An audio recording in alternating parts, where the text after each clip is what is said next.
girl with the crazy power called Internet kicks off her wild journey. She cracked open a guide website to pull the info she needed, using her bizarre power to the absolute max. An explosion decides it all. She blurts out that she just wants peace and freedom to breathe, but then she catches herself because the truth is bigger than that, and that's when you realize this is the story of a girl who does whatever she wants. He stared in shock at the building, then demanded to know what had been done. Rona shot a look of shock, totally lost. She couldn't even figure out why they were accusing her. Her siblings had solid B-rank power or better, but her awakening got tossed into the weak pile, SSS, even though it was supposed to be legs below theirs. Is a total disgrace to the entire martial arts family. Saying even the gods can't bring themselves to favor her. From her family, slams the decision down hard. She's never allowed to use the Gukreka's name again, then boots her out without a shred of mercy.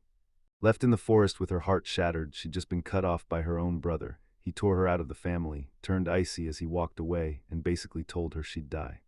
She's left to face the abandonment in silence, and a wave of heartbreak crashes over her.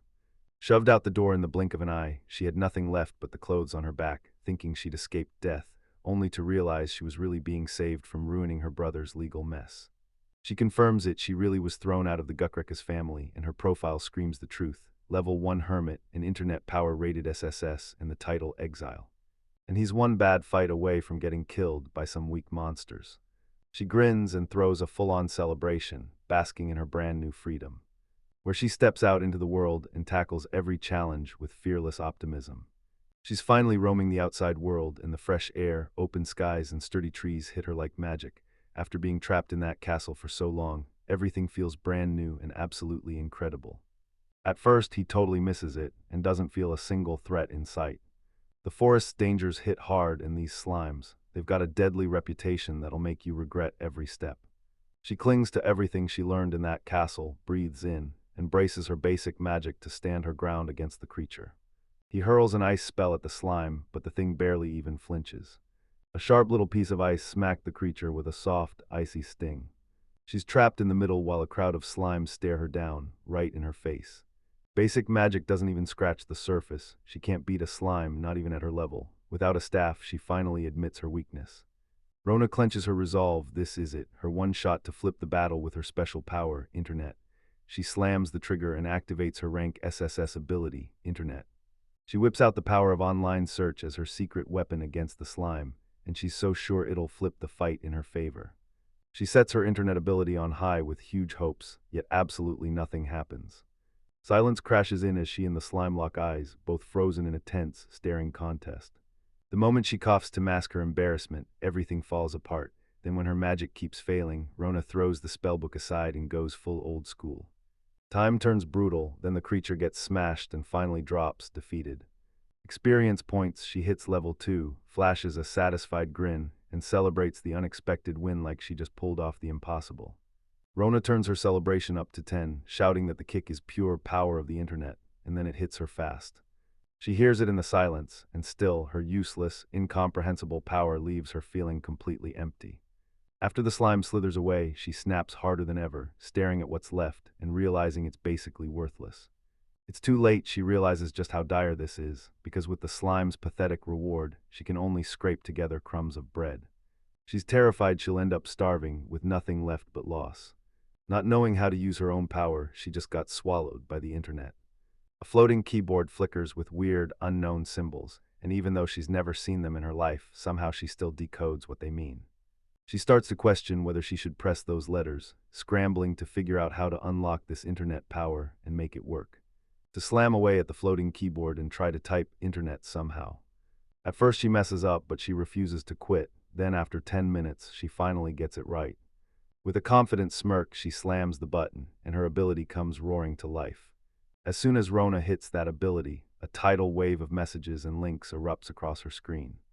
He finally understood just how crazy the Internet could be, like an endless flood of information he could tap into any time. She stares at the massive virtual library, then zeroes in on the Wikipedia link, hunting for answers and figuring out how to wield that knowledge like a superpower. Even if it's not a fighting skill, the Internet can still save the day, because if she's about to travel, she absolutely needs the right info.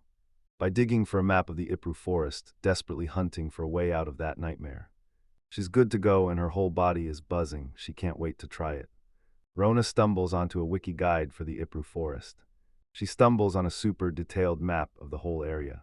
She never saw this coming until her internet ability finally cracks open and proves exactly how powerful it really is. I judge how packed with detail the map is, and I check every bit against what should have stayed buried as national secrets. Maybe she shouldn't look at it, but she grits her teeth and pushes forward anyway. Now her goal is locked in: escape the forest, push through the unknown, and get to the city where the food is waiting. She zooms in on the map, locks onto that spot like it's the key, and when she checks the details, she finds a jackpot waiting. 500 silvers are hidden right there. She can't help doubting the map's precision, so she bolts to check it, praying it's spot on. The map showed 500 silvers, and they erupted with excitement, celebrating like crazy. That creepy accuracy hits her so hard she can't help but wonder, how on earth does the internet know all of this? Surprised and hooked, she can't ignore it anymore. Somewhere in her chest, real fear is creeping in as she realizes what this power can do. Her power doesn't stop at some approved forest. She's got maps across the whole world at her fingertips. With every piece of gear, every skill, and even every character in view, she finally sees just how massive the power really is, and locks in her conclusion.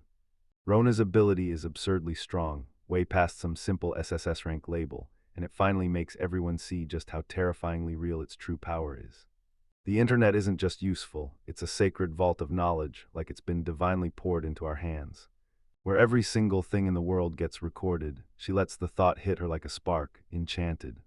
With this skill, she could pull off something truly incredible. Her mother wrapped her in comfort, swearing that one day she'd finally be free. In the stories, she adored more than anything. Rules, Rona was shut away in a lonely mansion, but her mother kept believing that someday, beneath that huge sky, freedom would finally find her. Her gentle words wrapped around him, wishing she'd live free, smile wide, and stumble into the kind of amazing people she'd never forget. That, like her mother, always had the power to pull her back. Whole life locked inside a mansion with no way out. She suddenly realizes her wish isn't out of reach anymore. She's got the chance to make it real. Rona grins, hope lighting up her face, because once she grasps what this internet power can do, she's sure she can finally live on her own terms, just like the heroine she's idolized. Vanished before her power was even discovered, and that fuels her to start pushing forward, harder than ever. With her head held high, Rona keeps pushing forward, exploring like she owns the whole place. Rona slides into private mode, pops open multiple tabs at once, and the more she digs, the more the web map starts to click, until she even spots monster dens and trap hotspots, grinning the whole way as she charges forward with pure excitement and great humor. The internet's info checks out, every detail is accurate. She follows the map exactly like it's pointing at her, and the thrill makes her trust the power even more. She spots a secret passage, then dives back into the search for more lost coins, panic chewing at her, wondering how she'll ever pay for a place to sleep. A hidden secret passage, Rona was hunting after piles of coins, but when she peeked deeper, she found something way more valuable. Chanted through the wand of the world tree. Name, she realized that thing was way beyond normal, like it didn't belong in her world at all. To get the full rank hierarchy straight, he digs in, and realizes SSS sits a whopping 3 tiers above A. GFEDCBAS, she stares in shock and blurts out, "Wait, what kind of logic is this?" And hinting that either stars or ALAA would look way clearer. Anna sprints toward the secret passage, still grinning that she finally got out of the mansion, thanks to the chaos her ability sparked. She stumbles into a stretch of nothing but trees, and starts hunting through them with laser-focused care. Because at first she can't see a thing, then she reaches out and touches the tree. Rona barely has time to react before it reveals itself. She stares as a hidden tunnel cracks open between the roots, and when it does, she can't deny it anymore. The secret passage is real. Corona slipped down the secret passage, still stunned that the mighty wand of the world tree had been tucked away so close to her old home, because to her, everything on the internet might as well be divine scripture, and no word could ever be a lie. A breathtaking paradise, bright skies, wild greenery, and nature exploding in every direction. A charged energy rippled through the air, like everyone had stumbled into a sacred place. She realizes the world tree's wand isn't just sitting there waiting. If you want it, you have to whisper a magic key phrase, hit a specific time, and demand a stop. Halt, the world is beautiful. Say it and boom, the moment you speak those words, the event kicks in and the legendary weapon is yours. Rona blurts, "Time, halt the world, it's beautiful," and the moment the words leave her lips, everything feels like it stops. The hidden event finally kicks off, then a blazing burst of light floods the area, and Rona has to slam her hands over her eyes. Thanks for watching, now go catch your breath because I'll be back in the next video. Bye. Steps into view before her, declares he's Yggdrasil, the world tree itself, and Rona, stunned and wide-eyed, finally locks eyes with the legendary summon she just called. Yggdrasil finally reveals itself and roars out a victory cry, congratulating Rona for crushing every trial of the 12 stars. Rona is stunned and frozen in awe as this terrifying, powerful being stands right in front of her, and she can't process what her eyes are seeing. Then panic hits when she wonders if she accidentally triggered the whole thing. He reassures her, and he's right. Only someone who's passed the trials and kept a pure heart can explain the meaning behind those words. Rona snaps to it she's being genuinely recognized, and before the awe turns into panic, she rushes to explain that her journey only started an hour ago. Yggdrasil is the first person she's ever met, but Yggdrasil swears she's already survived countless trials, and that's exactly why she knows she's worthy. Yggdrasil shot her arm out and said she could hand the child to Rona, because it had to be her. Before Rona even fully registers what's happening, he raises the magical staff, shoves it into her hands, and solemnly declares, "I entrust this staff to you." In that instant, everything shifts. Rona finally gets the wand of the world tree, and her real journey as the bearer of a sacred artifact begins. Rona solemnly reaches out as the staff is thrust toward her, and in a single breath, the elder puts the fate of the world in her hands. Because this isn't just a handoff of the world tree's wand, it's a whole new duty to defend and shape what comes next, and when it's done, Rona finally stops being only an exile and becomes the chosen one. She's right there with the staff, but Yggdrasil's words hit her like a hammer. "I entrust this world to you." She doesn't even get what it means, so she just repeats "world" like it's a question, utterly lost. Dr. Sill's smile turns soft and radiant, because for the first time, she's finally able to reach that person. He turned, stared as the figure vanished into the distance, and gripped his staff tight under the gentle glow of the clearing. The title "Chosen of the World Tree" hit them like a curse, panics burned, and they were drowning in desperate terror over the weight of that responsibility. He stormed back for the staff and demanded to know if they'd accept exchanges or issue refunds. She drops to the ground, sobbing for forgiveness, insisting she only thought she'd score something cheaper. She's overwhelmed by the massive meaning of taking the world's burden, but that shock snaps into action. She realizes she can't go back for the staff. To scan the item's attributes, and her stats shot up to insanely unbelievable levels. With the staff in hand and her brand new SSS abilities, especially stellar life absorption, she finally squares her shoulders, accepts the reality, and charges ahead with pure electric excitement. Her stats are so stupid high the game glitches and only shows 18 out of 99,999 MP. A brutal onslaught of 3,600 shocks rips through her, way past the royal court mages, who only manage 500 MP, and panic claws at her as she starts to wonder if her power is even crazier than she ever dared to believe. With a confident grin, she declares she's become the strongest in the whole world. Then, right from the description, she realizes the item is legendary. It hits with insane 3,600 magic power and even refills MP across the area, while that staff, the legendary demon destroyer wielded by a savior, leaves Rona staring in shock because what she just got feels 100 times stronger.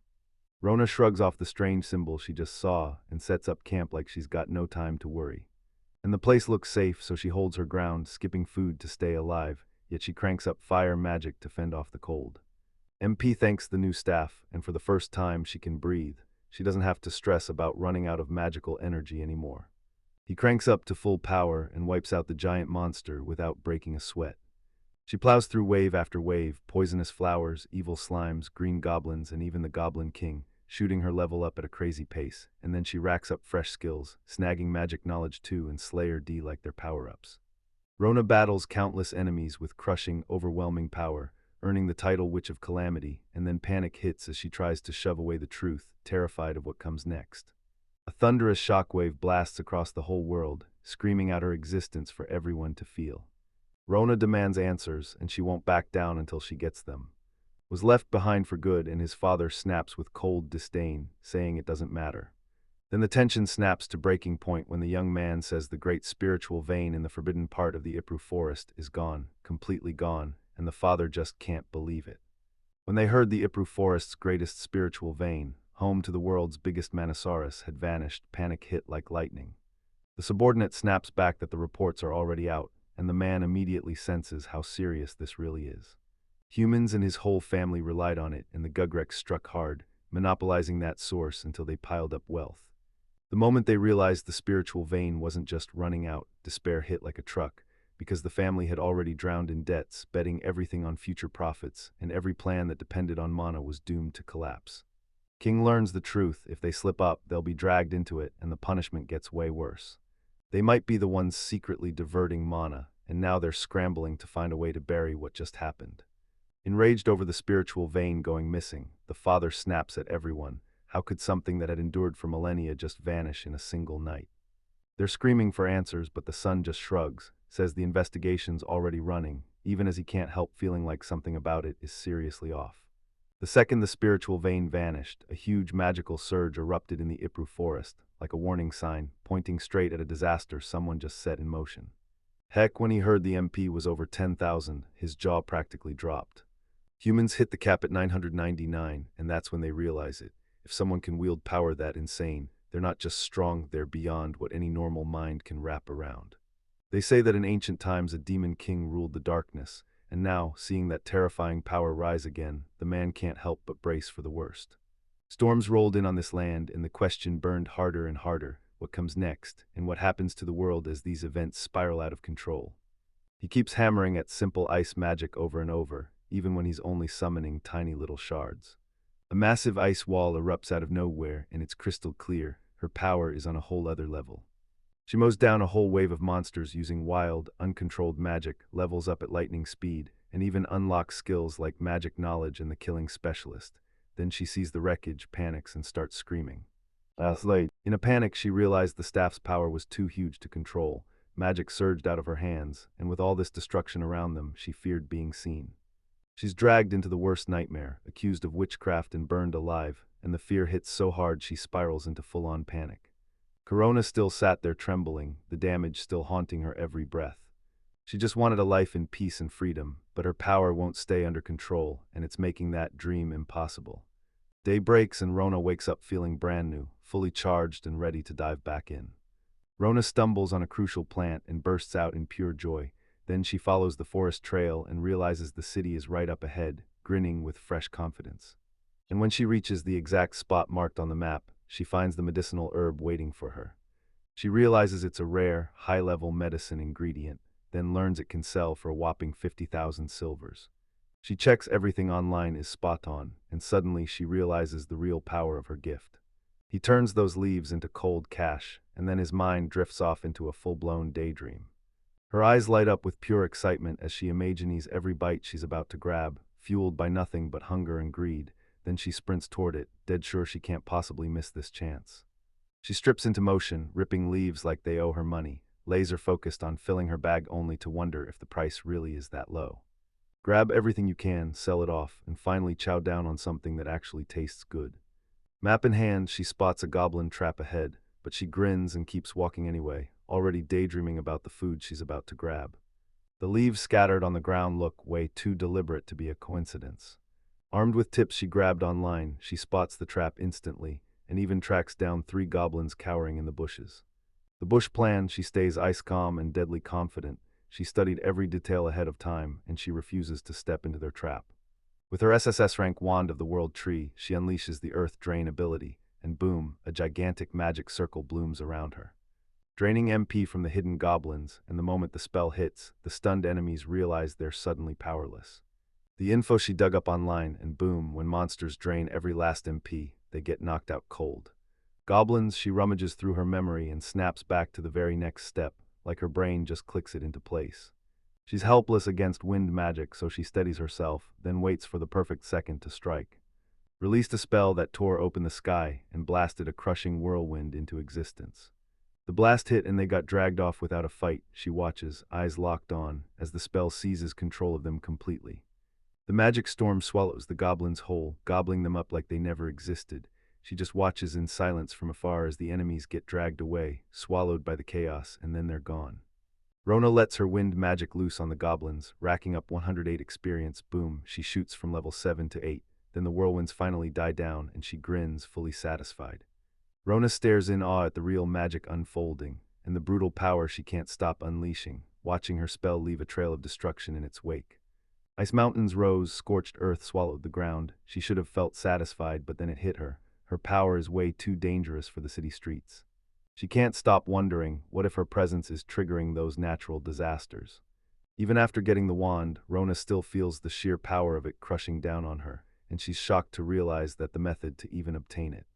With a sharp breath, she realized just how priceless that information really was.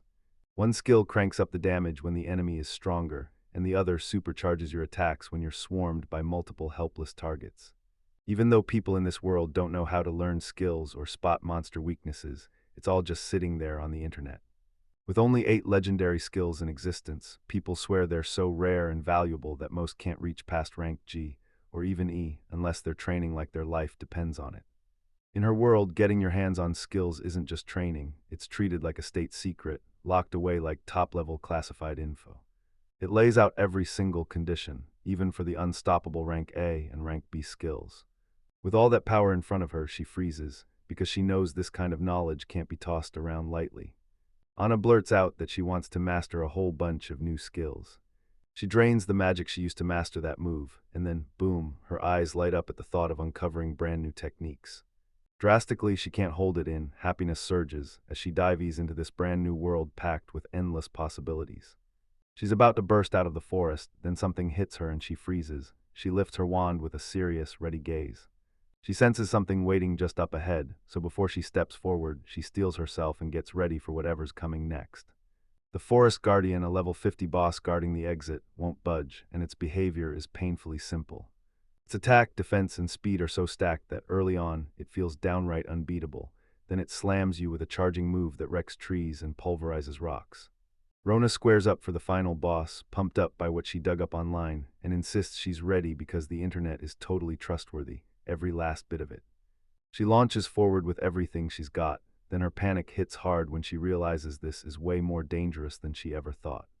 Fear crashes in, but Rona clenches her teeth and forces herself to move. She's weak to both fire and ice, so she refuses to touch fire. No way she's letting the whole forest go up in flames. He unleashed ice magic and fired the little ice spell straight at the Guardian. He lands a hit on the monster, but it's nowhere near enough, so the Guardian smashes through the ice and surges forward with unstoppable force. 50 boss, Rona snaps that a basic spell won't cut it. Then, as she pulls back, something in her bag starts to squirm and awaken. Rona towered over everyone, all sharp edges and pure menace. As those precious herb leaves flutter down right by the creature's paws, it feels like something wild and unexpected is about to explode. Watching Mabaro's leaves vanish as the monster tramples her precious potion ingredients. He clamps down on her weapon with white-knuckle strength, staring the enemy down like fate itself, unforgivable rage burning in his eyes, pure determination locked in. She flicked her wand and fired off that little wall spell. Bam! A stone wall shot up in front of her, startling the enemy, and that move only unlocked after she hit level 5 in her witch knowledge skill. The Guardian barrels forward at full power, smashing the stone wall to pieces without even a second thought. Danger snapped into motion, dodging at the last second and barely slipping past the creature's brutal charge. Little walls keep popping up one after another, trying to pin the Guardian in place. Yet even as the monster smashes through everything, she keeps tossing up new obstacles, grinding its speed down inch by inch. Rona finally pulls off her trap, right as the Guardian is still frozen in confusion. The explosion erupts and nails him with the battle's final, decisive hit, because her trap triggers at the exact perfect moment. The Guardian didn't even see it coming. One brutal hit slams him into the ground, and an impact blast erupts everywhere. Rona smirked with total confidence. Then the boar crashed straight into the goblin's trap she'd sidestepped earlier, just like she planned it, and she snapped up several walls to herd it right where it had to go. Rona declares she learned all of it online. Then she dives into the Forest Guardian's instructions, amazed at how the internet lays it all out, even the exact tactics to take on monsters. She can't wrap her head around it. Who in their right mind has this much free time to write all of that? She just has to keep hammering away until the Guardian finally drops. Ice magic erupted, and he vowed it would turn into food. Finish this fight, no delays, no mercy. And he snatched 7,500 experience points. She keeps sharpening her hunter skill with every new fight, and when the battle ends way faster than anyone expected, she's not just victorious, she's crowned the Guardian Destroyer. Like he'd crushed the feared Forest Guardian without even breaking a sweat. Families threw everything they had at it, but nothing could beat it. Now it's over 3,600 attack, and if it just lands 2 clean direct hits, it could have sealed the win. She finally clocks it. Her magic has exploded to over 7 times the kingdom's strongest mage. layered even harder with her level skills and the World Tree Wand's power. It got turned up 4x, then the hit landed on the enemy's weak spot and doubled again, so the final damage shot past 6-8 times. With power roaring in her hands, she still forces herself to quit dwelling on it. With the defeated boss finally gone, she looks down at her stash and realizes she's got more than enough cash to keep her journey rolling. She stumbles on a rare prize, the Rush boots, that supercharges her speed for 3 wild minutes, and when she feels how insane the effect is, she can't help but get pumped about how useful they'll be. She traded her old shoes for the fresh ones she scored off the defeated boss, still scratching her head like, why is an item this powerful already pre-processed? Still, the moment the new gear hit, excitement lit up her like a spark. Now that she's armed with the SSS rank wand and rare boots, she can feel her power exploding so fast it starts to numb her, like her body can't even keep up. With those brand new boots strapped on, he unlocked the Boorish skill, and boom, his movement speed doubled. Until she shuts the skill off, she leans on the item's convenience like it's her lifeline. People online are rating it like crazy, and curiosity flares in her chest, so she jumps in and tests it right away. The Boar Rush skill, boom, like a beast charging straight through everything. Tore through the forest at an absurd speed, blazing like lightning. You're left there with the whole situation hanging in the air, and nothing makes sense yet. She finally realized her speed shot up way past what she expected. She thought it'd just double, but after leveling and slapping on the new gear, it went completely off the rails. Now she can't slow down at all. She's barreling toward a disaster about to explode, and all she can do is scream for help. Finally, he rips the skill out of play and lunges to get free, only to skid and slide across the ground, completely out of control. As she fights her way back to her strength, a sudden arrival hit out of nowhere, pure surprise. The city waited just beyond the forest, humming like a secret about to explode. Happiness bubbles up as she sprints toward her brand new destination, because right now she can feel it. Her journey is finally starting. She goes down face first right in front of the city gate, and the guard freezes in shock as she crumples on the ground, burning with pain and embarrassment, realizing her arrival just became far more public than she ever meant. The guard locks eyes with Rona's in dead silence, wearing a stern, unreadable face. He's completely lost, like he doesn't know what's going on at all. She fidgets and blurts out a shaky, are you gonna be okay? Like she's not sure if she's in trouble or not. A mysterious figure shows up in the sky above the approved forest, and it instantly hooks the guard's full attention. Yeah, but they're just guards, nothing they can do, so he can't shake the regret. He wishes he'd been an adventurer, out there investigating for real. Says worrying changes nothing.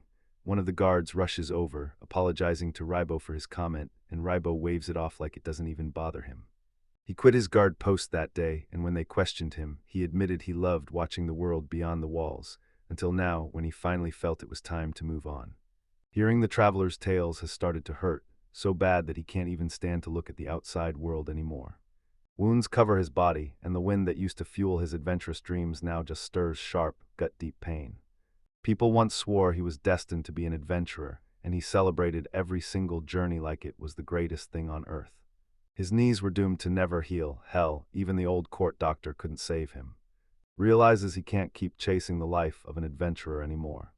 He tries to bury it and shoots his colleague Wall, a quick request to grab the lunch break. Accepts reality. He finally drops the idea of using his beak-glass spear technique again, because he no longer sees himself as the adventurer he used to be. So he turns the page, leaves the past in the dust, and starts a brand new life with a family, far from the battlefield. The girl drops headfirst onto the ground right in front of the gate, and the guard watching her goes wide-eyed in pure shock. She shoots up in pain, groaning nonstop, while the guard just stands there in perfect silence, watching her like nothing can move him. Staring in shock, he couldn't shake the worry after her sudden fall. And if she really came from the Ipru forest, the girl nods, trembling with nerves. She checks if she's hurt, then freezes when a strange glow spills from her, so bright it leaves her completely baffled about what's happening. A wild natural disaster tore through the forest since the day before, and now the whole city can't stop talking about it. The girl panics, throws her hands up, and screams that she's innocent. She didn't do a thing. She's trembling with nerves, trying to play it cool, and blurts out that she didn't notice a thing. She looks like she's in the city for the very first time, soaking up every last sight like it's all brand new. Then he grills her, asking for any kind of identification, and when he mentions an ID card, shock hits her like a punch to the gut. She won't get into the city without an identity card. Then the guard smirks and says, sure, she can enter, but the paperwork is about to get messy. She pressed her hand against a special stone, running a quick scan for any criminal records as part of the routine. The guard pauses, reading the girl's name like it might unlock a whole new kind of trouble. When Rona Hermit double-checks his info, he freezes, because she's level 22, and that's insanely rare for her age. Comments gush that she's living on a veteran adventurer's level, and Rona tries to mask the panic with a shaky, awkward laugh. Her stats were insane: 90,000 MP, and a whopping 3,693 magic. Rona scrambles to cover the truth, insisting the stone must be wrong and that she's just a normal traveler, while the guard pretends to buy it, but inwardly he's convinced she looks more like a demon lord than any ordinary person. With stats that insane, she doesn't even look human, and that hits Rona so hard she can't help but feel a little embarrassed. He runs a clean background check, no criminal records anywhere, then tells her that once she coughs up the 200 sil entry fee, she's cleared. And tells him she's not stopping, she's going to keep traveling no matter what, staying locked in with her plans. She steps up to the Adventurers Guild and registers, then gasps in sudden surprise. Muscular people, sure, but he just laughs and calls it an exaggerated stereotype. Even in the plains, more and more people are jumping into adventure, girls included, and getting a guild card isn't just a badge of courage, it doubles as her ID, which could come in handy big time. Registering with the Adventurers Guild pays off big. If you ever need work, they'll point you to jobs, but the real win is that it keeps your taxes handled while you're out on the road. Admitting she never even considered that side of it is what finally convinces her of the benefits, so she decides to hit the guild first. He figures visiting the guild is a smart move, but the second he steps inside, jealousy starts burning in his chest. Rona charged toward a brand new life as an adventurer, ready to dive headfirst into every wild possibility and every emotion that came with it. Quietly, he can't help but think she's got it lucky, because for him, that kind of adventure is done and there's no coming back. That he knows way too much about adventurers for a random guard, and when the hesitation finally breaks, the guard confesses, "Yeah, I used to be one too." She stops in her tracks after taking that arrow to the knee, then just stares at him, wordless, shocked he even tried to explain it. A drone locks onto something and won't take its eyes off it. If something's wrong, she slams the feeling down and tells you it's nothing. It has to step away for a second and quietly hits the button on a magic device. Stares in silence, completely stunned. They raised the magic staff and chanted their healing spell, unleashing a tiny, small heal that rushed through the wounds. He blasts down from the sky, and with one hit of magic, healing power bursts out, while the guard stares in shock as it washes over him. Light bursts everywhere, and glittering particles whirl through the air, like your eyes can't possibly keep up with what you're seeing. Caught off guard, she takes a step back, then the knight snaps, "What are you doing?" Barely catching her breath, she tried to explain everything right after she steadied herself, thankful for the advice she'd gotten. Then that same night, she slipped a little healing magic in place, still reeling as she wondered how she managed to surprise herself with that choice. The girl flashes a smile, begs the knight to ease up, and calls him Mr. Reinhardt. He took the compliment, thanked her, and just a moment later she said she'd be heading to the city soon. He nodded like he fully got it. That night he throws the city's doors wide open and tells her, "Welcome, this city of iPhone has got its arms out just for you." She darts off fast, beams at him to say thanks, and then keeps moving, until the knight is left behind, watching her vanish into the dark. He strode off through the city, and the night itself seemed to whisper that this goodbye to the adventurers might be the final one. Another guard yanks him aside and tells him to take a break, and they all start grumbling that the status evaluation stone is acting defective, like its lifespan is running out, until one of them cracks. Just one good hit and it'll start working again. What? Knight grips his spear so tight it's almost painful, studies the city map under the night sky, and can't help wishing his busted knee could be healed with one clean smack, just like that evaluation stone can do. He pushes the useless thoughts out of his head and decides, no matter what, to wipe everything clean until the day's end, even if that means accepting there's truly nothing he can do. That night, a colleague barges in on him and swears the evaluation stone isn't broken, so he snaps into stunned disbelief. Suddenly he remembered her bright smile and how she believed his knee would heal, so those words hit him like a spark. Knight's spear slams into the ground with a brutal thud, snapping the colleague's attention. He jolts in shock and blurts out for him. With a tense grimace, he steps forward, while his companion watches, eyes full of worry, totally lost as to what's even happening. He's shocked to find his leg moves with zero pain, and while his buddy stares, blown away, he can't stop thinking about the girl and what she was really hiding all along. He raises a hand to his face, then stops cold, because figuring it out is nothing compared to finally accepting what just happened. The lush greenery swayed softly as he gazed up at the sky, calm washing over his face. He halts mid-move and snaps his eyes open. If he managed to claw back that crucial memory. He snaps awake to what he'd been missing, finally accepts it, and tells himself, yeah, he remembered. Then the knight pauses and stares at how huge the world really is, breathing in that gentle breeze he'd forgotten all over again. The horizon pulls him forward, and suddenly he realizes, now he can roam wherever he wants, freely exploring, even past the mountains looming ahead. Knight crashes down as he drops to his knees, staring at his own hands while tears pour down his face. Then a colleague rushes over, panicking that the pain from walking knocked him out, but he snaps back that it's not that at all, shaking with a surge of emotions and the shock of realizing he can push way past what he ever believed. Under the cover of night, he's grinning so hard it shocks even his own colleague. He breaks the silence with a shock he can walk again, because a mysterious girl who knew his name hit him with a healing spell. The second guard, still stunned, remembers how even the old court doctor couldn't close that wound, and that leaves him even more blown away by what just happened. As the night closes in, it dares him. Can he become an adventurer again? With full confidence, he answers, yes, absolutely, and then he bursts out that this is a real miracle, convinced divine intervention just healed him. A picture of her flashes in his mind, and he can't shake the feeling it was divine intervention. Then she turns up, calm and radiant, like peace made real.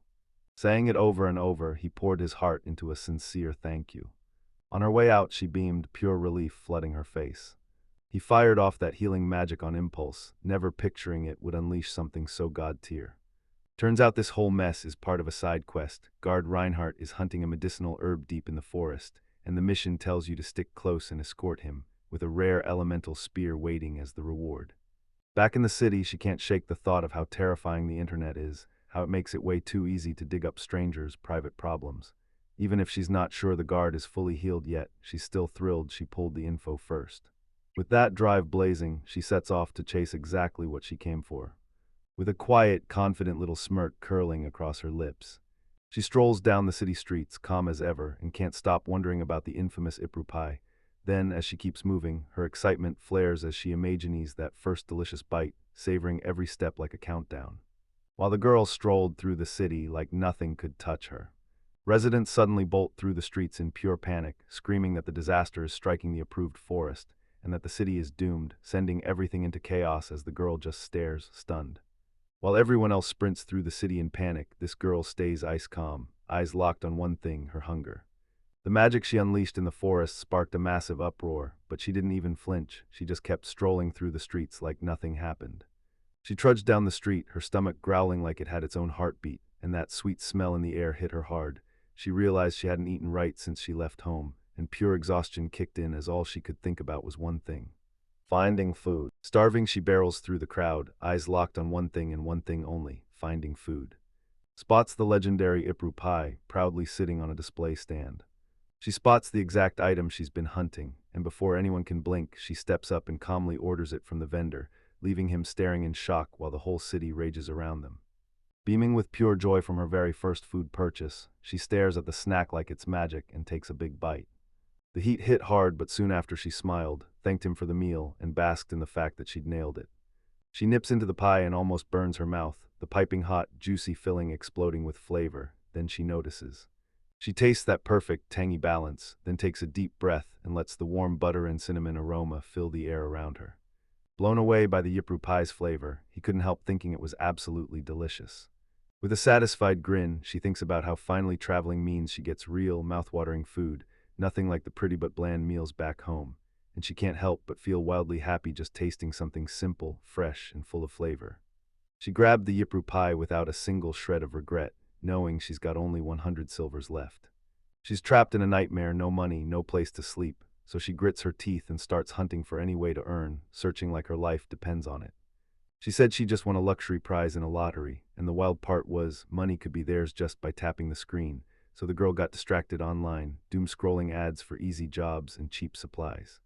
She steels herself to focus, then turns every scrap of material she has into cold cash to cover her stay, remembering how insanely easy it is to disappear online, and swears she'll be way more careful from now on.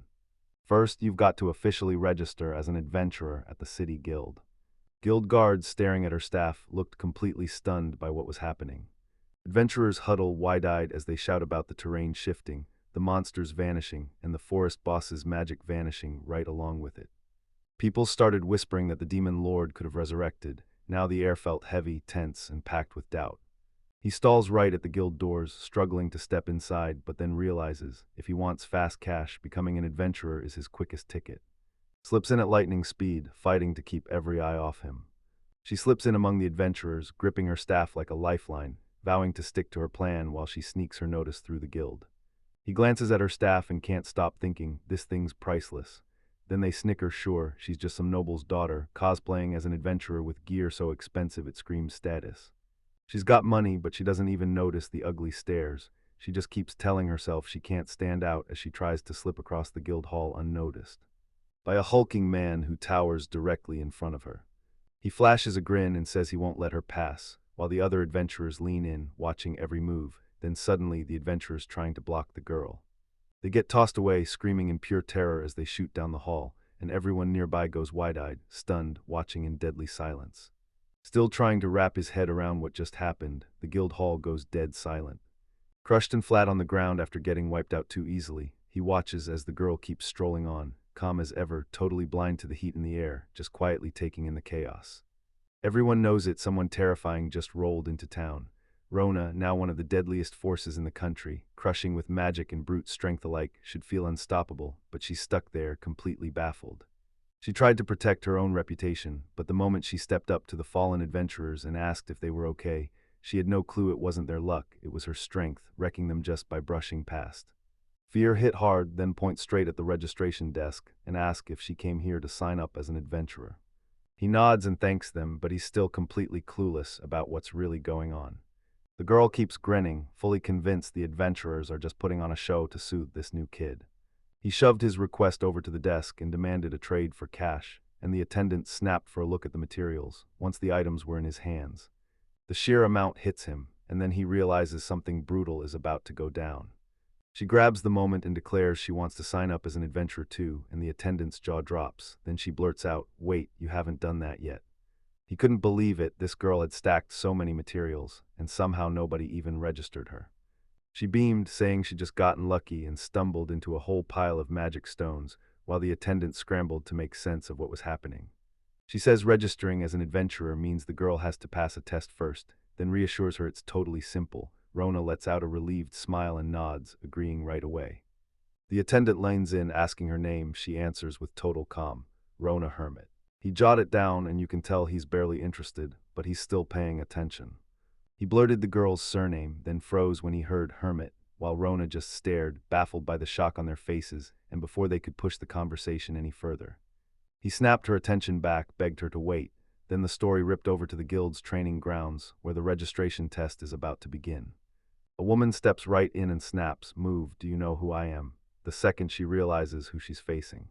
Caught off guard and jittery, he blurts out, "Guild Master, why are you here?" And she shuts him down fast, telling him he needs to investigate the natural disasters, like it's painfully obvious she didn't come here for any ordinary reason. She vowed with iron certainty that she'd become the test examiner. He steels himself but still hesitates. Elmina's tests have a brutal reputation for green-lighting nobody and wrecking a bunch of people, and he can't forget it. Then she locks eyes with him and bluntly asks if he's got a problem with that, because she's not taking objections. He drops to his knees and apologizes, right under her unstoppable boss-level stare. Will Rona, the hermit girl, step up and take the test? He hesitates and blurts that someone with that name might be the candidate, but the woman with the fearless look just smirks and says, "That's right," like she's known all along exactly who she is. A dark aura crawls over the woman, and the man flinches backward, terrified. That serious, determined look flashes again as she repeats the name, Rona Hermit, and the air around her surges, screaming that she's taking this future candidate dead seriously. A blazing flame wreathes her as she steps forward and introduces herself, Elmina Manifier, the Witch of Annihilation. With pure, shaking certainty, she swears she'll incinerate her opponent into ashes. This isn't just talk either. She's a genius mage who seized the title of Guildmaster at 19, fueled by her terrifying fire magic, especially the deadly Inferno. Elmina sends her orders through a magic orb, ordering the torture of Rona Hermit during the exam, all to make sure she gets crushed and fails.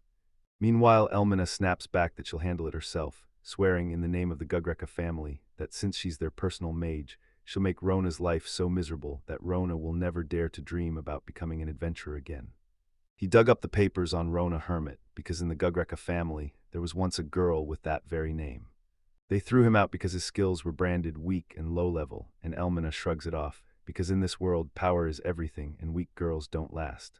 Sip goes her wine as she admits coldly that not being elite is heartbreaking, but somehow inevitable.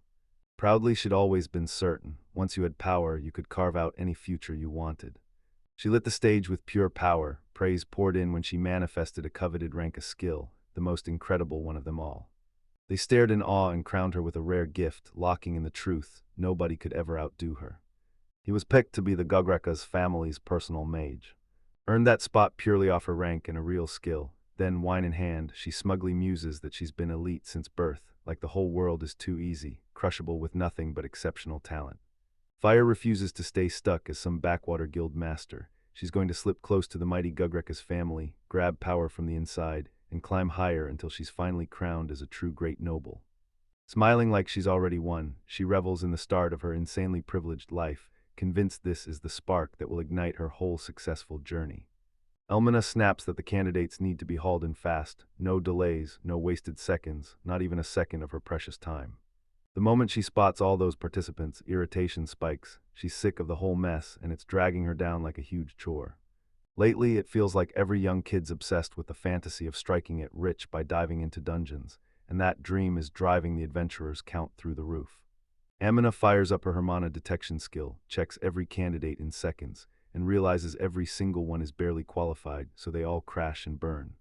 Rona Hermit scares the life out of her, and the whole thing just makes her snap, so she decides to tank every single person at once. As Elmina lines up to fail them all, she suddenly senses something strange in the air. A brutal dark aura slammed into the air. His mana level was sky-high, and it left Elmina stunned, shaken, and uneasy. Anna gasped at the girl's absurd mana spill, as if it burst out and poured her Ipru juice everywhere. She's convinced it has to be either a demon king or a nasty system detection error. There's no way a human could wield power like this. She keeps blasting out an insane, unstoppable torrent of mana. The performance observation crystal shocks the evaluator, and they whip around like, is this thing defective? Nina's still totally confused when another employee clocks her weird reaction and calls out to her. She smirked with total confidence, then locked eyes, knowing her power had been spotted. Jacques scrambles to make sense of it all, remembering that the crystal could have measured up to 999 mana, yet it got shattered without anyone even touching it. And now she's left staring, stunned, wondering why someone wielding that kind of power would bother with an adventure test in some tiny backwater town. Nina stared at the girl, stunned to the core, desperately trying to refuse the truth. It looked exactly like Rona Hermit. So powerful that getting banished felt unreal. She nervously steps forward, introducing herself and begging to be treated kindly, leaving Elmina even more rattled after that confirmation. Total despair and pure outrage exploded from him as he screamed, then slammed into the table and sent it crashing over. For someone as powerful as Rona, getting banished is insane, so she snaps and wonders if her own family was blind or straight up crazy to make that kind of mistake, while the examiner just stares, stunned by how the whole scene explodes. Nervous to the bone, she panics at the thought of even facing someone with power as ridiculous as Rona's, so she scrambles for a quick, safe way to send her away before things spiral. She finally decides to wipe her out of the competition quietly, cutting the whole mess off before it turns into a face-to-face showdown. She tried to mask her worry with a sharp declaration, only people with rank skills belong here, and used that line to slap Rona away. She makes it crystal clear, if you upset her, you're not welcome in her world.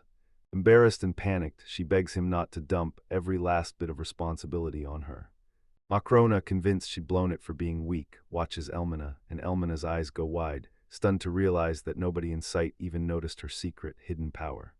Silence hung there, and Elmina couldn't tell if it was fear or rage, because she felt the situation slipping toward disaster. Everyone near Rona drops to the ground in pure panic, terrified that she might wipe them all out in one go. With desperate screams, he orders the other candidates to apologize to Rona right now, while the crowd watches in stunned silence. Agitated to the core, he demands a fair test, and the evaluator, now squirming from embarrassment, admits he was told to tank anyone who caused trouble. Elmina finally sits down and gets an apology, yet while that's happening, some candidates spot the symbol she's wearing and warn her about the risks of crossing the Gekker's family, leaving Elmina stunned as she clocks the emblem. She brushes the dirt off her clothes, but Rona's exile makes her believe Rona is taking a side against the Guekra family, so she decides Rona must be out to clash with her too, right there, as the family's representative. Elmina's clothes flash the crest, and the man beside her confirms it's the real Guekra's family mark. Then he smirks and remarks, almost mocking, that this is the very symbol Elmina used to brag about. While Rona hesitates, wondering if Elmina is really her enemy, coldly, no hesitation at all, Rona's answer hits like a blade. Elmina must die. Furious lunge to unleash a brutal power move on Rona, screaming the Gekra's name through pure hatred. Rona stays calm, eyeing it like, wait, is this even allowed? And then Elmina, shocked, realizes the attack lands with zero effect, freezing into confusion and fear. In the desperate mess she's trapped in, she curses the fact she didn't just live as an elite. Now she's terrified that if she messes up and fails Rona, they'll execute her. And Rona's failure means the truth slips out. She'll betray the Gugreka family, and they don't just punish challengers, they crush them brutally. I can't let her elite life end like this. She's determined, no excuses. She has to crush Rona Hermit in the exam at any cost, and make sure she never even dares to try again. She's got no other option but to do exactly this. Down into an ancient underground temple, and then he breaks it all down. The exam to become adventurers is about to start, and Rona and the others stare at the entrance like their lives depend on it, ready to smash through the challenge. Staring at the temple entrance, he gasps because this mystery isn't fake at all, it's a real dungeon. While Elmina watches with ice in her eyes, she slips in a trap under the table, certain Rona is going to trip into it during the exam. Elmina doesn't fully catch what she's aiming for, while Elmina, lost in her own thoughts, steels herself to spring the trap. The card rips the truth wide open. This is who Elmina really is. A terrifying mage ranked among the most powerful of all, called the Witch of Annihilation, and she's also one of the Gugreki's family's top elites. He couldn't help but idolize Elmina, convinced she was a noble soul who never bends to power, while he totally missed the truth about what she was really planning. Elmina lays down the exam rules. One by one, you step into that dungeon solo and finish the exact task they assign. If they try to make a break for it using the escape wings, they'll be disqualified on the spot. The test felt way easier than that brutal exam before it. Excited cracks open the sheet for her job, then freezes, because yeah, it really looks just as simple as the receptionist promised. She suddenly goes still, her face flips into shock as something totally unexpected hits her mission. Rona snatches the task sheet and her heart drops when she reads the real demand. She has to haul back the labyrinth's core, buried in the dungeon's very depths. She can't believe this is easy, especially when everyone else acts like these nightmares are normal. Before she can even process it, Elmina snaps, calling her as the next one to step inside. Still a little unsure, he steadied his nerves and pushed forward anyway. She barrels down the dungeon stairs, and her heartbeat pounds like it's about to break out of her chest. As she steps into that place, she fights to stay confident, but the nerves still crash in and steal her calm. She admits to herself that it might be a little scary, right in the air ahead, like a warning she can't ignore. A huge room glowed under crystal ceilings, and he just stood there, stunned by how beautiful it was. She realizes dungeons aren't nearly as terrifying as she pictured, but the moment it sinks in, she snaps back to business, locks onto the test, and keeps moving forward with steady, confident steps.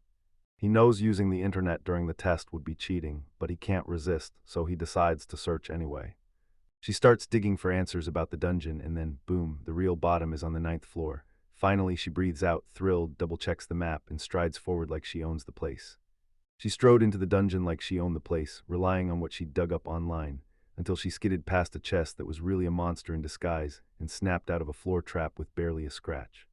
She sprints to snatch the old metal, then pinpoints where monsters always pop up, map in hand. She stakes her ground and waits to strike. Earth Drain magic kicks in, and a glowing circle snaps shut, ripping energy straight out of the ground. A swarm of bats storms in, but she ducks behind a wall, holding her ground and clocking every move like she's hunting for the perfect opening. Rona spots a crystal that looks crazy important, then she finds those giant bats frozen stiff, their energy sucked dry, and she strikes using their ice weakness. A tiny burst of ice magic hits, freezes the entire horde, and wipes them out in one go. Then, right after, a victory message pops up to tell her she just earned 202 experience points for the achievement. She marched through the dungeon like she owned the place, breezing through it way easier than she ever expected, and now she can't stop thinking, was beating a dungeon this simple? She keeps staring at the scenery, likening the whole quest to a casual stroll. Then a little pity hits her for the poor adventurers who can't Google answers and still plow straight on toward the dungeon's deepest depths. A man grills Elmina about how insane the task is, reminding her the dungeon still hasn't even been cleared past the second floor, and Elmina snaps back that she set the mission up on purpose. Are built to let you move forward only after you crack specific puzzles, so naturally. The dungeon's second floor slams you with a puzzle so impossible it feels like it was built to break you. Nobody has a clue what the second floor puzzle is even asking to fix. I tried everything, but it wouldn't work, because the answer is hidden in some mysterious language I can't even read. Once he drops to that floor, it locks him in automatically, so the only way out is to use a return item. She strides through the dungeon, totally clueless that the return wings she grabbed are fake, and soon she'll realize it the hard way when she's trapped on the second floor. The man presses Elmina, asking if she really had to go that far. Then Elmina fires back with cold superiority, reminding him that no low-level nobody gets to challenge the calls of an elite mage like her, the servant of the Gugreka family. Rona keeps her chin up, cackling loud as she declares that Rona Hermit is zero threat to her, because by sealing that monster away, she'll rack up even more prestige with the Gugreka's family and lock in her spot as a woman meant for the elite. In her eyes, this plan doesn't just work, it lights up her whole life. China suddenly gets hit with a gut-wrenching premonition, and her nerves start screaming. She snaps and decides to bolt right away. She leaves the place behind and tells everyone else to take over and finish the rest. Stunned and thrown off by the sudden attitude she hit him with. The instructions she dug up online snap the puzzle into place, and she unlocks the way deeper into the dungeon's fourth layer. Then she strolls through like she owns the darkness. She has to figure out how that dungeon is supposed to test intelligence, but once she knows the answer ahead of time, the whole thing turns into a joke, and still, she can't help feeling a little sorry for the dungeon's creator. The ninth floor, where the dungeon hits rock bottom. He realizes it's weirdly easy to reach this point, but he instantly knows the next obstacle is the boss battle. She sucks in a deep breath, fires herself up, and steels her resolve to give it everything and crush the enemy. Rona clears the test with flying colors, then before she even steps up to the boss, she dives online, hunting for clues. She pulls up an online guide packed with hard-earned tips. That data alone won't tell you the enemy's real power, so he goes hunting for first-hand reports from people who have already been through it. She scrolls the message board and freezes, stunned by what just appeared in that space. Then her eyes widen as she realizes the words are coming from Rona herself. A wild, non-stop conversation erupts between the gods. It feels perfectly right for someone like her to touch something so sacred, and then she talks herself into it, like the internet is a divine bookshelf of answers. He crushes the hesitation instantly and commits to looking. Curiosity practically drags him forward. An online message board pops up and anonymous replies hit the screen, some poking the fire, some cracking jokes, and others straight up trying to shove the whole conversation onto a new topic. Staring at the screen, I couldn't figure out what to do, because that laid-back, totally chaotic conversation had my brain spinning. As the panel hovers in midair, she can't help it. Those strange messages pull her in, and she starts believing it's a secret conversation between gods. She fixates on the symbols and cryptic codes like WWU, convinced they're spells, or some divine language, yet even when doubt hits, she can't shake the thought that this whole thing is some kind of brutal, high-dimensional war. Sun decides to shrug it off and charge forward, acting like she never saw a thing. Online, adventurers are bragging that the dungeon boss is a joke, totally weak, stupidly easy to beat, and a few even claim they snagged S-rank gear without breaking a sweat. She insists everything on the internet has to be true, even though a bunch of those posts still make zero sense to her. To crack the final dungeon door, she grins after double-checking everything online, then confirms the door will open when she says the keyword, so she barrels in to finish it fast. With a sharp twist of her words, she steps through that door and whispers, "I'm the one who records the number of the beast." He spits out the K-word and finally finishes. The door swings open and a shadowy corridor stretches into the dark. She steps forward with unstoppable determination. Misty tendrils creep across the floor, like the whole hall is warning you, something terrifyingly powerful is about to explode inside. She moves with shaky caution, but the pitch black around her keeps stealing her sight. Then a drip slices through the silence and snaps her head up as she scrambles to find where it's coming from. Jagged fangs flash in front of her and a vicious mist curls through the air, because in the shadows, a monster is waiting to strike. She's totally blindsided when a massive beast looms right ahead, giant wings spread wide, and a mouth packed with razor-sharp fangs. Chains claw the ground, screaming that beast has been locked up there for ages, while the girl freezes in disbelief, staring at Rona as the massive white dragon roars, flaps its wings wide, and crushes the air with sheer, overwhelming power. Stunned out of her mind, she just stared, barely able to believe what she'd stumbled into. Clamps of terror slam into him when he finally realizes how massive the creature really is. She bursts into a sprint, chanting to herself that they promised the monster was weak. The door ahead swings open all by itself, and it catches her off guard mid-escape. He hammers the door with all he's got, shouting for help like the clock is ticking. She can't walk out until she smashes the boss, so fear hits hard as she locks eyes with the creature. Dragging the chains, her fear spikes as she starts to wonder if the internet lied to her, but she forces herself to believe it has to be right. The chains that held the creature tight finally loosened, and hope crashed in, believing she was safe at last. Tries to push forward, smashing right into the chain's breaking point and forcing her to panic. She barely had a breath before launching a barrage of fire spells at the creature, desperate to protect herself. Top-tier staff in hand, Rona suddenly realizes her attacks barely scratch the dragon. He scrambles to break free as the monster roars like a storm, terrified that one wrong move will get him killed. She dug through every clue she could find about the dragon, fully convinced this was her only shot at surviving. Then she hunted for anything that could tell her how to finally bring that beast down. She clicks a sketchy link and boom, a new window pops up, bragging that her registration on an adult site is officially complete. A warning explodes on screen, screaming that a virus could wipe the whole system. Then, shaking with desperation and embarrassment, she blurts out a terrified scream. Rona jolts back as the dragon barrels toward her, and panic takes over. She's desperate. She unleashes several ice spells and keeps firing again and again, slamming the creature as it whips and recoils from every hit. She's buzzing at the thought it might actually work, so she grabs the opening and slams through to finish the attack.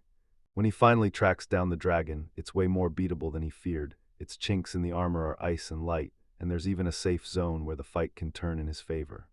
She spots it instantly. The safe zone is tucked right behind a stone altar. So to seize that advantage, he decides, right now, and makes his move immediately.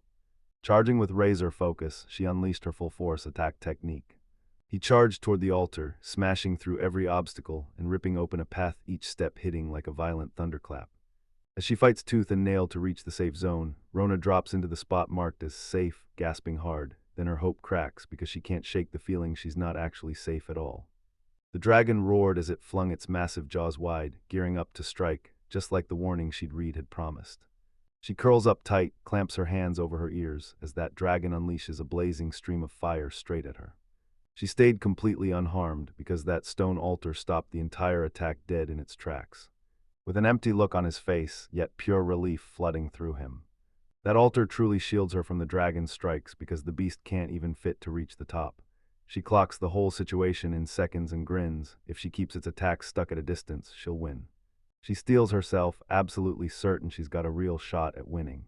He unleashed a brutal earth drain spell right into the dragon's power. As soon as she starts firing off multiple ice spells, she hammers it non-stop, trying to crack it down even harder. She's stubbornly locked in on that plan. Rona decides to call it for a second after pushing non-stop, then drops onto the ground, spent and shaking, ready to let her next move count. She takes that sweet bite, feeling her strength flood back as relief hits hard. Then she springs up, eyes locked in, ready to smash right back into the dragon. She keeps blasting ice magic again and again, trying to snap that stubborn chain. She won't stop, she keeps pushing until she finally smashes it right after she breaks the chain. A dragon suddenly blasts into the sky out of nowhere, just before her very eyes. So now it all comes down to the situation. Once it drops to half HP, the enemy switches tactics and unleashes aerial attacks from the sky, because knowing it can fly makes it way more dangerous. He fired a burst of light to knock it down before it could strike. She blasted the dragon with her light attack, driving it down hard. On the ground, she hurls an earth drain at the enemy, then snaps into ice magic and keeps the assault coming. When the dragon goes for a jump, the protagonist blasts it again with a light beam and slams it back down. She laughs and celebrates right then, because all she's doing is replaying that tip she once spotted on the internet. She spots the dragon's repeating attack pattern and the exact trap it keeps setting, and even though it feels ruthless and unfair, she pushes forward anyway, ending the fight before it gets the chance to kill her. The protagonist finally unleashes her last, game-ending attack. At full throttle, stuns the area and locks the dragon in place like it's trapped in ice, finishing the battle in a blaze of glory after he crushed the apocalypse-level Ragnarok dragon. He storms up again and again, grabs brand new magic and skills each time, and finally snatches the title of Boss Conqueror. I can't even believe what she just pulled off. Dragonist grins like he just won the world, cheers after finally slaying the dragon, and shoots a big thanks to the internet for the tips. A mysterious chest suddenly sits right in front of her, so she freezes, wondering if it's a prize and who had the nerve to drop it there. After smashing the bosses, she's been scrolling the internet, hunting down what rewards could drop, so yeah, she's buzzing with excitement, and she finally cracks open the chest, dying to see what she's going to get. Once she gets every technical detail right, she's grinning at the win, and she can't wait to cash in her reward. Ches, our protagonist, stepping into the spotlight. She'd always dreamed of it, and now she finally got that relief. She nearly gets wiped out because her defense is too weak, and it hits her hard. Protection matters more than raw strength, so when she's safe, she grins and hugs the armor like a thank you. He straps on the new armor, Apocalypse Dragon Ragnar Abe, and the second it locks in, he realizes it's a beast. Brutal high defense, insane resistance to all kinds of effects, and even the power to soar through the sky. It's way too powerful, so it instantly decides to check her brand new status. She checks her stats and bam, level 42 hits, with her attributes ridiculously high thanks to that fresh gear. So high she starts to realize it, she's ridiculously strong now, and she secretly throws herself a little celebration for how far she's evolved. She keeps laughing on her own, like she can already see what it'll feel like when she becomes the strongest girl in the entire world. She keeps it from getting ruined and then, laughing, she quips that this kind of disaster would never happen again. I'm charging straight into the next challenge. He barrels into the scene to investigate, then freezes in disbelief at the sight, everything locked in solid ice, stunned by the sheer magic power, and he blurts out that he's never, ever heard of anything this overwhelming. He can't believe it, the second floor gets invaded too, and then it hits him. The pieces finally click into place. A mysterious language spills out, and it races ahead of him. Suspicion snaps to life as he realizes no normal human could pull this off, and the only thing that makes sense is that some single entity, or one person, is behind it. He catches a weird, chilling feeling in the air, and instantly knows something hidden is lurking just out of sight. With detection magic blazing, she spots an insane magical anomaly, and the shock hits hard as she stares at what's waiting right ahead. The guildmaster suddenly realizes, oh no, there's an absurd amount of mana already swirling inside the opponent's aura. Her chest feels crushed, her breath won't come, and she knows this isn't normal magic. That pressure is so brutal she can barely stay upright. From the front, a dense fog of mana mist swallows the view, so the guildmaster can't spot who's leading. She crumples to the ground, confused but razor alert. Then she hears a voice that freezes her blood, and as the mist thins away, the real truth finally shows itself. It was Rona herself, now soaring through the air with brilliant, shining wings, joyfully shouting for Elmina, leaving the guildmaster frozen in shock when he finally realizes all that terrifying power came from her. Rona's wings left him speechless, and doubt crashed in, was she truly human, before he could even react. In the blink of an eye she grinned, shot her hand out, and said, "Here," unleashing a terrifying surge of energy. She feels the air crush down, and panic detonates the second she realizes just how absurdly strong he is. She's sure she's about to die. Grinning as he clutched the labyrinth's core in his hands. She insisted it was nothing complicated. She only finished the mission exactly the way they asked. She finally clicks every bit of that distortion, every spark of power, all traces back to that one simple move. He realizes Rona just pulled off legendary spatial magic, something nobody's ever seen, even among the Ranka crowd. The raw amount of mana, and whether the labyrinth's core was there at all. Rona stormed through the whole dungeon alone, finished it in record time, and flashed a calm, fearless smile like it was nothing. After the test, Elmina froze solid, paralyzed, wide-eyed, and shattered by what she just saw. She crumbled with despair because admitting Rona's superiority would torch her own reputation. Still, she bolts anyway, shame and all, and Rona just stares, utterly lost as she scrambles to escape, and right in the middle of it, Elmina gets blindsided by Rona's voice. The guildmaster locks eyes, and panic hits hard as the truth finally clicks. Because Rona Hermit keeps her trapped, there's no way out. Elmina coldly snaps at her to mind her own life, then storms off with a veiled threat. Next time, she might not make it out alive. I made a dark promise, next time I kill. He grabs his whole life, shoves it aside, and vows to throw it all away just to head back to the countryside. Get tangled up with Rona again. Too bad fate already wrote the ending, because that same monster would keep reappearing in her life for years to come, and she had no idea yet. She shrugs and says Elmina is secretly a good person, and prays that her warning actually saved her, then drops the bomb with internet spoilers. Elmina bites the dust in Chapter 5 of Part 1 of the main story. Some things can't be changed, so Rona throws a celebration anyway, raving about how the new armor is totally worth it. With her flying power permanently online, she doesn't have to walk anymore. She snagged an upgraded item box with more space, letting her lug around 50 extra items. Then she couldn't stop smiling at how useful the upgrade was. Hannah practically bursts with excitement as she shows off her brand new adventure card. That man heaps praise on her, stunned that she's already stepping into the rare, prestigious silver rank, something nobody has ever done, yet Rona just grins modestly. She shattered multiple adventure cards for failing to rein in her strength after leveling up way too fast, and Elmina watched her own rank get bumped up because of it. She earns Elmina's test approval, something only a handful of people can pull off. He pretended to be shocked, but the second he noticed it, he was way more fired up than before. Rona swooped in and healed his injured knee, and the relief hit him so hard he couldn't stop himself from saying he'd been saved. Her story lit up his whole life. Now he dreams of becoming an adventurer who can save people like she did. She froze in shock, totally unaware her gesture would hit that hard. The protagonist shrugs at a simple herb-gathering mission and dives straight into it. She decides to kick things off with something easy, something light. Reinhardt stares at her like, wait, is this really your secret to earning money easily? Because he's blown away by how humble she stays even after that. A deadly disease started spreading through the city, and suddenly everyone scrambled for medicinal herbs like their lives depended on it. Realizing this, the protagonist steps in and helps right away, so even though she's embarrassed, she still admits she caught herself thinking about the money too. Going alone was risky, because trying to handle everything by herself would get her killed. Saying goodbye, he takes off and rockets into the sky, leaving Reinhardt stunned, breathless, and totally speechless. He just denies it on the spot, but you can still see the shock on his face from what he just witnessed. Reinhardt let her go on her mission, staring up as the protagonist soared through the sky, and then a wild thought hit him. Could she be an angel? He admits he's never even heard of an ability that lets you fly, and after rethinking their talk, he can't shake the feeling that his whole world suddenly looks tiny next to her greatness. Reinhardt hammers away at his training, all fueled by one burning dream, reaching Rona someday. Tucked under the covers, she stares into nothing and panic claws at her heart. In her mind, there's zero doubt. Rona Hermit is the Demon King himself, and the world is about to explode. From the internet, she heads straight to the spot where she's supposed to find the medicinal herbs. She pauses because something feels wildly wrong in the air. The air feels weirdly heavy, like the sky just dropped its gloom straight into the room. She drops onto the land and locks onto her mission, find that medicinal herb fast, while struggling to keep her flight under control. A rare Mabaro leaf gets used in the elven secret potion, and it's so valuable it fetches a whopping 50,000 sil.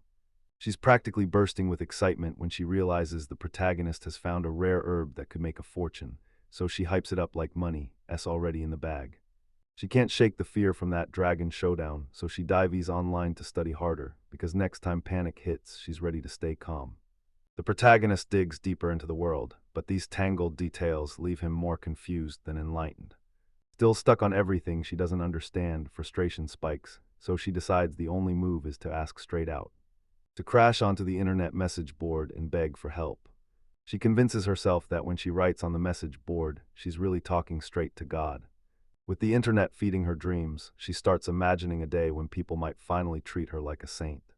This could spell disaster if the church ever finds out. He freezes, wrestling with the terrifying question of whether a regular human is even allowed to challenge a god. After everything she's survived, she pushes forward, determination blazing, and yells that she'll write, then slams her thumb onto the post button. Scribbles on the message board, begging for a real way to make money in the city of iPhone. She panics, heart pounding as she wonders if she broke some sacred divine rule. Then, to her shock, she bolts forward and somehow she's both jittery and buzzing with excitement at once. Then the protagonist starts reading the very first replies to her question. Some random nonsense keeps flying in. One guy tells her to strip, and another just barks like an idiot. She typed a giant wall of LOL, rambled everywhere, and somehow gave zero useful info, then got totally blindsided, frozen speechless as the comments went full chaos, while the protagonist fumed at the pointless first replies, convinced nobody was making a lick of sense. A crisp message hits the chat, then someone tells her, since you're new, you could rake in cash mass-producing my bureau leaves in the Ipru forest. Buzzing with excitement at the same time as the idea hits, simple, clean, and ridiculously effective. The protagonist cracks a secret way to harvest herbs without end. Relief hit as it finally triggered its cultivation state. The plant drops its leaves without tearing the roots, so as long as the roots stay untouched, its HP never rises above 1, meaning you can keep harvesting forever without ever killing it. He fires off the tiny heal magic on the plant, and when it works, he knows the method is legit. She just keeps pushing forward, growing it nonstop, and when she realizes those herbs are an endless paycheck, her eyes light up. Then she grins like a greedy demon, laughs, and swears money really does sprout from the ground. She invents her own secret technique, and then goes full machine, harvesting herbs for 24 straight hours with blistering speed and razor-precise moves. With this, Rona, our hero, learns the infinite herb harvesting method, and suddenly those Mabaro leaves start looking like cold, shiny silver coins to her. Fortune exploded, growing faster and faster by the second. She's sitting on 50,000 sil, and that's just the spark. She's dreaming of hauling in 50 million a day, absolutely obsessed with the idea of getting rich through endless harvesting, so Rona starts selling the Mabaro leaves little by little. The guide says selling them in one big batch would crash the price, so she's banking them in her item box first, then trading them for cash. She spots a weird symbol etched into the ground. It's where the whole side quest kicks off. Rona spots an elf sprinting for his life, then, seconds later, he stumbles, crashes to the ground, and looks completely helpless. Rona gasps at the sight, then drops down fast to figure out what just happened. Self finds herself boxed in by wolves, and terror makes her body shake. She lunges to protect herself, but her magic completely sputters out. She shrieks, begging them to back off, knowing all her training won't save her. She watches the wolves close in, terror screaming through her. She's sure this is where she dies, helpless to save her mother. She screams up at the heavens, fighting that fate with every breath. Then, right after those desperate cries, everything suddenly shifts. She's still shaking with fear when she senses something in the air. Then her eyes snap wide, because a strange, unexpected glow is pouring down from the sky. Stunned, she watches the wolves in front of her get locked solid, frozen clean through, and turned into glittering crystal ice statues. She finally realizes what just happened, but all she can do is stare, because this is way past anything that should be possible. The elf goes stone, still, and watches the figure materialize right in front of her. Light and power wrapped around her as wide-eyed shock hit the elf, who gasped a single word the moment she saw her savior, God. He clocks the staff in the protagonist's hands. She clutched the wand of the world tree, a legendary relic from her people, so rare it only shows up when a crisis demands a savior. The elf blurted, "So you're the one." And surprise sparked in his eyes, but the protagonist, totally lost, shook her head fast and denied it before she even understood what was going on. He swore the girl had been sent by God to grant her wish, and that only made everything more confusing for her. Stunned by the words and still totally confused, she starts to wonder if maybe, just maybe, she can help. Hope drops to her knees and emotionally pleads, "Please don't take me, Savior." Tears streamed down her face as she begged the hero to rescue her mother and save the elven village, too. She was moved, but the bigger truth still hadn't fully clicked in her mind. Right as she gets to this moment, the protagonist freezes up, offers a shaky, nervous smile, and blurts, "Ah, yeah," like he's scrambling for words he doesn't even have. He grabs a brand new side quest and heads into the elven village to track down the epidemic, right beside Princess Erna herself. Level 50 required, and if he survives, he'll earn the Elven Queen's amulet. Shame grips her and she realizes there's no turning back now. Then the Elven Princess calls her savior. She isn't the one you should trust, so the protagonist tails her as she leads him straight to a hidden elven village. If he doesn't hold her hand just right, she could vanish for good, like she'll never find her way back.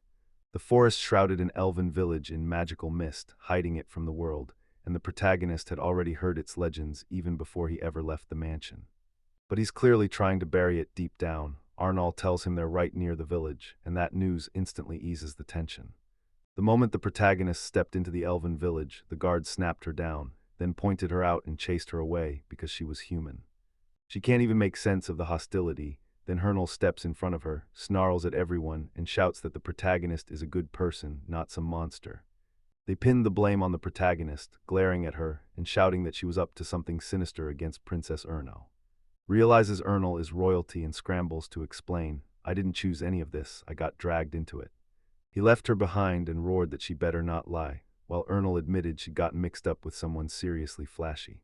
The protagonist stepped forward, insisting she was the one who triggered that brutal natural disaster in the forest. Can't believe how they even figured it out.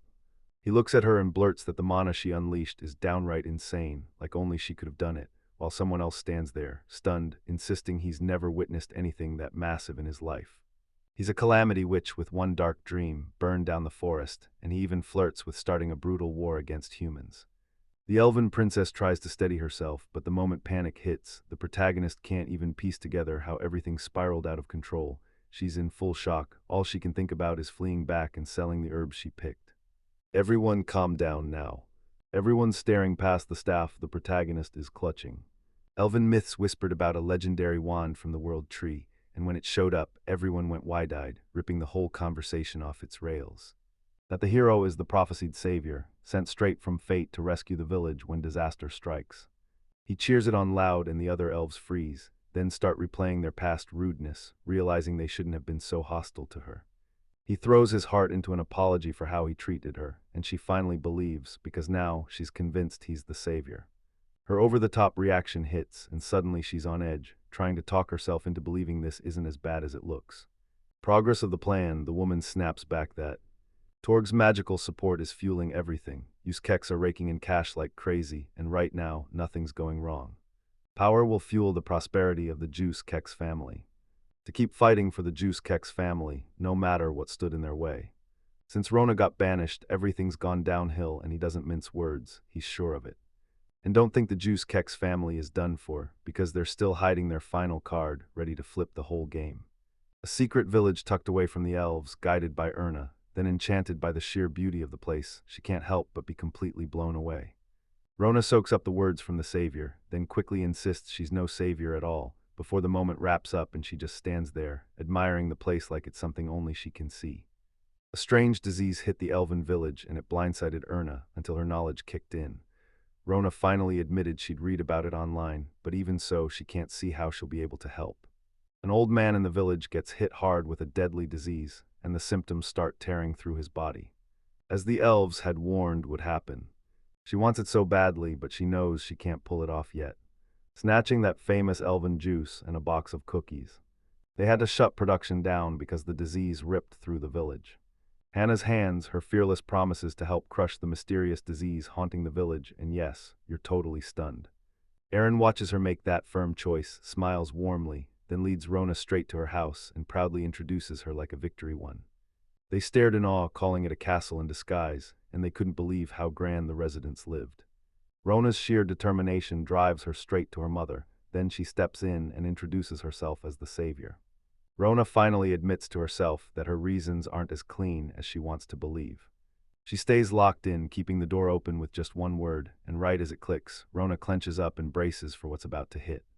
The elves' queen lies bedridden in her room, but the moment she sees her, the queen instantly knows she's the savior. She stared at the queen's beauty, and it hit her like a full-on strike of awe. For the way the place is, and Rona responds with polite grace. Rona doesn't have the world tree's staff in her hands, yet she still feels something divine hovering just out of reach. Rona's eyes widen, she can't believe what she's just heard. He started to feel like something was watching him from the shadows, even while the system stayed hidden in private mode. That festive day arrives and she orders a banquet to be cooked up right away, while Rona can't shake the question, did the queen actually feel something for real? The queen's coughing fit rips through the room, and Erna's stomach drops with worry. Zercha hands her the medicine, then leans in and begs her to stay quiet, because talking too much could make her condition spiral worse. The queen drops to the moment and apologizes, right then and there, realizing just how deadly Zercha's skill truly was. The queen turns to another equally gifted soul and praises Rona, saying that's exactly why she's called the savior.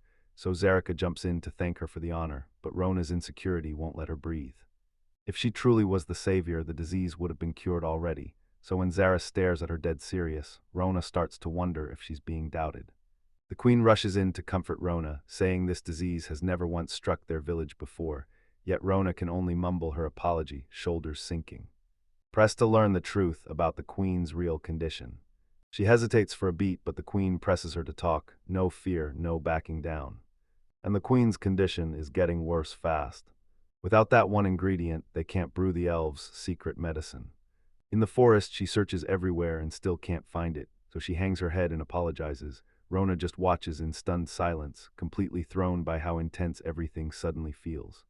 She raged through the hunt, desperate to find the one ingredient that could save her mother, yet it kept slipping out of reach. Erna pleaded with her, swearing she'd done nothing wrong, and begged her not to cry. Then Erna sprinted straight into her mother's arms, desperate for comfort. Zaris's voice cracks, and the moment her mother pulls her in, emotion hits like a wave. Rona can't shake the feeling that she doesn't belong anywhere. Zaris insists on looking after everyone, and the medic nods, telling her she has to run to the other patients first. Down the twisting corridors, villagers swarm her, begging for medicine and tossing treasures at her feet, yet she stays cool as ice, swearing she'll deliver everything right on schedule. And suddenly she realizes everyone worships the medic's skill. Then the name Zarek hits her like a memory she can't explain, like she's heard it before. She grins with total confidence and lets out a mysterious laugh, like she knows something you don't. She tells the villagers that everyone's foolish, but irresistibly charming, and the smile on her face gives away that she's hiding something beneath all that respectable armor.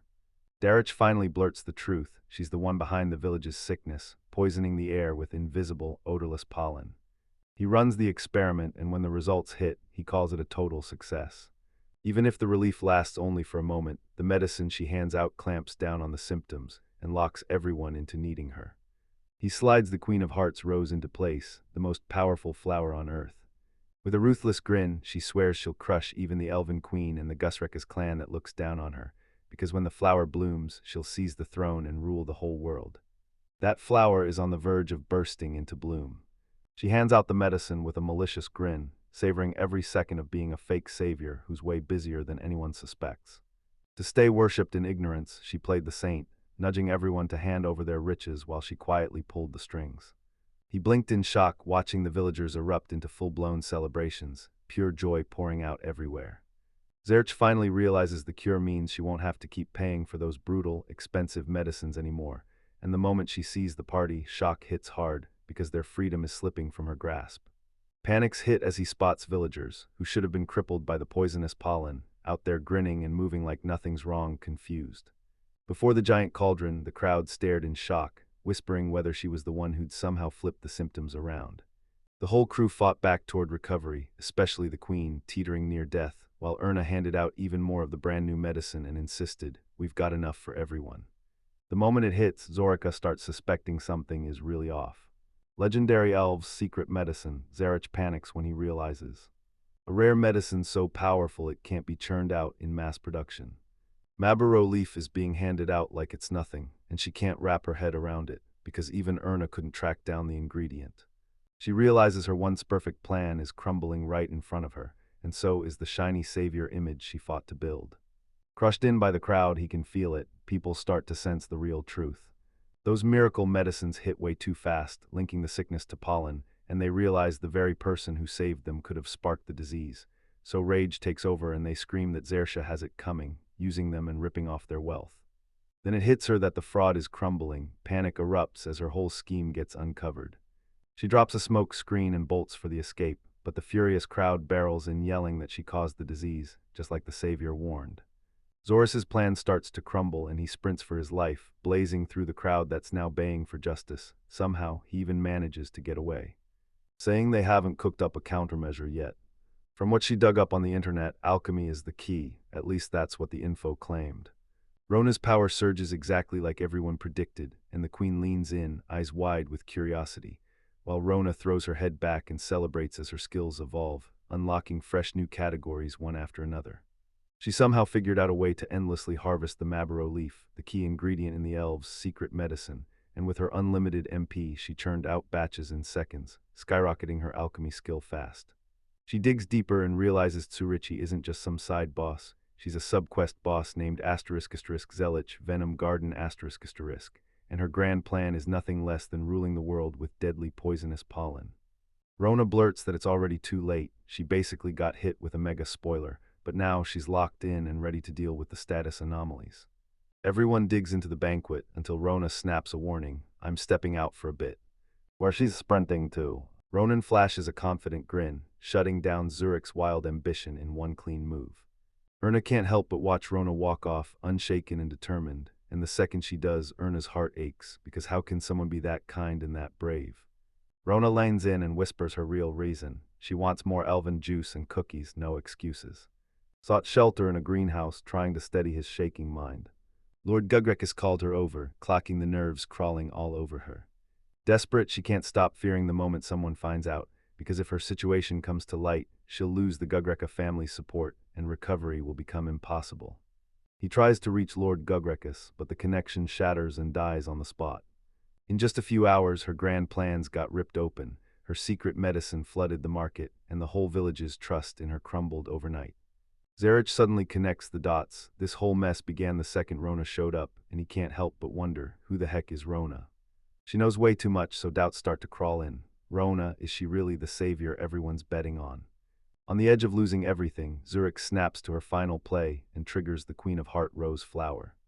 Zarich siphons every last drop of mana out of the greenhouse and drives the Queen of Heart Rose into an explosive bloom, fueled by her creeping dark power for the final strike. Once she blooms fully, her enchantment sweeps through everyone for hundreds of kilometers, and now she's plotting to expand her territory by turning that power into obedient servants. Also, she can rise as the queen who rules the world. Declares like chill, she just has to stall until the Queen of Heart Rose finally blooms, and then victory is locked in. She storms into the house, turns it into her castle dungeon with sheer plant power, and then dares anyone to come at her from any direction. The greenhouse's glass roof slams down like a weapon straight toward Zorik, impact and all, and Zorika only smirks, calm as ever, like she's about to start the real showdown. Zarich's heart drops as Rona tumbles off the roof, clutching something dangerous in her hands. Zaris was hit with the surprise, and then it clicked fast. The girl was a straight-up threat, and the descent had her ready to move. And she suddenly realizes she landed right in the boss's garden. Swiping through the internet, she uncovered a secret ceiling passage, an instant shortcut on the map, leading straight to Doctor's Rose Garden, a dungeon that wiped out novices by slapping them with deadly negative status effects. Rona rolled in with a smug smirk, calling the intruder foolish for stomping into her poisoned garden unarmed. Yet even with everything falling apart, she kept her cool, taunted the intruder, and sat there watching in silence, dead set on taking control. Rona steps into the garden, and you find out the story already says she's been defeated. She says the special poison is pollen, and now it's hitting full force, so she leans in like she's sure Rona is about to drop. He freezes in shock, then hesitates like he can't decide what to do next. Rona snapped that even with all the knowledge in the world, there was no way to stop the garden's bad effects from spreading everywhere. Even with the elves' secret medicine, Rona can't use it if she's paralyzed or knocked out, and with a razor-sharp, sarcastic grin, she asks if she's about to watch a dance of agony. She keeps her terrifying laugh rolling, but Rona's stone-calm, totally unreadable face kills the whole mood in an instant. Unsettled, she let out a shaky laugh that stuttered out of her own mouth. Rona sits there in quiet shock, and the whole moment hardens into an awkward silence, one tiny drop of sweat sliding down her face. He brewed up a fake doll with alchemy in a cauldron. Erna and the other village girls gawked at the doll's likeness, and honestly, it was adorable to them. When the doll takes the hits, it just guzzles every attack until its HP finally hits 0, and Zarek, shocked, realizes the status attacks she's been counting on in the greenhouse won't work at all. Turns out those status attacks hit like poisonous pollen. They don't deal real physical damage, so the substitute doll can shut them down. She readies her weapon, then makes one ruthless call. If she strikes from beyond the poisonous plant's range, she'll win. He can't believe his eyes, he just wants to see her again, and he's still shocked by how she keeps fighting back. A familiar voice booms out of the magic orb, and Zarich scrambles to cover up what's really going on. It's Lord Gugureki's. Rona's eyes go wide, and she blurts, "Father." It hits him she's the final card he's been betting everything on, and once he trusts her, the truth finally explodes into the open about what's coming next. He teamed up with the Gugureka family, the very same crew that crushed the Queen and Erna with pure suffering. Even after being banished, she still clings to a connection with this family, so Zarek throws her celebration like everything will obey her plan, but the air around everyone else starts to sour. Once she faces what's behind her and steels herself, she makes a hard choice. She's going to handle her family's business for good. She says with unshakable grit that she'll never let anyone else shoulder the pain, because she's taking responsibility and she's doing it with courage.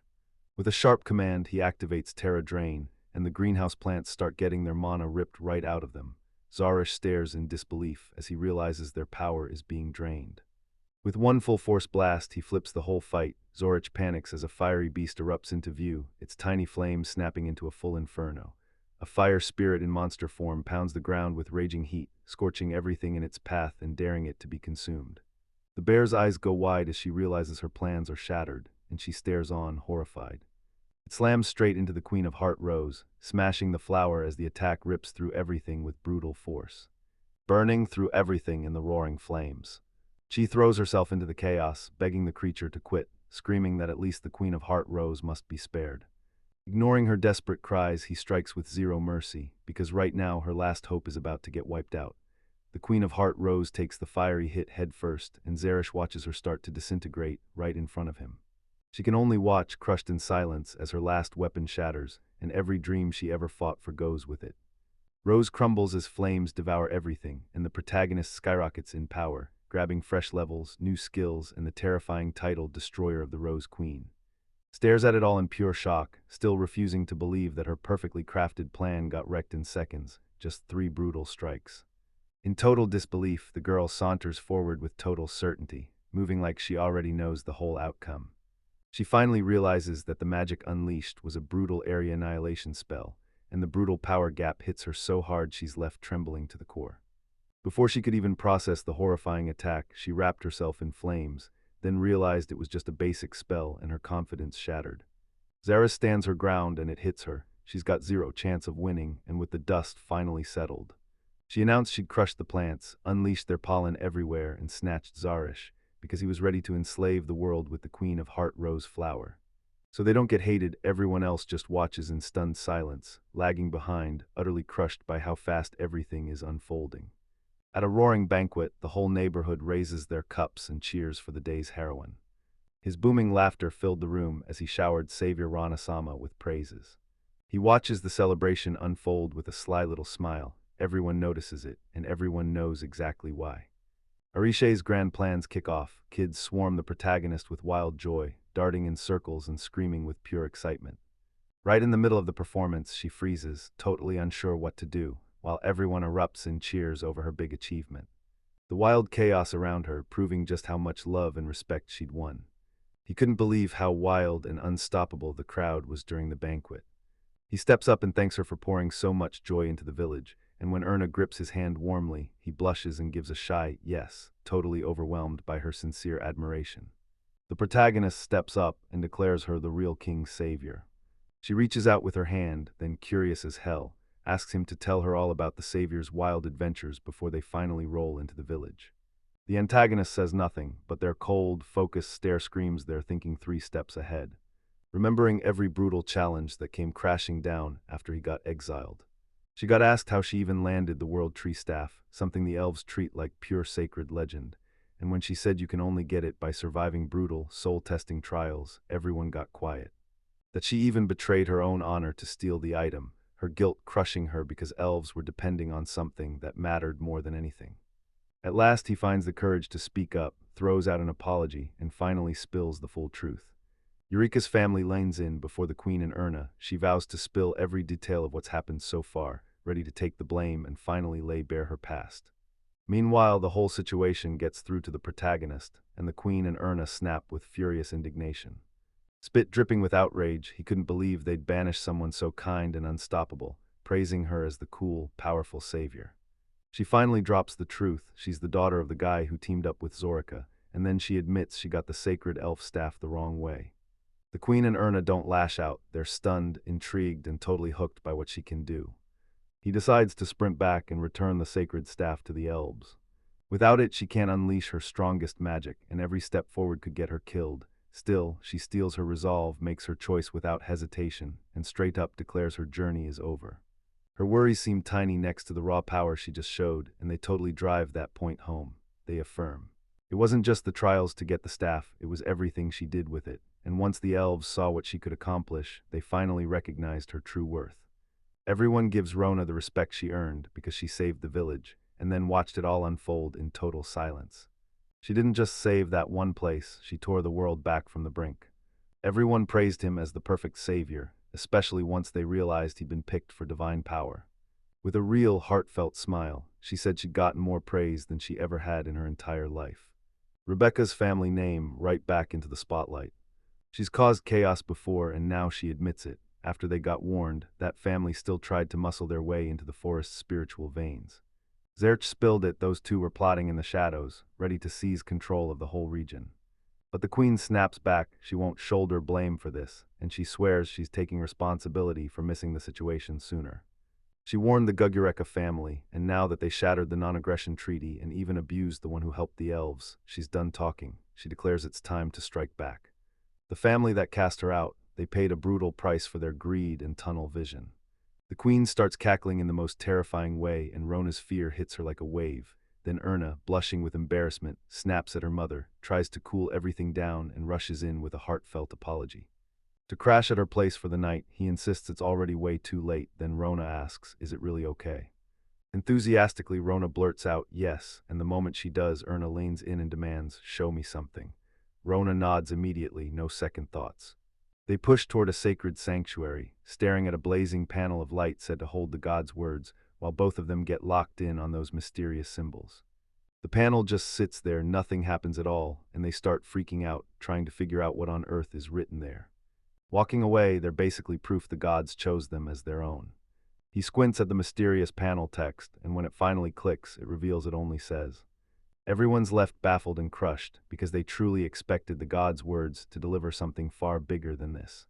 She says in the gods' language, grass is laughter. Then she keeps going, dropping that there are even crazier kinds, like hilarious grass and growing grass, all tied to the same laugh-out-loud vibe. The other two characters gasp at the explanation, calling it beautiful and poetic, like people's smiles are just grass sprouting from something divine. The girls then start tossing out grass like it's totally normal. Right now is the perfect time to say grass grows, and one person even swears she can feel the grass growing just by looking at the savior. Then the explainer loses it, praising them for using it professionally already and calling it hilarious grass. Three figures crowd the patch of grass, huddled close and laughing like they've got the whole world in on the joke. She bids the village farewell, pouring out thanks for everything, and just like that the residents' hearts sink. They ask, are you really leaving, and beg her to stay. They got it from her, and with a bright smile, she sealed her decision. She could finally settle down in the village and live in peace. She admits, yeah, that could be true, then hits you with the real twist. Her journey taught her something huge. If she was still clueless or didn't know how to use the internet, she'd never have left. Now she knows it's time to push forward. With a confident grin, the protagonist strides through the forest like she owns the path, locking in exactly what she wants, then sets her sights on traveling the world. She shares that she learned to cherish the tiny wins along the way, meeting new people, lending a hand, soaking in gorgeous views, and treating herself to good food. The elves' leader smiles, gets it instantly, and accepts her leaving, because he knows it'd be wrong to trap her and force her to stay. The protagonist gets an amulet from the elves, proof that their friendship is real. She's stunned that she's even allowed to take something this precious, but the elf leader shuts her doubts down, insisting the amulet is hers for a reason, because with it, she'll earn respect even from kings and nobles. The elves hug her tight and wish her well, swearing she'll always be welcome back anytime. She promises she'll come back someday, and the elf leader blesses her with a journey packed with laughter. Burst toward their reunion. On her brand new journey, she bounced with pure joy as the elves cheered and roared, Grandma. Then she took her bow and stepped into the next chapter, all warm, bright, and full of hope. A girl steps up and declares, everything's set, I'm slipping out tonight. With a suitcase planted beside her, she's set to vanish without a sound. Rona, still proud, walks away from her elite life after one brutal, unexpected fall, but is she really ready to disappear? She's lining up to reclaim her old rank, and she's already mapped out a bunch of secret escape routes, because as an elite, she expects her getaway to be nothing short of flawless. Just as she's about to bolt, a weird, heavy aura crashes over her and stops her cold. He bursts in with a flying crash, smashes through the window, and cheerfully yells her name, shattering the escape plans completely. He crashes in on purpose through the window, stumbles around, and blurts out an awkward apology. Elmina's eyes go wide because she can't believe what just happened. How does Rona even know where she lives? Whoa, that weird moment has answers, and she's trying to crack them. And goes straight for the kill, are you by any chance, hinting she caught Elmina trying to bolt. Rona snaps, asking if Elmina was about to bolt. Elmina freezes, embarrassed and shaking as she scrambles for a denial, but the truth lands anyway. Deep down, she already knows she can't escape Rona Hermit, no matter how hard she tries. Elmina demanded, why are you even here, Rona? And Rona grinned as she said, because I dragged back souvenirs from the hidden elven village. Heard that, and the sudden mention of the elves in the secret village left him stunned. A legendary rare crown known as the Asterisk Queen Rose Crown Asterisk, packed with crazy high stats and special powers that set it apart. Elmina's heart pounds, she can't stop staring at what she's been handed, shocked out of her mind, but still clueless why something this huge is happening to her. Awkwardly, Rona admits she won the crown in a secret elven village, an honor for beating the enemy and claiming victory. He was totally stunned, trying to wrap his head around the sheer insanity, because seriously, it's not every day someone just grabs a crown mid-battle like it's nothing. Rona's words hit her like a spark, and suddenly she's piecing everything together, dot by dot. After smashing through enemy after enemy in the chaos of the latest disaster in Yipru Forest, Elmina slipped into the elven village in the most unexpected way possible, and then just sat there like she owned the place, while her thoughts painted Rona as the mastermind behind a coup, leaving everyone even more baffled at what really went down. Respecting Rona is what kicked off the disaster in the elven village. Rona then shrugs it off by claiming the place was packed with enemies, which made the cleanup a total nightmare. Kept popping up out of nowhere, over and over, grinning like he meant it. Profiting off everything they left behind, and Elmina just stood there in shock at how casually she says it. After she wipes out the enemies, the elves shower her with jewels and stacks of food, and silent Elmina can't shake the feeling it's all a warning. With a smug grin, Rona acts like she's handing out doom to anyone who dares to cross her. Then she brightens up, points straight at Elmina and says, "You're next," like it might be a joke or a straight-up threat. Elmina sobs like her heart's breaking, hands clamped over her face. Rona snaps in, confused. Why? But Elmina can only beg over and over. Hearing enemies rattles Rona to her core. She's totally lost, because she can't wrap her head around why her visit sparked that much fear. Elmina tears up for the defeated monsters, and her compassion makes me like her even more. Rona's mind tells her one thing loud and clear: Elmina is a kind, selfless leader. She pours her earnings into mentoring fresh talent and making donations, and that's when Rona's love for them hits its absolute peak. Maburo bolts out on a mission worth 5 million sills. Now she finally has the cash to keep her journey going. She even says she tried to sell a whole 1,000 at once, but Elmina shut her down. And then she drops the bombshell: she's decided to leave the city. Rona tells everyone, "I'm only here to say goodbye. Thanks Elmina, seriously everything, and I swear I'll never, ever forget you." Elmina tries to speak up, but emotion hits like a wave. Her words vanish and she's left staring, totally lost for what to say. Elmina tells everyone, "I'm no longer needed," and drops that bombshell like it's final. Still not getting what she meant, she wrestles with asking, then spots the line behind her, breaks into a smile, and decides to say something polite just to avoid coming off rude. She goes on, totally clueless, convinced this mix-up will make her vanish for good, like she'll get erased without a trace. She crumples onto the counter, and the moment ends with her fainting, while the narrator drops a chilling hint that Elmina and Rona's tangled showdown is nowhere near finished. He suddenly lost contact with Elmina and Zerch, panic spiking as he tried to piece together what the hell was going on. Bursting in with urgent news, he screams that the Royal Knights are striking right now, so the commander's surprise flips to sheer panic, and he reacts instantly to the threat closing in. The father grabs his son and they bolt through a secret passage, letting the soldiers take the heat behind them. They've uncovered plans tied to the elven village and that massive spiritual vein, right in the middle of a crisis that can't wait. Confident because as long as they keep breathing, the Gerka family legacy will live on. A secret passage opens, and the man freezes hard when an imposing figure steps out in front of him. Howard steps in front of him with a smug, confident grin, and she casually drops that she's already mapped that path. Then she calls him young Gugrekus, like she's remembering a past only they share. Well, Howard lives, and the moment he sees her, he snaps, demanding why she's here, convinced Zarech's poisonous pollen should have left her dying.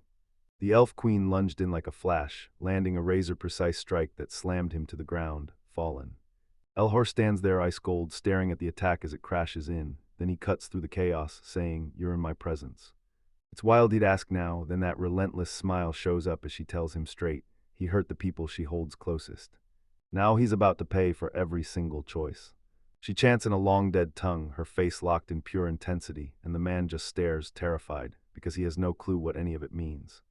With an ancestral tongue on her lips, she pushes the spell deeper, and the tension snaps higher with every word. Elhor finally spills her real reason for being here, to protect Rona, the so-called savior, who's clearly unsettled by the man's presence. He'll wipe him out so Rona can finally breathe in peace, and then it hits him. Why does her name even show up in all this? Elias snaps that he understands nothing, but after all that hunger for power, Elhar finally pulls back the curtain and drops the truth. His own daughter, Rona, completely clueless that she's the most powerful witch alive in the whole world. He doubts every word he hears, like something's off. He calls him out for acting before the facts and then shuts it down, saying only Rona has the power to win.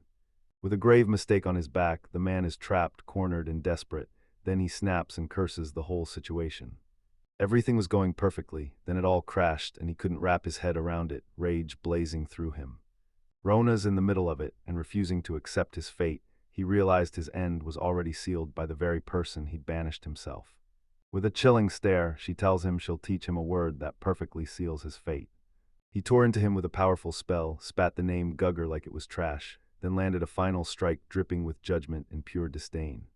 Sealing his victory, Elhar defeats her enemy, and then just calmly stares at the body on the ground.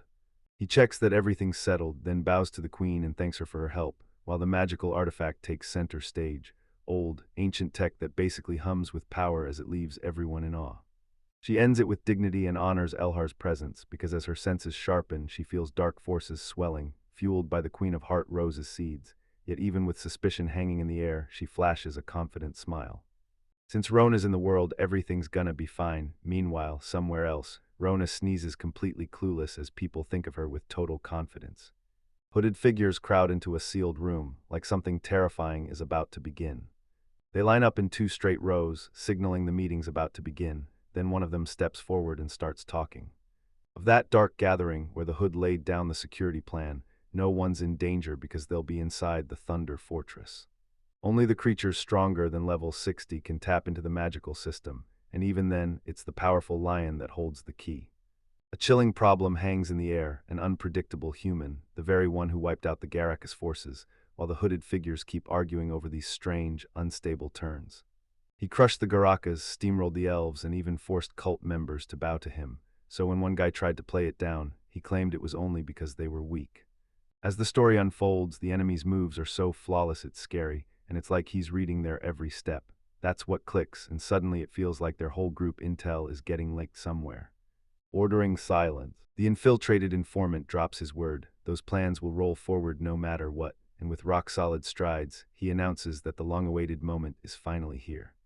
They dug up terrifying, game-changing artifacts and learned the world's ancient protectors are crumbling. With humans in this era seen as weak, they straight up decide hiding ends now. Snatch a spell meant to smash the seal on that mysterious figure and kick off the purge that finally cleans up the world. Their last desperate plan to break their god out of captivity. In Ragnarok, to cleanse the corrupted earth once and for all. Tends to drag everyone back to the old kingdom, then slam the door on it, kicking off a brand new dark age.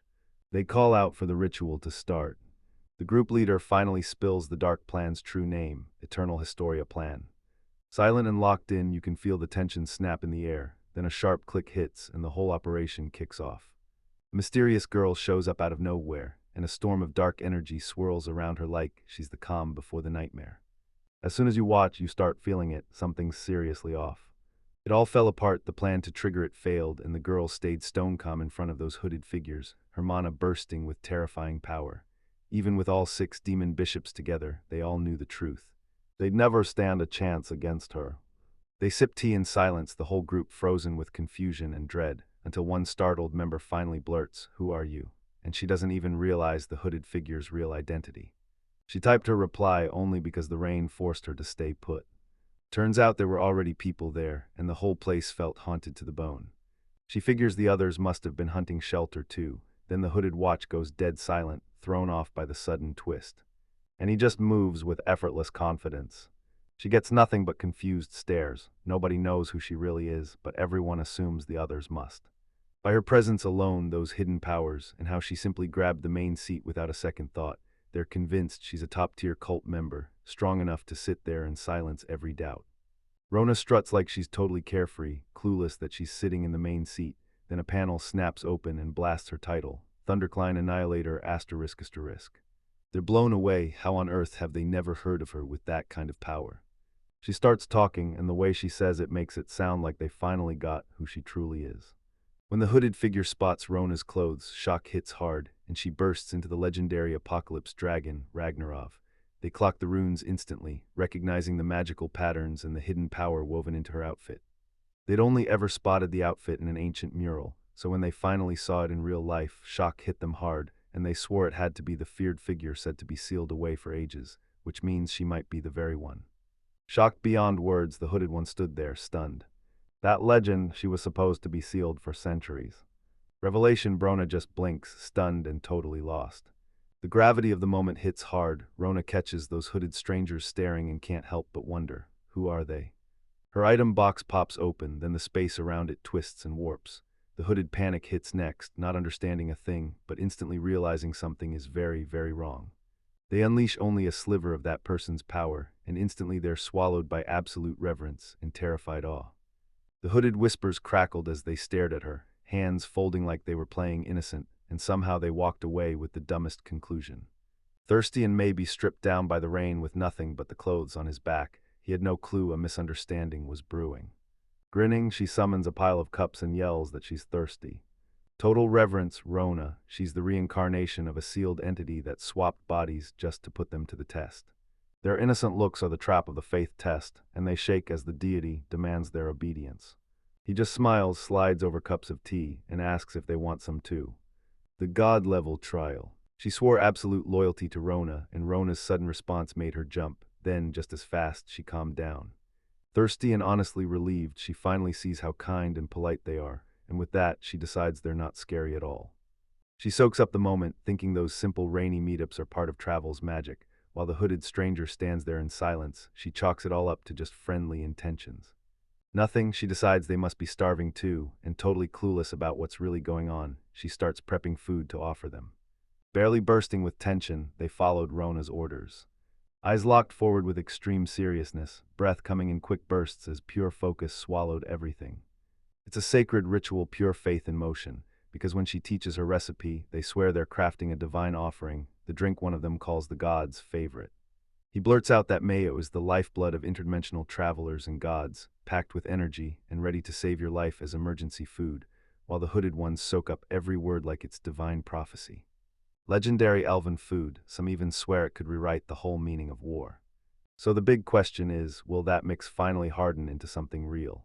They treated making the mayonnaise like a sacred challenge, and any doubt felt like blasphemy against something holy. They're convinced it's all just good fun and teamwork, until you realize it's really hunger driving the whole cooperation. Smiling, he says group activities are the best, and the hooded one, still locked in that religious trance, nods back with reverent certainty. Solidify is expected to happen, so why are things so worrying and confusing under that hood? One person even thinks a special technique might be the answer, and Rona can't help it. She's fired up and insists she's got a brilliant plan to fix it. He blurted it out with crazy enthusiasm, and the whole group instantly snapped their attention to him. It's a video to help because it breaks it all down, showing you how to build a bunch of different things. Everyone finally gets how the tech works and they're stunned, convinced they're staring at the legendary book of creation. She taps the screen to kick things off, totally clueless that everyone's already in awe, then the recipe video starts. Accidentally plays some seriously questionable stuff with a girl calling him Oni-chan in a way that screams sexual innuendo. Hypnotized, they start chanting Onishin in unison as Rona stands there, frozen, utterly confused, and still not getting what just happened. A chilling cult of monorich beings gathers in total silence, higher than anything humans can hold. A final apocalypse dragon is coming to scorch the world, and one figure, eyes locked, face dead serious, steps up to remind everyone exactly what has to be done, because a decisive move is about to hit any second. Gently plays yet another inappropriate video. They tried to create your naughty little sister, and the hooded, utterly deluded ones took it as a brand new divine command, then clenched their fists and raised them, ready to obey. Rona's screams rip through the room as she stares, terrified at how she even got this far, and when she scrambles to tell them the last part was just an ad, the hooded figures don't budge. They're convinced it was some kind of revelation. Panic rising, she spots the timer, 13 seconds left, and lunges for the skip button. He wanted to hit play on that mayonnaise video, but the ad confusion pinned him there like a trap. Whip up the mayonnaise, then gasp because they lift the dish like it's a sacred relic, glowing with pure joy at what they just pulled off. Rona cheers, recognizing the recipe, while they still can't wrap their heads around how a plain liquid managed to turn solid without any magic. They clutch their faith and swear it's a miracle, while the hooded figure stares at the mayonnaise like it's peak alchemy, something beyond magic and sheer skill. Rona intentionally let them in on that knowledge, and the satisfaction hit hard. She even joked that everyone had a blast. Rona pitches the idea of a commemorative photo, flashes her camera, and the hooded figures instantly treat it like yet another sacred artifact. All fired up to take the photo, they blurt out, "What's 1 + 1?" They instantly plunge into a wild philosophical and mystical debate about the meaning of addition, and each of them spins a totally absurd interpretation. Rona craved just one plain answer, but the room went dead silent after that brutal command. She posts the photo and gushes in the comments, calling it an emo vibe and praising how damn good the result looks. Figures lights up, shouting that the pic is Insta-worthy, while someone else argues it could still be cranked up even more and made even more stylish. The whole place is decked out with celebratory mayonnaise banners, shouting that their bond is eternal. Session S over. Rona and the hooded figure line in, ready to take the first bite of that mayonnaise. Rona's jumps in right away, clearing everything up with total certainty. It was just seasoning, not something you're meant to swallow raw, and the hooded one understood the mistake way too late. They huddled over ways to keep the mayonnaise fresh, and even the messed up batches got saved, because someone swore they still made a killer topping. Hooded Moves swears they'll lock the food away as a sacred relic inside the temple. This gift is a little thank you that says, I mean it, from the bottom of my heart. He yanks a summoning stone out of nowhere and starts rawning right into it. They'll only call in whoever's registered for a limited time, promising her, just tell me when, I'll step in and help you whenever you need it. Rona snatches the item with blazing excitement, her eyes lighting up at how fiercely that stone shines. With a huge grin, they declare, we're best friends now, and the hooded one just stares, best friends. With a bright smile and a promise to meet again, Rona rockets into the sky, giving one last wave before the hooded stand in stunned silence, still trying to catch up. Silently, because to them, Rona felt like a storm rolling in out of nowhere, massive, sudden, and impossible to ignore. They can barely believe it. This time, they actually built something together for the very first time. They can't stop thinking, when was the last time they felt something like that, like a silent shift just flipped inside them. He gathered them up, and just like that, a burning question sparked in the air. The swamp's been sealed in ice, and nobody has a clue what's going on. One chilling silence falls over them as the warped climate mystery hints that something far bigger is lurking behind everything they've seen so far. She can't stop smiling as she travels, replaying how warmly the hooded strangers welcomed her, and how much she's genuinely loving every mile. To get to the royal capital, she makes a bold move. She sets her sights on the port city of Aqueous. With the map clutched in her hand, she bursts into motion, fearless and curious about what waits down the road. Port city of Aqueous greets him with roaring life, and when he finally lays eyes on the sea for the first time, sheer joy hits like a wave. Rona decided to come, and this city reeled her in with mouth-watering seafood and non-stop fun, making her practically bounce with excitement to explore. Smelling the sea air, she suddenly remembers that strange internet story, and the sight pulls her in like a spell. And she blurts out the same line again and again about how everything's incredible and unimaginably huge, then realizes her vocabulary's running out. Meanwhile, the residents just stare, watching her over-the-top hype with growing curiosity. She bursts into the city, but instead of strolling, she climbs up a giant boar like it's her ride. Charging at full throttle, screaming like they're about to hit a war raid. He was frozen in disbelief, totally lost about what was going on, and who that wildly eccentric girl even was. She flashes a big smile and greets everyone like a burst of sunshine, but the way she slips into the city is so over the top it steals the whole crowd's attention. Everyone assumes mistakes mean danger, so fear sparks in their hearts, they scramble for weapons and they yell for defense, convinced they're being attacked. She slips her card in and boom, it flashes *silver rank, leaving everyone staring in shock at how young she is. They tweak their attitude and swallow their pride to apologize for the brutal reception. Then they explain the city's been getting hammered by monster attacks, and some even wonder if they should ask her for help. Believing she's just some adorable kid, way too young to be tangled up in anything. Everyone's on edge and residents start demanding, what's happening? One person hesitates like the truth might burn them. He has to get out of the city before tomorrow hits, and even without spelling out every detail, he makes it crystal clear that something huge, and possibly deadly, is coming. The word tomorrow sticks like a threat, turning the whole moment into pure mystery. He reveals, dead serious, that tomorrow is Wednesday, and for some reason, that one word hits with an insane weight. They try to figure out why the air feels so tense, but they can't ignore the eerie vibe. Then they whisper that it's wild for anyone to show up around here at this time of year, like something big is about to hit. She says she's staying in the city for about a week, straight up playing tourist, and the receptionist's jaw drops, especially when he realizes the very next day is Wednesday. The vibe flips from chill to tense, and nobody even explains why, they just keep saying, Wednesday, you know, leaving Rona totally lost, like that day is hiding some secret. Forget the Wednesday mystery for now. She fires up with pure excitement and heads straight into the city to explore it all.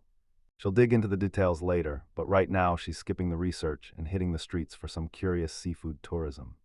He rushes to the fish market, only to slam into locked doors and empty streets. Rona spots every last shop as she keeps moving through the street. The city's air feels wrong walking the streets. She hears desperate pleas spill through the noise.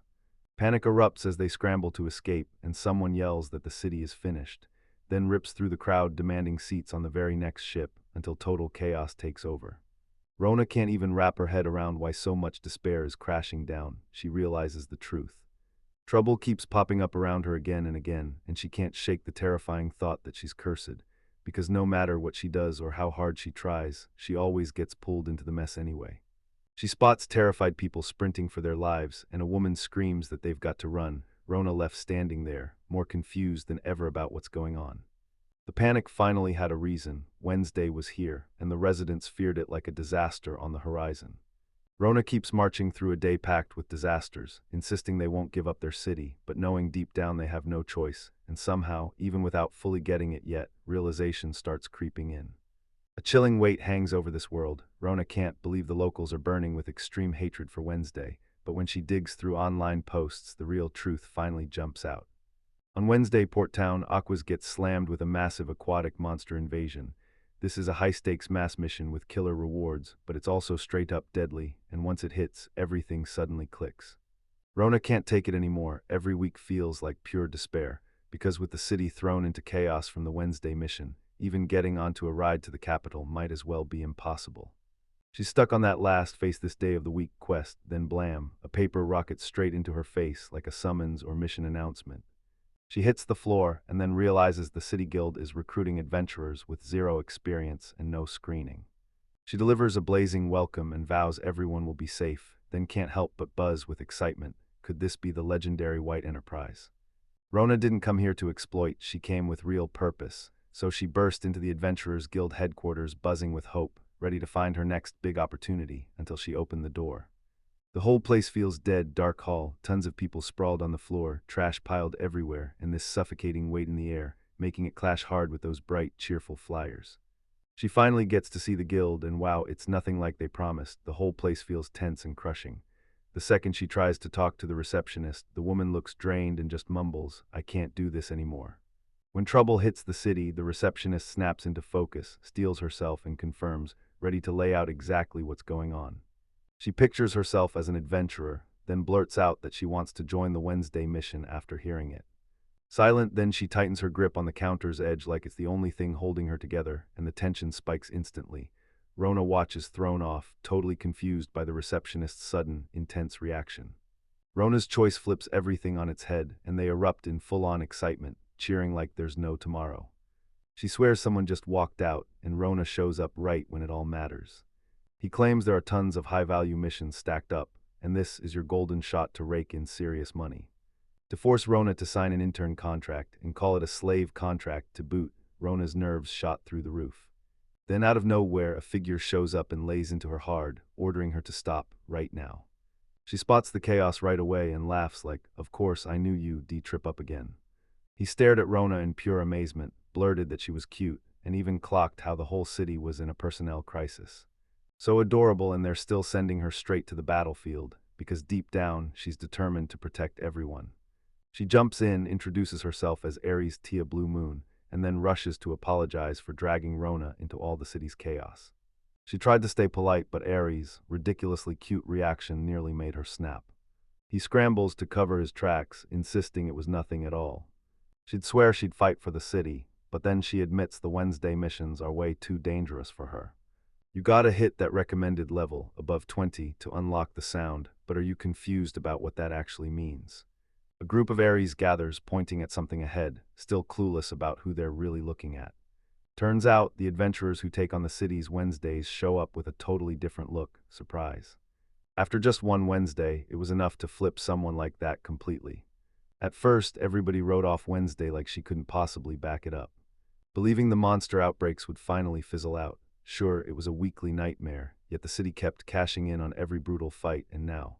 A whole year slips by and Wednesday is still a mystery. Rona stays quiet, but the situation's weight hits her hard, and she's shocked by how serious it's become.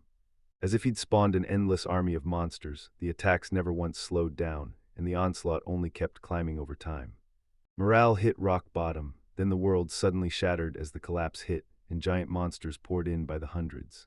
Chaos erupted, streets got smashed, shops got swallowed whole, and residents bolted in pure panic. Kids screamed, soldiers fell back in chaos, and the city itself lay in ruins. Then the whole town started to crumble, no supplies, shattered gear, and zero profit from monster loot, so merchants and adventurers just packed up and vanished. Stood his ground and looked death straight in the face. If the city fell, he'd go with it. Realized just how deadly those Wednesday quests can be. If it's okay, she reassures the guild master with a warm smile. He'll crush this threat for good one day and bring real peace back to the port city of Aqueous. Rona smiles and promises she'll be waiting back in town with a feast of delicious food, and the adventurers tell her to come back as soon as everything's finally settled. She stands there in quiet silence, her heart swelling as she soaks in how everyone's caring for her. She shrugs and says she's still figuring out what to do, because even with every strategy in her head, she's never battled as part of a group, and her magic still isn't mastered. Crush the Wednesday mission fast, then hit the road and enjoy the trip.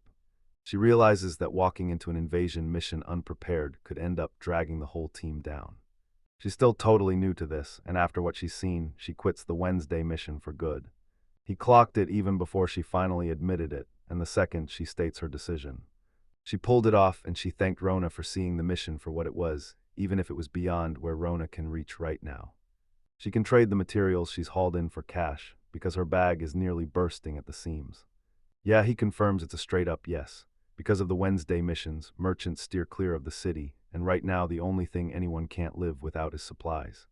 And he's about to hand over the items right there and now. She snatches up the instruction and dumps a whole load of herbs into her bag on the dot, pure excitement spilling everywhere. They're totally stunned by how much there is, and their minds can't decide whether to freak out or steady themselves. He stared in shock. Rona's brought the rarest Mabaro leaf herb there is, now I get it. He leans in closer and then spots another jaw-dropping sight, the thunder lion's mane Ilian. Confirms she could have beaten the creature and leaves Airy reeling, because somehow she bulldozed through the deadly thunder swamp like it was nothing. She grinned and cut straight through the swamp as a shortcut, leaving everyone utterly stunned. The only ones who clawed their way back from there were Swift Thunder Reinhardt and the rest of the genius crew, because Reinhardt had been gone for 5 brutal years.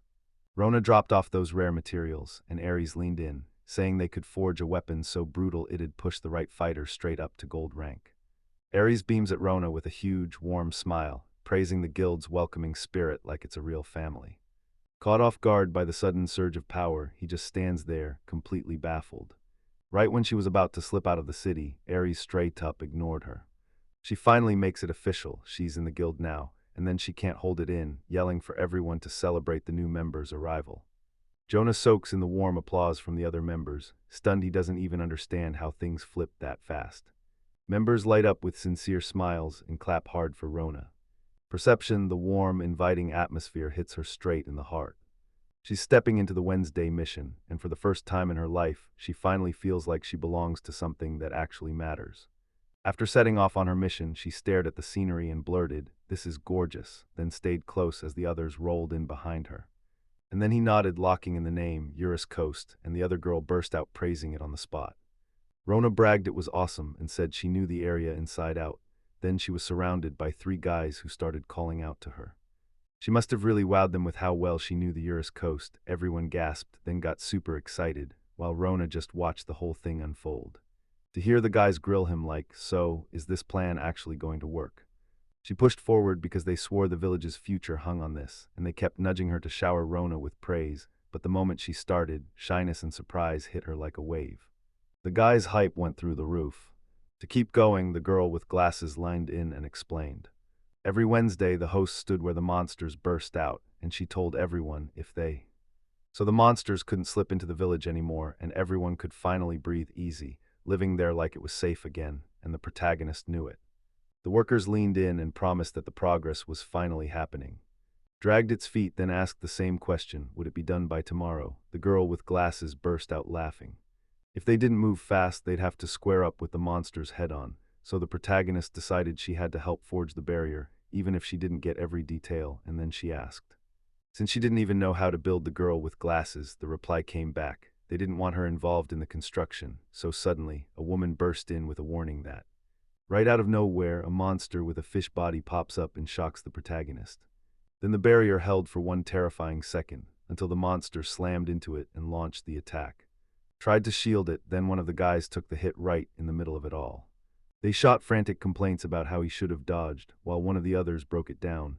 This monster pulls a trick called *** Yara, ripping through subspace to slam you with surprise attacks, and the guys just kept panicking. On land, they couldn't wrap their heads around it, and one of them snapped that building the barrier overnight took way too much extra effort. The girl with glasses told the. Now it finally clicked. She understood exactly what was happening when the glasses-wearing girl stepped in and started to explain. They slogged along because there weren't enough people or supplies, and monsters showed up even when it was normal, so they begged Rona to step in and wipe them out. Then the protagonist asked. All right, because they kept shouting and the other guy bragged that the guild had 0 work accidents since it was founded. Rona nodded and decided to step in and help, right there, showing. Start with the glasses.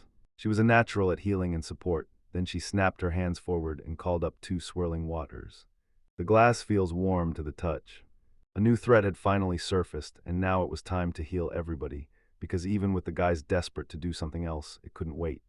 The water spirits were forced to heal them, and the glasses-wearing girl starts praying with her whole heart.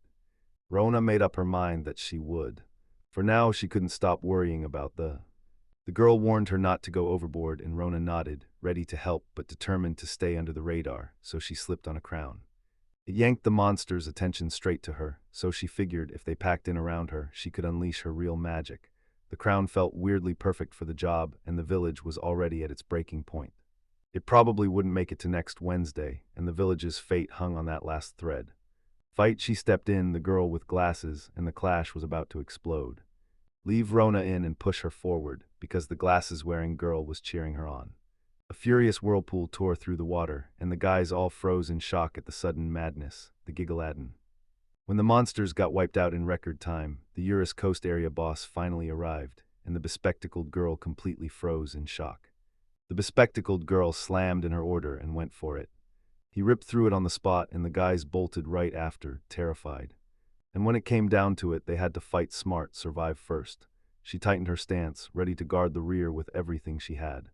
And she bulldozed right past the warnings to stay away. The girl with glasses was panicking, demanding to know why she was even going toward the Seabus, and Guy Gallatin was the king of. Because he was too powerful to fit in it, so to him, everyone's rules and limits were. Compared to his terrifying power, everything else felt pointless, but even so, he still respected the girl standing before him, even as he opened his mouth to tear her down to the bone. Gigaladden was defeated. Unleashed a crushing final blow to end him for good, while the girl with glasses stared on, wide-eyed. Silent, then shock hit hard, as Rona's are lit up on the screen. Monster hordes swarmed in, Gigaladden included, and with every hit, she shot up levels, unlocked fresh skills, and packed on raw experience. She blinked in shock, wondering if there was a boss lurking nearby, especially after that insane achievement. She slipped away like before. Those glasses caught her eye as the girl noticed. She was fretting and asked if anything happened, and Rona blurted back, way too excited, that she'd already crushed the monster, but the girl with glasses cut in and said the. Rona's jaw dropped when she found out she. Boss with one crushing hit. The girl stared at Rona, no way she could have been in. And the girl with glasses couldn't help but wonder, was she truly human? Sent straight by God, Rona exploded forward with an attack called. Thunder erupted to blast the monsters away, and the guys watched, finally letting out a wave of relief. And now they rush to build the barrier, not even glancing at the monsters, and the bespectacled girl insists she can handle it. The guys shouted that people were hurt. Ares tore into a search for healing right away, no time to spare. Running out, Rona jumped in with a cure for the problem at hand. Bruises and bandages didn't stop them. Those injured people were absolutely blown away. Rona told them it would make everything vanish in an instant, and when it did, their mana got fully restored. It was a secret. And she was still sitting on around 200 bottles, pushing everyone to grab them freely, so when the crowd saw that, they were completely stunned by. A fresh monster crashed into the scene. Rona stared at the endless monsters and steeled herself to act like the girl with glasses. What she intended to do this time, Rona summoned a magical. She said that with this barrier standing, everyone could forge their safety without fear, and the whole group, especially the guys and the girl with glasses, went deadly quiet, stunned by her strength, while Rona leaned in and demanded, "So what's going on here?" What? He shot back, everything's okay, but you could tell they were still chewing on their fear. That magic wall all by itself was enough to shield the village and the girl with glasses. Wondering if Rona could actually handle it all by herself, and the girl with glasses cut in, saying, with the barrier locked in place and Rona's power standing beside him, fear didn't get to decide what came next. With barely anyone around to lend a hand, Rona's worry hit hard. Then she blurted out, I've got an idea, and everything shifted. Thanks, seriously, thank you, I really mean it, bye. She started breaking down how it worked, and everyone lined in, burning with questions. Then Rona slipped up and tried to use it herself. The bespectacled girl cut in fast, blurting out that something wild always follows whenever Rona lifts a finger. The stone shattered, and then it broke open, releasing. A hooded figure reached out and that cover hit the girl with glasses. She yelped, snapped her hand up to shield herself, and just like that, more hooded figures poured in from the shadows. Rivaled the crew and that girl with the were scared and sprinted for the hills. Rona couldn't stop wondering who those hoodlums even were.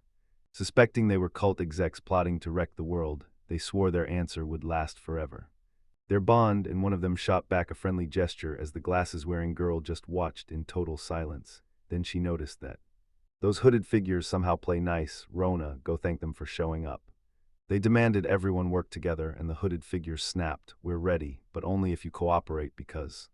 Then a single word hit the room like a bell, starting the dark age for real. The bespectacled girl sank into her seat, her face tight with worry. The bespectacled girl at Rona insisted that with them, they'd have more manpower, until the dark aura closed in. Rona told them for years that they were her friends and that they were kind to her. The girl with glasses was shocked, but she still took Rona's word and let it slide. Then she said that for now it was handled, and she told them all to clear out fast, because she was going straight to Duargo the blacksmith to fix the equipment. And prepared for tomorrow, alone, Rona stared into the details and examined everything. Rona saw it wasn't holding up and realized it needed fixing fast. But she had no time to hunt down the materials. Two hooded figures stepped in, asked if she was in trouble, and promised help. Rona smiled, but the girl with glasses. Even the rarest materials couldn't speed him up, so the blacksmith snapped at the hooded figures to get out, swearing he'd be back later, and frustration burned hot in his chest. He couldn't forge a single thing anymore, his hands were firm, and that was the end of his dreams. More and more their stubborn insistence pushed the moment forward. Meanwhile, the hooded figure slipped in, cutting the silence like a blade. Ironically, he eyed the kitchen corner, then hatched a plan to use an object to help that person. Then the blacksmith jerked back, totally startled. Figures, convinced they were cult bosses bent on ending the world, until Jonah showed up and greeted the B*, surprising him by showing she already knew exactly who. He claimed he was the blacksmith. He forged an S-rank magic sword deep in Dengawa's underground kingdom, and when the blacksmith saw it, shock hit him like a thunderclap. She realized it too, right as she realized he'd been hypo. He thrust forward, and that sword carried an S-rank weight behind it. I couldn't believe it, my jaw literally dropped. You can catch the full video on the YouTube channel, go watch it now. Thanks for watching, I'll see you in the next video. Have an awesome day, bye. A master blacksmith forged an A-rank sword, pure proof it was exceptional, and then one man snapped at another for. The king snapped that the knight's tester had collapsed from the sheer weight, and that the creature's magic was completely drained. Then the man swore he wanted to. But the king's face twisted with pure disappointment. Left behind a big, nasty asterisk dis. Ever since they exiled him and slapped him with treason charges, he hadn't pulled off a single real move. She can't stop dreaming about forging another S-rank sword, and Rona's like, wait, who is that person really? Rona tells her that when the talk starts, she'll grill Duargo about which blade is his true masterpiece. Then Rona smiles and says she's already beaten a sword. Near the mithril mine, she unloaded her hard-earned supplies, ready to fix that battered, rusty sword, and when she laid the materials out, Rona called out to the blacksmith.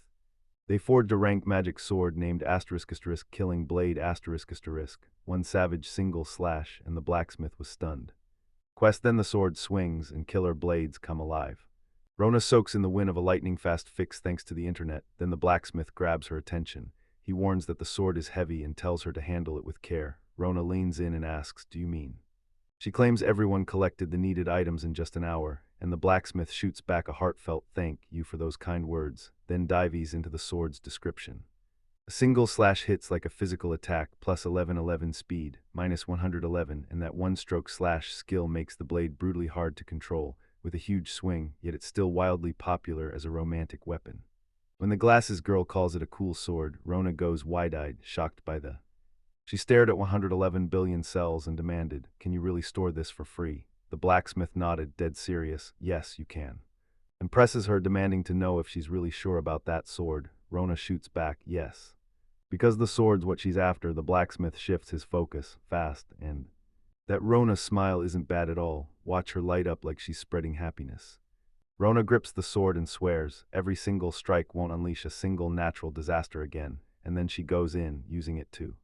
Smith's shop sign stood proud, bragging about her raw strength, then Rona smashed through the plates in a blink. Corona snaps the moment before the blacksmith can talk, because he panics and thinks she's got the wrong idea, then she earns the title.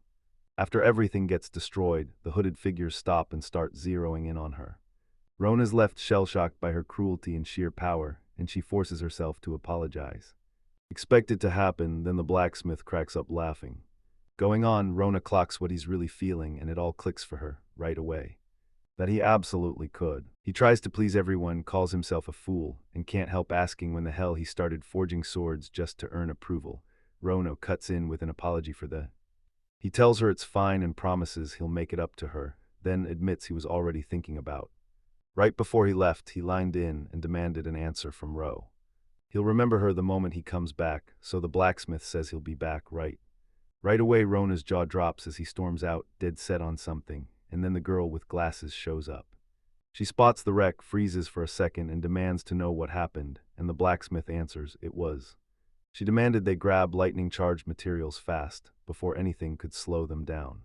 If he grinds through the night, he can forge fresh weapons and pack that power into the steel, so the blacksmith finally lets out a tired, relieved sigh. She blurts out her request, thanks him in a heartbeat, and bolts to grab the materials. Then he says, if it's thanks you want. To Rona, Rona thanks them and can't stop herself from wondering. She grabs for an even stronger sword, then snaps back, wait, maybe it's overkill because she only wanted a replacement for the saw, so Rona swings into action with a single. She swings the blade and grins, saying it cuts like a dream. Not with this, Rona just drops the cut block, and that's how they can finally forge the secret weapon. Then he snaps into action with Enchant Wing, and the whole box vanishes into his inventory. No, listen, people like you really need to hear this comment. Press the newbie, Lady Rona, give them no choice. They'll be shook and suddenly scrambling, not even knowing where to begin. Glasses what? Rona's at it again, and this time she's replying to Aries right away. Aries blurts out DIY like do-it-yourself, and Rona shoots back, explaining it's not just some internet buzzword, it's hers. Aries locks in on the secret weapon meant to crush the Wednesday problem, and he can't stop thinking about how to make it terrifying. Meanwhile, Rona is buzzing with excitement and blurts out, hey. The project has to be finished, and Aries stands there, eyes locked on the construct as it comes together. It doesn't look like a tower at all, so she decides to rest after work, because tomorrow's got an important battle coming. Rona asks if she needs anything, and Aries just tells her thanks. Aries feels like she still doesn't fully get it, and she's pushing to have it wrapped up real soon. As the 10 seconds tick by, her grin widens, and right when she's finally happy, Aries whips his gaze toward the city. Thinks that if they dare to, the city will never go back to normal, and she's determined to end this, no matter what it takes. Aries lines in and tells them that when. And she warns that once again a massive horde of monsters will slam into the city. Many adventurers are already heading their way. Wednesday panicked and then tried to run, too late. It's a brutal, dishonorable slaughter with no prize in sight, but every person who stayed in the city is still fighting, and Aries says she. Every single person on that team already knows it, no doubts, no questions. So much harder than anyone else, that's why everyone's been following him this whole time, and today Aries finally fires the group up too. Today he steps up and pushes for a review. Here's the whole play, this is the strategy. The monsters will shove their monsters straight back into the sea. Then the attackers rain down a brutal chain of electric strikes, freezing everything in a deadly paralysis trap. That should lock those monsters in place, so even if a few slip through. Aries fires everyone up and tells them, don't stress about what's creeping up behind you, then pushes the whole group to keep moving forward, no stopping now. Without stopping while Dwargo throws open the armory. With gear set up out in the field, the fishermen roll up and hand the adventurers free food, while Aries runs the whole operation, organizing every single bit. The fate now rests on the adventurers themselves, because the entire city is rallying behind them. And yeah, it's all because of Rona. And somehow every single one of them carries more hope and courage than anyone else ever could, So now, everyone's standing tall, ready for whatever hits next, and today, they're finally going to. They're convinced the monster horde has a breaking point, and they're ready to take their city back from the attack. The girl fires back that they can win. Now they're right on the edge of it, right where everything's about to explode. The sun is bursting over the horizon, and everything is waking up at once, like the world is holding its breath. The girl with the glasses, those lenses, hit a whole storm of secrets. He could feel it, the decisive moment was about to hit, and it was already 6 a.m. Then the water demon invasion hits from the Wednesday mission, and the whole crew tightens up, ready to crash into battle. Everyone surges forward, then two members confirm it. The invasion has officially started. The glasses-wearing leader steps in next. And today, yeah, right today, they're gonna win for sure, because the sun is blazing like it's cheering them on. No signs of anything, none of that, not a single clue, not a single hint, before it all went down. They keep their guard up, fully convinced the monsters will break the schedule, and the moment they don't, shock hits them hard. A sick worry creeps in over what's missing, then the crew spots the monsters dropping in from above, and panic turns into prep for the surprise strike. Ares snaps everyone into position, screaming to stay sharp, and he finally cranes his gaze up at the sky and… Wrong, nothing like what they expected, and she's spiraling, stuck on one burning question. No matter how hard they pushed, plans hammered out, prep laid down, they still didn't get it done. To end Wednesday once and for all, Ares snaps into it and realizes the monster's here. She picks up the pattern like she's totally mocking them, and then her eyes widen when she realizes just what she's seeing. Measures slam down on them, twisting the weight of their old experience into something they couldn't escape. They've got no clue how the monsters will show up next. Still airy, he says, like everything's about to snap. She blasts out the message to everyone to get ready, because Wednesday is finally. Something started to show, like it was creeping out of the shadows. The sky looms over the crew as they brace for war, then the monsters finally crash into view. To cover the whole area and blast everyone into full alert, Ares clocks the chain. They crushed every challenge that came their way. Internet Rona swears it's the end, like the way she says it cuts off the thought mid-sentence. Ares can't help but wonder about the shift, what it really means.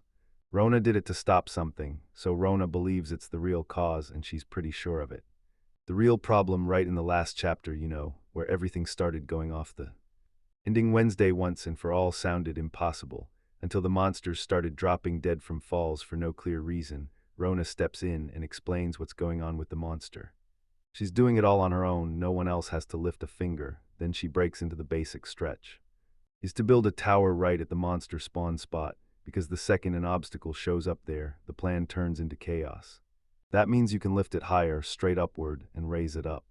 And once you hit this weekly mission, every monster in that tower goes down, just from fall damage, plain and simple. The monsters get their names from the gods themselves. Rona starts explaining this tower and why it matters. Even then, Ares, I'm still not totally getting it, Rona confirms that right away with. The Wednesday mission can run on autopilot. Ares and the crew are backed up the whole way. Rona's genius plan snapped the port city's aquas back into safe hands, and Ari burst into celebration with everyone. The Wednesday threat finally dies out, and the freedom they clawed back turns the whole city into a celebration. Deadly battle loop broken at last, and Rona is right there, partying with everyone. They crushed the Wednesday threat with 0 casualties, and the whole team erupted in gratitude when tons of food rained down from the items, enough to keep them stocked for a while, because seriously, everyone can't stop admiring how fast they move. In praises Rona, they're shocked by how fast everything erupts, and that's when they decide to launch a commemorative. The victory Rona Cheney gets pushed forward by the leaders. Rona's hesitant again, she pauses right before she admits she already changed, and then she finally confirms it. Rona wears the Academy S. Simple, but it hits hard. Ares leans in and praises her, saying she looks radiant and absolutely adorable in that outfit. Rona catches the warm reaction and her whole heart lifts, and then everyone crowds in as the… Mary gushes about her choice, but Rona, shy as ever, shrinks under all that spotlight, and the photo gets taken with everyone present. They throw the biggest celebration of the win, because they just beat their rivals. Rona digs into real seafood while the townsfolk throw a celebration, because the threats are finally over and ships won't be getting wrecked anymore. They've stopped their attacks on the warehouses, so now the adventurers can finally go all in on wiping out monsters and chow down on the food without a second worry. Made by the men in black capes, and somehow everyone can't stop loving the taste. Turns into a city specialty, so good that even the residents brag about it. Rona grins and declares she's about to use her move to blast the party into life. Music, everyone's stunned, and the others can't even finish the thought. She's like, fine, everything, and bursts into excitement as she hits play. Rona gets the whole squad fired up, then she whips out a skill. Oni-chan blurts it out in the loudest, most exaggerated way, and everyone there goes, wait, what? Asking her to what? Aries breaks the silence, grinning, and asks if Rona's about to say it again in a fun way. A massive thank you after the party, like the kind that hits right in the heart. Should be the one thanking. Aries just drops the truth, revealing she'd already given up. She can't believe it. She realizes she truly thought it was. And the Wednesday curse, she never, ever thought it could actually happen. Aries is back in the city again, and this time hope is slipping away fast. But seriously, thanks a ton, Ronachan. Aries freezes when the revelation hits, and then he spills the whole plan out loud. But the gods, she lifts her voice and praises Rona. By the gods, he's a real angel, light as air, like he floated in from heaven. She darts up against the wall and trap tower, shouting that they can't let. For free, and that's the amount he'll pay, no questions asked. Rona's guild account gets hit with a shocking charge, and just when she's stunned, Ares steps in to explain the real reason. From towering walls to sky-high towers, every material, every truckload, every worker's sweat, this whole setup spits out tens of billions of sills, so you're left no room to doubt it. Enough for now, Ares leans in and reassures her, like everything's going to be okay. Ares just grins and uses that defense anyway. She's loving showing off her real power, while Rona begs her to hold back and use the defense. City, Ares puts the city life first, living for the vibe instead of chasing money. Then Rona can't stop praising her calling. And Ares pulls her into a quick hug and teases, "You smell like alcohol," and Rona nods along, agreeing to use the money. They can snatch it back from the guild anytime they want, no questions, no delays, right up to the Wednesday. And she rips open a reward hall, experience, medals, and the title Guardian of Wednesday. Then boom, Rona unlocks the fast travel skill and gets a clean, clear prize. The system went beep beep and unlocked the SQ. Corona gets the water mirror, letting you teleport to cities and visited spots, but only out in the open, never indoors. For the mission, she snatches a rare, crushingly powerful item, and decides to test it right away. Rona can't stop wondering if it's even right to take something with power to shake the world. Then she stares at the floating. Can't stop thinking about the prince. It levitates and she can't stop staring as she thinks, so that's what it means. Rona weighs it for daily life, then snaps to the idea. Keep Ragnarok for battles only, because it already gives her all the protection she needs. Then, out of nowhere, her eyes catch something, and Rona finally tests the floating. She messes around with it and totally loves it, then pulls up her stats to see how she's doing. Rona's defense and spirit shot way up, so she squints at the numbers, even if they're totally weird. She racks up new skills and powerful titles fast, but still can't believe it, so she decides to put her abilities to the test and activates her, which sends magic attacks bouncing back. Then she uses that protection to heal herself. Rona's still locked in on control, on the raw power behind her abilities, and she can't stop thinking about her skill that. She boosts her defense without anyone catching on, and then she realizes she can shut down enemy mages cold because of her offense. She could turn deadly because the shield's power lets her. Rona reflects the magic back to merge it, and the spell hits twice as hard, so she charges forward. A brand new telepathy. By pressing her fingertips to the location's name, she unlocks the power. She swears it's insanely useful, and then she teleports. Even as fear claws at him that this power could get exposed, he still snaps when someone out of nowhere hears a brutal, loud noise.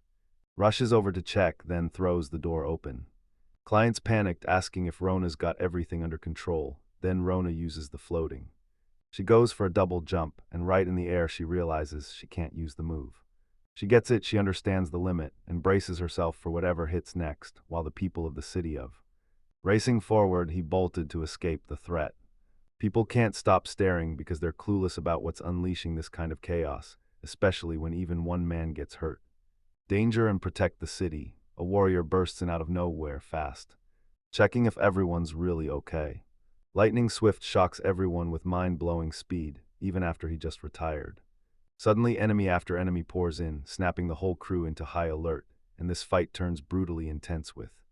Reinhardt tightens his grip on control, then he still refuses to give. Falling short of his best. To lose hope and swear the city is doomed, Reinhardt wastes no time, and he uses that moment to his advantage. The boss demands Elmina cast magic while he unleashes a crushing lightning spear technique, hoping to seal the fight, yet Elmina fires back with arrogant defiance. He snaps at her, then admits, yeah, he was useful after all. The girl unleashes a brutal, world-stopping power, one strike that changes everything. Magic erupted, flame of annihilation crashing headfirst into the opponent's magic shield, sparks flying as two powers fought for dominance, and the girl kicked her magic into motion next. In pride, she insists that with her, the whole city feels untouchable, wrapped in non-stop celebration and pure safety. She demands her winds be shouted from the rooftops, and right then, a blazing burst of fire erupts. It's about to get terrifyingly real. This powerful manifestation hits, and a high-level demon, he shows up and claims that even his flames, still basically lava at the low end, can't touch him, and just standing there makes everyone tremble. The lava demon then explains. An ancient race once fed on power and waged war on the gods, and if they ever crawl back to life, the world ends. He steps forward and admits, with zero chill, he isn't looking for trouble, he's going to stop it. So he seals himself in that city and thinks he can finally have fun with humans who rule lives. Then he sneers, comparing them to insects, only to admit, yeah, insects are insects. The demon says they're no. Columns rise like a shield, standing between him and danger. The race isn't over, suffering keeps grinding on, and they're drowning in desperation until the protagonist finally realizes that. And that the whole city is doomed. He's drained of every last ounce of energy, and he decides. The evacuation of the residents, Elmina is the only one they trust, and the rest of them swear by her. As guildmaster, something that always hits in this stage, she grits her teeth, furious she didn't quit sooner. Then the protagonist steps in and calls her. Elmina squares up to the demon and refuses to back down.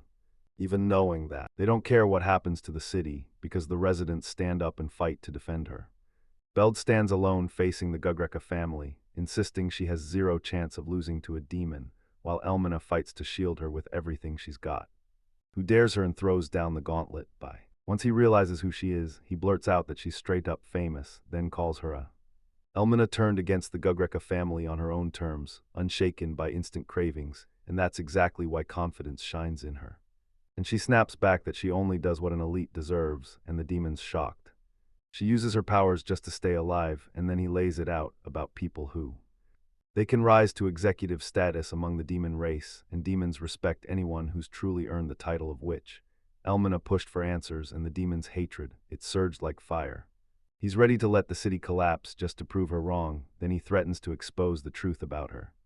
They demanded answers about treatment and everything else, because once that demon strikes, it's releasing a massive blast. Storming out of Elmina, he left everyone stunned. She tries to brace herself as the attack crashes in, and the moment goes from bad to deadly while the whole crowd stares, frozen. She squares her shoulders, ready to take on whatever's coming, and her thoughts race. She knows exactly what she's up against. If things reach this point, Elmina digs out her last. Try to trap the demon with a crushing attack, then it still feels every hit. Worse than lukewarm, she absolutely blew it. He had to choke down that awful sight one last time, and then Rona finally managed to teleport away. iPhone, when they finally showed up, she and Elmina freezes in shock, staring at them like, wait, what are you doing here? And Rona pops up looking absolutely thrilled, like she's been waiting for this moment. Hello, Elmina Reinhardt, and then. They stare in shock and go totally confused. The demon lines in and demands answers, asking what. A summoned beast bursts in right then, Elmina plants her feet and prepares. Rona and Reinhardt faced her brutal fire magic head-on, then she snarled that she'd burn everything down. This technique is straight up deadly. Big flame wave, Elmina blasts a massive blast of fire, and it cuts off right there with an explosive F. Rona roared as she surged toward her opponents, and Rona watched with steel focus, ready to take the blow. Jean's a total fireball master. He can unleash that heat like it's nothing. Souvenir from the heart of a moment you'll never forget. Reinhardt froze, stunned, and demanded to know when she'd planned to share it with everyone in the guild. She was on the move, and the protagonist leaned in to lay it all out. She spun away because she totally blanked on souvenirs, and now she's convinced she needs to slow down and space out her plans. And finally grabs the chance to restock Ironan's specialties. She's ready to share everything. Reinhardt shoots forward, and right then he realizes that He finally clocked how bad the city's crisis was and sprang into action to help fast, because he's convinced Rona was the one. But he didn't brag at all, something he's weirdly proud of, and he doesn't even let it go to his head. Elmina snapped at him to quit the compliments, then Rona teleported straight to the elves. You usually get greeted with open arms by the. Rona's back, and they're already pointing it out. 2 weeks after her departure, Rona says she finally learned. She already made the rounds, and when she's back, the queen lets out a huge wave of relief. And Erna blurts out that everyone's smiling and doing great thanks to Rona. Rona snaps to the realization that she already forgot the lines she taught them, and she heads back with a souvenir to that whoever eats them suddenly starts flying. An elf is left absolutely stunned. Sweet as candy, and it honestly makes you feel like you're flying. Then the queen pipes up like, "I'm impressed," and everyone erupts in cheers as they celebrate the safe arrival. He shoved the toast out and urged everyone to dig in on the scallops, then broke into a wild fly chant while the queen turned to Rona and asked her to. Rona clocks her, begging Rona not to do anything terrible, swearing she'll obey, but Rona can't help wondering why Zarish is. And the queen lines in, explaining that, "Sir, a researcher is trying to figure out how to harvest herbs forever, so she doesn't get punished for it." They decided to put her knowledge to work and build a mass production system for Mabaro leaves, so future disasters wouldn't come knocking. He needs the job, but he still can't forgive her for what she did to her mother, and to everyone else, too. The protagonist's questions. Zerika uses her plant manipulation skill safely, and nothing stops her. She can't risk rebelling because some criminal contract spell clamps down on her, and she's forced to lean on the Gugreka family's manners so she won't stir up trouble. Farming methods, she says it's way more fun, and then promises she'll be swamped with work. Ronan's got zero chance to seize the world, so Zorik hammers the question down. He asks Ronan. Rona and Zarich hunker down and study their Va, figuring out every little thing they can. The Queen of the Reach drops a secret recipe the Reach people never even knew existed, so read it if you want to get the edge. Rona drops her theories and offers to teach him real knowledge. Rona's grows there like thunder leaves the lightning swamp, like coral shoots up from the Urus coast. Then she blurts, "I've got no more." Who grins and cheerfully replies that the earth. And they're exotic as hell. Rona can't believe it, but she's pumped that Zarichi likes them, and the queen hands Rona a Eitzrilikia called the communication cry. She rips into the Gugreka family for what they've done, then tells Rona this: if you pour mana into the crystal, it can talk to its paired one. She urges Rona to hunt down elves beyond the village if trouble hits because they'll be a lifesaver. Rona bows her head, heart pounding, and asks if she. The queen says she never uses it, and she'll hand it over to whoever needs it, so Rona grabs the crystal and makes her move quick. The bustling port city of Aqueous, meanwhile, back in the village. With everyone else, he drops a warning. The journey isn't finished without certain words. Then the crowd hammers up, getting ready to raid. Appears teleported. Starting line, "Are you ready?" Reminding her to go over the day again. Every time they reply politely, Ares nods along with the goodbye, and then watches the kids as they leave. She fiddled with her glasses, eyes locked forward, lost in thought. Ares pauses for a second and realizes and it's been ages since she's seen him, so she knows she has to thank. Like some totally ordinary. These extraordinary moments are about to be etched into history, and right now, Ares can't stop wondering who Rona really is, because Ares remembers that. With common sense, Rona was weirdly wise. She swore she could hear the gods' words through a special skill, and Ares couldn't shake the thought that she might be an angel sent from heaven. And then, suddenly, Ares is starting. Rona bursts onto the scene with an Ares shot out a cheerful hello, then rocketed in with angel wings spread wide. Tournament, then he rockets into the sky and disappears, Ares left staring, totally stunned. He really sees her as an angel and gets completely swept away by her sweetness, but then his mind slips and he suddenly loses focus and stops thinking, and that's when Rona shows up again, right alongside Angel. Ares wants more than ever, then she freezes, stunned, staring at her in silence, and finally blurts, "So what are you doing, Rona?" Fishing tournament, Rona shoots back, "I am." As the terrifying shadow reset call echoed through the dark. Rona breaks it down by checking it herself. And with the shadow of the fish, you can guess your catch without ever casting a line, so if you teleport the fish. By hitting the reset and power running that marathon, then teleporting over and over, you can snag those rare fish Ares can't even wrap his head around. Rona rockets off into the sky, vanishing in a flash. Chasing after her, he had no clue where she'd vanished to. She snapped everyone's focus toward her, and I swear, I don't want this to get anywhere near huge. Mayunagi, someone expected nothing from her, shocks everybody, snatches the lead in the competition with a Ares' watch, leaves second place in the dust, and looks absolutely blown away. Rona's out here carving up the fishing tournament's history with jaw-dropping wins, while the whole crowd screams her name. Thinks she might actually need to be. Rona says she's done playing small, she wants to be more. And he decides to live without limits. Ares can't help but think that's exactly what it means. Stop, she shoved her own dreams aside to save the whole city, then she stepped into the role of guild. The old master slipped away from his role, but she's been picking up the pieces, staying out late every night as a priestess and carrying her duties on her shoulders. Aries can feel the shift in the air. He's got more freedom now. The crushing weight of Wednesday missions, and she's thinking maybe it's finally time to. She grips a camera and flashes a determined smile as Aries snaps several photos. He's showering her with "You're wonderful, so cute, so beautiful, so perfect," and then he's choking up "I love you" while Aries is tied up in. She screamed at them to stop, insisting she wasn't a suspect. Guildmaster Rona calls out the adventurers fishing. Exciting, she managed to snag a ton of them, fast enough to make it count. She joined the hunt for the first prize, chasing the spotlight even after Rona warned her about a suspicious person at the event, and when it was done, she still smiled because the experience was worth it. She reveals the tournament reward, and suddenly it's clear the first prize is hers to claim. A fishing rod, a year's stash of special bait, and leaves the best part of the pro. Rona drops the bombshell she just won.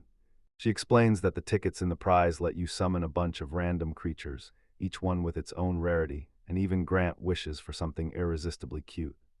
No need for anything crazy powerful, so they just keep moving, and the owner steadies their nerves, ready to unleash the summoner.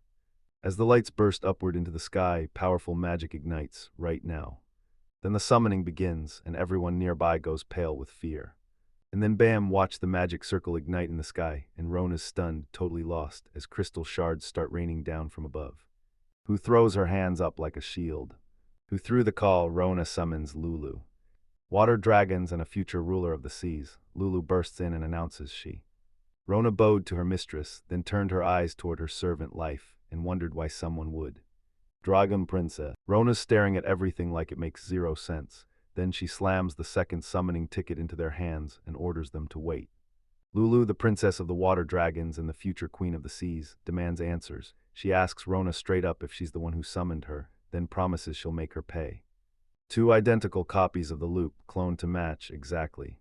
We're so confused that it feels like we're stuck in the dark and can't even tell what's going on. 2 Lulas go at it, and the argument turns into a full-blown showdown. Rona watches in disbelief as one person blasts accusations and the other is called an imposter. Then the whole thing leaves Rona's mind spinning.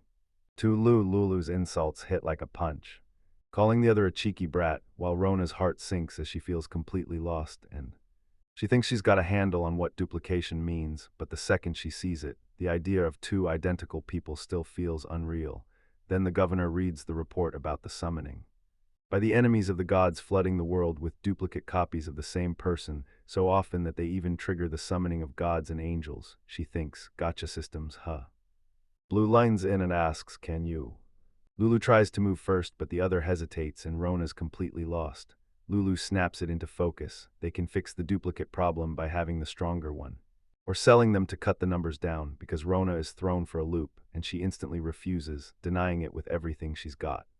Lulu snaps, erupts into rage, and screams that Rona is a monster. Then she's suddenly left totally confused. Rona blurts out that she was. Light flashed and there it was. Now 2 Lulus stand in that same spot. She drops a heartfelt apology and can't stop worrying.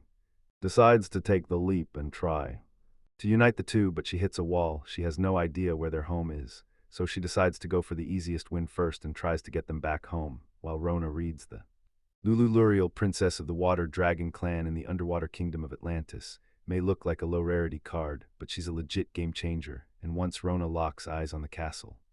She steps inside, then spots her wings and tail, like they've been copied from a dragon's body, and that shock hits hard because Rona spirals into desperate. International incident. She quickly summarizes everything she's got. Kidnapped a princess from another country to use as her servant, whipped up a perfect duplicate, then made them fight to the death, eat her, or be sold for cash, and she absolutely didn't see something like that coming. Rona clutches the summoning ticket, completely lost, and then it hits her. If she just does this, then the Luz keeps pushing, and if it keeps going, it could spark a full-on war between species, so she decides that for now Rona finally decides to do right now at the Aqua's fish market. Lulu-s are blown away by the sheer variety and overwhelming number of fish. Rona can't help wondering if there's really. Rona leans in and explains that once you've got this secret, having it changes everything, especially when it comes to She can plunge into the sea and snag live fish on the hooks meant for the important people. Then she says the real secret to entertaining is making everyone feel at ease so trust can grow, and the 2 Lulus are stunned. On the surface world, Rona reckons that even if she's not as skilled as Ares, cooking up food bonds isn't a bad play at all. She's got a whole plan for the day. Lulu, the fierce princess of the water. She scoffed that human food would never hit her palate right until she took one bite of the dish. Rona leans in and asks, "Did you like it?" And Lulu fires back with her answer. They're enchanted, and one of Lulu's friends says human food is that awful, so the two of them snap and start duking it out over a single fish. Rona lunges to shut this fight down, but Fish, the narrator, calls it the peak of self-hate, but the Lulu-s are still grinning and chowing down like nothing's wrong. It's still suffering, but at least it finally eases up, so she thinks that if this keeps going, she can dodge an international mess. The twins are just digging into there. The heat kept blasting, and one of them snarled a threat at Rona, while the Lulus kept chowing down on something hot. Because they're insanely heat-sensitive, Rona tells them to blow on it first. Then one of them tries to bite straight away and gets burned, proving exactly why Rona warned them, and that's when the Lulus are left totally stunned by the... It's insanely delicious and packed with serious nutrition. It's the best thing they've ever tasted, and they demand more of that dish nonstop, so Rona's completely baffled and pleads for them to talk clearly about what they want, because the Lulu-s finally realize. And suddenly he starts appreciating the... They compare the flavor's depth to the ocean's wild waves, say it melts in your mouth with a soft, delicate touch. Then Lulu dives in and eats the dish, mouth-watering the entire room. Rona from the Water Dragon clan treats this like a royal delicacy and can't help watching. Then she blurts, "Wait, is it really that good?" Reveals she secretly snapped a photo of a girl. Rona fires back, asking what she's doing, and then Rona realizes it's the... Ares, completely caught off guard, freezes in place for a beat. Then the feelings hit hard and she starts to break down. "Super cute those two Lulus wearing." Because humans are dangerous, she blurts out, "Are you planning to eat them?" And Ares can't help but light up. She's thrilled she's finally met. Their names are adorable. Zerch cracks a joke about it. With Ares, and before she can even catch her breath, the two Lulus snap at her, warning this could explode into a full-on international crisis. Ares then turns to Rona and admits that he snapped a pic of one of the Lulus because they're ridiculously cute, and man, the Lulu looks suspicious as hell. Creatures may be sure they sound like they should be wiped out, but Ares shuts her down, insisting they're not enemies at all. Rona then blurts, "So who are these girls?" Tails, wings, everything looks identical, and he's dying to know if they... Rona's gut twists with worry. She fears that if she opens her mouth, Ares will get dragged into this mess, so she asks him. Trouble, and Ares fires back that she doesn't want some metal at all, telling Ares that when she is... Situation, Harry tells her that Rona is tough enough to stand strong, so she doesn't have to face everything by herself. She can do almost everything, but she doesn't have to carry the whole world alone, so she asked Rona not to head. Adults, when trouble hits, Ares remembers that Rona. Rona finally opens up to Ares, confessing everything for all to hear, right there, right now. "I'm all about print. Water Kingdom of Atlantis," she might have even accidentally. The guy grabs the princess's fate and orders her to either eat the others or sell herself for cash, while Ares just listens, calm as stone, until Rona panics at what she just set in motion. When crisis erupts and species start a brutal war, Ares steps in and steadies the chaos, saying, comments like this, and Ares decides the best way, fast. She's all about drinking and laughing, and then she starts knocking back way too much. With that, Rona was left staring in shock, and Ares rushed to apologize right there. Rona's chest tightened with guilt for standing back, and then she finally clocked what was really going on. But hints at the answer, resolving things at last. Fuming, she sends Lulu back to her country, calls the two Lulus to get out, forces herself to stay calm, but Rona notices the two. The fish market, meanwhile, Ares. Rona swallows the seriousness and starts to panic. She's terrified this could spark a full-on international incident, so she races off to find Lulu in. To dodge a full-on international incident, Rona's just about to move on when, boom, Lulu pops in and demands to know what she's staring at. Trying to rip Lulu's power for themselves, they throw down a challenge, right as they're giving. Seconds before the move, Lulu snaps forward to attack. Several cats adopt her on the spot, then they start acting like her protectors, and Rona's jaw drops in total confusion. Attack Lulu. Not a single clue, just clueless and hanging there, staring into the unknown. He recalls that Lulu's a fish type, so she can pull off a power move with a special item. Lulu grabs a fishing rod and swats the cats that are attacking her, and when the chaos finally stops, the twins rush to thank her. Rona gets pulled into a fierce hug, straight from the twins. And he's starting to feel the same way. She thinks servants cling fast to people. Ronan just watches it all unfold, thinking the truth lies beneath the surface. and that humans' familiars are violent, but these twins are only adorable little beasts, and they're already feeling weak. Rona can't stop thinking about why it's happening, then it hits her. It's something she notices on the surface. Rona's gut screams something's off, then she spots the summoned characters kick off at level 1, and realizes she just made the wrong move. A foreign princess gets forced to serve her, cloned, commanded to cannibalize or get sold for cash, starved with fishing bait and pushed down to level 1. Then the real princess freaks out because the offenses list keeps stacking higher and higher. Rona suggests returning. Under the waves in the underwater kingdom of Atlanta, the two Lulus respond. They finally loaded up with enough fishing bait and picked up loads about what's floating on the surface. Then Rona leaned in and asked if they even knew. Both of them hesitate, then Rona breaks the silence. Looks like it's my turn to help. Ares nods, confirming, yeah, I've got this. Says that once he hears. She buried herself in the temple's library, and Ares filled her in on the city's wild legends about water dragons, down to the underwater kingdom of. That sacred place, especially the ancient temple that stood forever, finally gave her something to work with, and from it she uncovered clues. Ares reads a tablet. Marilyn, it says the melody in the. When the stars finally align on a full moon night, the path to Atlan will open, no melody in hand, but you can still learn the song from the ancient golem guardian of the lighthouse, who guards a lyre on the underground altar inside the water dragon's temple, deep in the dungeon of the great Moonwater lighthouse west of the city, and Ares wastes no time thanking Rona for saving the day. Of the water swirling like it's got a secret to spill. It's a solemn vow that, of the underwater kingdom feels wildly wrong, so when Rona starts talking, everything about it feels off.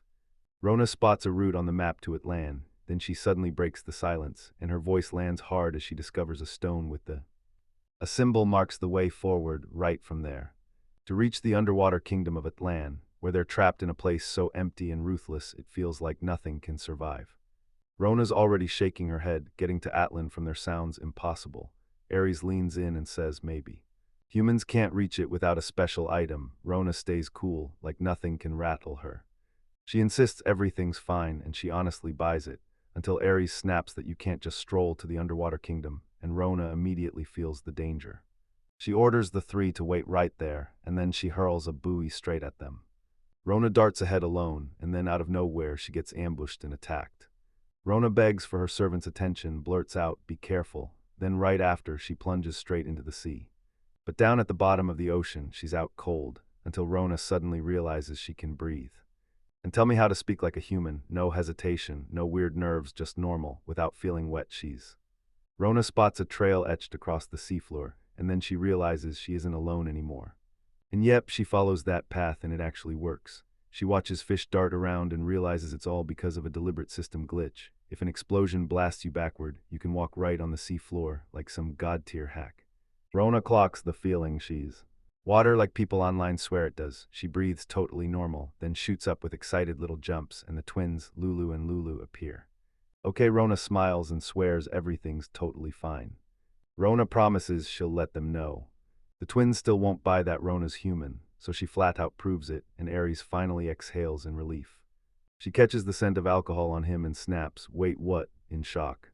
And it turns out the explosion and those screams weren't chaos at all. They were the water dragon's melody, the water's song, blasting open the path to Atlan, and Ares rushed to thank them for.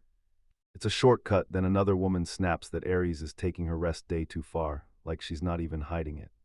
Ares replies that it's her first day off in a whole year, and she makes it clear she wants to. Kingdom 2, then the woman snaps that it's just a fairy tale and asks if she's gone delirious, while the story roars back like, that's the. And yeah, she's telling the truth, but before she can even enjoy it, they shut her down and send her right back to work, and Rona's already thinking, I bet she's going to go after Ari. Rona and the twin Lu. She glides through the sea in total calm, then sparks fly as she realizes she gets to learn. Lulu swears she'll lead the way, but Rona snaps back, be careful. Monsters are right up ahead, more and more crawl onto the path like they've been waiting for you. Lose because these guys aren't just strong, they're unstoppable. Rona snaps into action and shows off 3 skills, reflection, queen's dignity, and one more she still hasn't finished, and then she fires off her attacks. He crushed a horde of enemies, leveled up again and again, and stacked experience to sharpen skills like slaughter mastery and fish killer. Then Rona brought out the queen rose crab. Enemies closing in, then the 2 Lulus. Confirm they'll show up. Rona's jaw drops the second she sees. Of Atlanta, a fairy tale world you could swear is real. Then Rona plunges into the underwater. Citizens in panic, shouting that the kingdom is of the human invasion. She battles with her perfect Flo slashes once and then he spots the foe, an honest-to-God's monster straight from the old legends, so Rona freezes, but of course she's already used to this. She stares down into the underwater world like she's hunting for something hidden. That land lost to the world for over 1,000 years and branded a myth was the place he chased, determined to break into the city and explore it. Rona hears it's difficult, then one twin insists the servant's a good soul, and boom, a young man suddenly shows up, spots the princess, and can't believe she's back. Rona snaps into focus. There are two. Spilling chaos, everyone was left stunned and completely baffled. Inhabitants, they're stunned out of their minds, staring at the mess like, wait, who did this and why? She's the real princess, while the two princesses got into a full-blown screaming match. Lulu's true identity hits like a bomb as the residents stare in total disbelief. Rona doesn't just say it, he confirms that he. And once they cloned her, it hits her just how serious this is. Rona asks if she burn the sea, and the residents erupt in outrage, blaming the human, while the two princesses say Rona insisted they were fine, but the truth hit hard. She was locked away in the dungeon. Cloning and attempted human trafficking. She's chained up with magical cuffs, but they didn't even take her stuff, and Rona just accepts it like she knows this was always the plan, because now she's locked away and the real notice is coming. She spots a dungeon map tucked away like it's about to change everything. Rudin swerves right past it like he never even noticed. Meanwhile, the twin. The servant is totally Lulu-esque, but fine, he seems like a decent guy, and the prince blows up at the twins, demanding he be returned. Saying the princess was, wait for it, about to be crushed by fate. He reminds them how humans wrecked the kingdom, then he snaps that the servant has to obey, right now. Origin, the twins panic, then force themselves to breathe through the chaos, and they swear they'll take damn good care of themselves. But they look completely lost about what watering even means, until Rona realizes there are. The prince barks that the kingdom's food is running on fumes. He barely got enough to feed the two princesses and forget about a human. Then Rona steps in and offers food to the. He froze in shock and blurted, where? The guards spot how much food she's hoarding, their alarms blaring, and they demand she stop acting so shady. Rona tries to play it off by using the food as setting everyone up to eat together until that's suspicious. And dug in, refusing to back down, pride blazing as his resolve stayed unshakable. The guards finally show up. Rona's human food hit the spot so hard it felt downright addictive, so delicious and impossible to resist that they couldn't get enough. They'd never tasted anything like it before. And they just can't stop shoving food in their mouth. The guards are left completely stunned by the sheer chaos. They scarfed down a meal first, then used the fishing bait Rona handed them. Then it hit them. This bait was way better than they expected. Dragons swoop in and it lights up their hunger. They snap up the fishing bait like it's a feast. Fighting for more, Rona panics, but she admits she's got even more than that, also. Rona flashes the recipe she's been holding back. Yeah, the one you're dying to get. Dragons roar that it can be forged with alchemy. Then they lunge forward and make it happen, shouting their victory as it's done. Throwing himself into the moment with that, Rona. After everything she survived, Rona finally gets out of prison and steps back into the world. In the underwater kingdom of Atlan, the locals explain it to her, and she wastes no time, introducing herself right after. Journey where the Sea King collides with Arios, and everything changes fast. Arona's suddenly branded a kidnapper, accused of snatching the princess, so he dives straight into the case. A trial under his authority, then the whole thing splinters because the king and Arios don't. Because she's human, still, he doesn't hesitate to bark an order at her.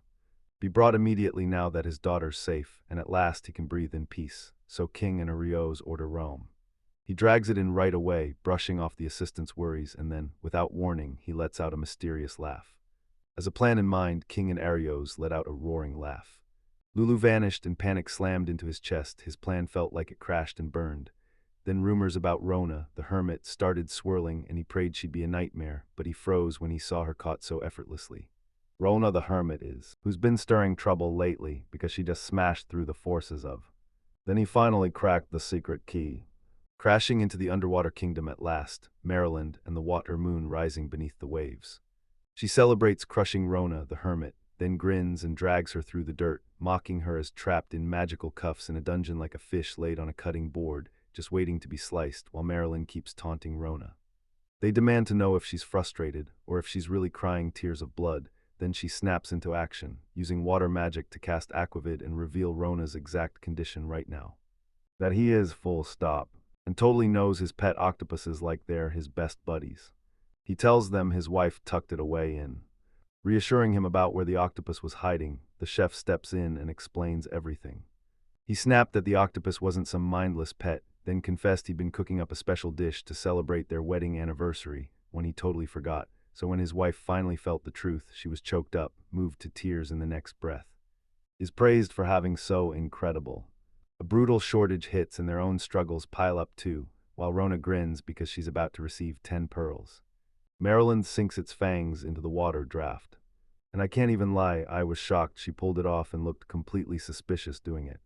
Rona has to rely on her wits alone, still wearing those magical sealing bracelets, because the moment she tries anything, she's shackled with. Marilyn grabs her attention and warns her that she needs to be locked up in jail. She's convinced humans only bring disaster and that she'll never get out of this. She realizes dragons can only truly understand each other when the right power is unleashed, and she decides to break the seal. Both sides, she turns her gaze to the Sea King. She's meting out the weight of 1,000 years of hatred, and it hits him. He finally feels just how heavy it all really is. Stunned by what's unfolding, she blurts out that an imposter called Marilyn, Witch of the Water Moon, slips into the role of the real king, and when the Sea King finally sees it, he's hit with pure shock as so easily, and then it hits him. From the very start, she played it perfectly, turning the Water Dragon tribe's soldiers and officials into true believers, so she could let herself get captured and slip into the castle the smartest way possible, and that's when the Sea King understood. Unmasked his real identity, right as the Water Dragon struck back. Humans, he's convinced that if he just keeps going as long as he is, no one would dare lay a hand on him. Marilyn, the Moon Witch, was always standing guard. The whole transformation gets flipped back in an instant when the right keyword hits and she gasps, because she realizes Rona was. Somehow from far away, he yanked her out of that transformation, and it only left Marilyn seething, refusing to transform again because she didn't want to burn more MP, so Marilyn orders an all-out. But then she realizes her whole plan was about to fall apart fast. Without her noticing, that first bolt of lightning lit up the battlefield and slammed the monsters to a halt, and Rona's standing there acting like she's totally innocent. They call out for her, realizes Rona. He tries to bolt, but he knows deep down escape is impossible. Your permit gets handed right in front of you. Rona Hermit is instantly recognized as the kind of person you can't miss, because everyone knows exactly who he is. Her intelligence. And then she presses for the Sea King like, tell me. Marilyn shrugs that introductions are pointless right now, and then, right as the tension spikes, Marilyn reveals that King Enarios swore revenge on the Water Dragon tribe and the humans who betrayed her, so she dove for the primal water crystal buried beneath the sea and tried to shatter its seal, and Rona instantly felt her power. Marilyn had already cracked the anti-illusion spell Rona discovered, and she's not about to give up. Humans, water dragons, and anyone daring to stand against her, this threat is crystal clear, and everyone else knows it too. Or what's about to hit them, they're totally lost, staring like, wait, what just happened? And they can't make sense of it at all. Lulu suddenly blurts it all out, like she's been holding secrets the whole time, and it's got way more going on than anyone realizes, but nothing at all, just dead silence that leaves everyone staring, guessing what's really going on, until the water dragons start to. Rona adjusted her posture, but Marilyn still slipped right past her like a stranger. To spell it all out again, because she just didn't get it the first time, Marilyn, the witch. Under the moonlight, she explains they'll never claw their way out of her illusory prison. Rona can't stop thinking about Marilyn S. Marilyn can't believe it and demands answers. Then Rona gets pushed back in the spotlight as Marilyn challenges her. He asks her if she's a witch too, and basically tells Rona that even if she is, she'll never be able to do it. Rona challenges her to beat her with her water magic, pulling off direct misdirection. Then Marilyn counters with illusions. Rona spun her power, split her image into doubles, and dared the world to find the real one, only for her to be left totally baffled by what she'd just unleashed. Marilyn's trial is about to start, and that's when the truth finally hits. She sold. The king wants revenge, and she's already climbed past human limits, so she corners Rona with a brutal challenge. Even with magical shackles on her, she's still just human, and she's got zero chance against her. To use this, you need to bring something new. To defend herself, Marilyn lunges and unleashes her ulti, right on cue. Aquair lunged in, trying to drown her in a violent splash. Rona lunges in, slips the incoming strike, dodges the swing, and escapes the drowning doom. Then she rips into her next attack, causing intense pain to the enemies. Then, just 20 seconds later, the It's crystal clear. Rona gets wiped out and the fight slips right out of her hands. Everyone freezes in stunned silence, trying to process what just happened after the fight. The group slips away right after the battle. Shackles, she's still completely lost, still trying to figure out what just. The recap breaks it all down. Because Rona lives and dies by magic, you can beat her by bouncing her own magic back at her and draining her MP until she's done. Plus, even with that magical seal locked in, she's stuck only with her personal and equipped skills after you defeat the. With the prison key in hand, Rona storms straight into the dungeon and spots a captive. Then she pries open a shady chest, convinced it's linked to what. Rona yanks open the chest and. In Nario's wait, the princess is finally clocking what's happening. Rona freezes, wide-eyed at the spectacle. King and Ario's her. Lulu Liar leans in and says he's been alive for centuries, basically worshipped like a god, and then he presses the real question: why does he have to? She explains that when they summoned Lulu, a cursed artifact made her duplicate by accident. Then she tells how they crushed Marilyn and hauled her in, since she'd been playing the king in Atlan's underwater kingdom, and King and Ario's just acknowledge it. As he lay sealed, he finally understood one thing. Rona has to swallow the truth about the artifact that duplicated her daughter, and she can't stop wondering if an extra little girl is really worth the trouble, until the king shuts that question down with a cold, final answer. It feels like a natural disaster, but somehow both daughters survive unscathed, and the king can't stop beaming because he's just had his prayers answered. And he can't believe his luck. He hugs the two who are. Rona tries to back off, but the king steps forward and thanks her for kingdom. Meanwhile, in Maryland. Seated there with a grim face, Maryland is recognized as. The king finally lifts the veil and drops the bombshell right there. In the Water Dragon tribe, they sparked secret ties, trading treasures like it was a game that never ends. Sure, he's got human royal blood, but this moment is way darker than it looks, and the king seals that truth as the. They get hauled off and sacrificed to monsters, and the twins are left utterly stunned. That was one brutal, gut-wrenching stretch of days. Peace shattered and a war erupted. Marilyn steps in, revealing that's exactly how it all began. It was meant to be sacrificed, but forbidden emotions surged in him, so Marilyn started running for his life. To kill her for seducing the Sea King, she's boxed in now, surrounded by a sea of people. And then she hears shouts coming to trap her. Marilyn spots the king but he shrugs her off completely, leaving the king's guards' respectful presence hanging in the air. Marilyn lunges for his attention, and when she finally gets a crack, she calls out to the king. She remembers being sealed inside, and a soil coffin snaps shut, freezes time around her, and gets tossed into the sea. Then Marilyn finally wakes up after. During this time, he pushed forward just to catch a glimpse of. The Water Dragon clan turned into a legend. The dragon's once mighty temple crumbled to dust, and Marilyn got branded as the ancient evil witch, yet to her, none of that mattered. Everyone is the king, listen up, because this warning says all. Demons and dragons are doomed to meet their ends side by side in that place, and the group can't shake this eerie, unsettling feeling. And wonders if it's in. The volcano erupts and the king suddenly realizes something, right as the truth slams into him, right before the next moment cuts off.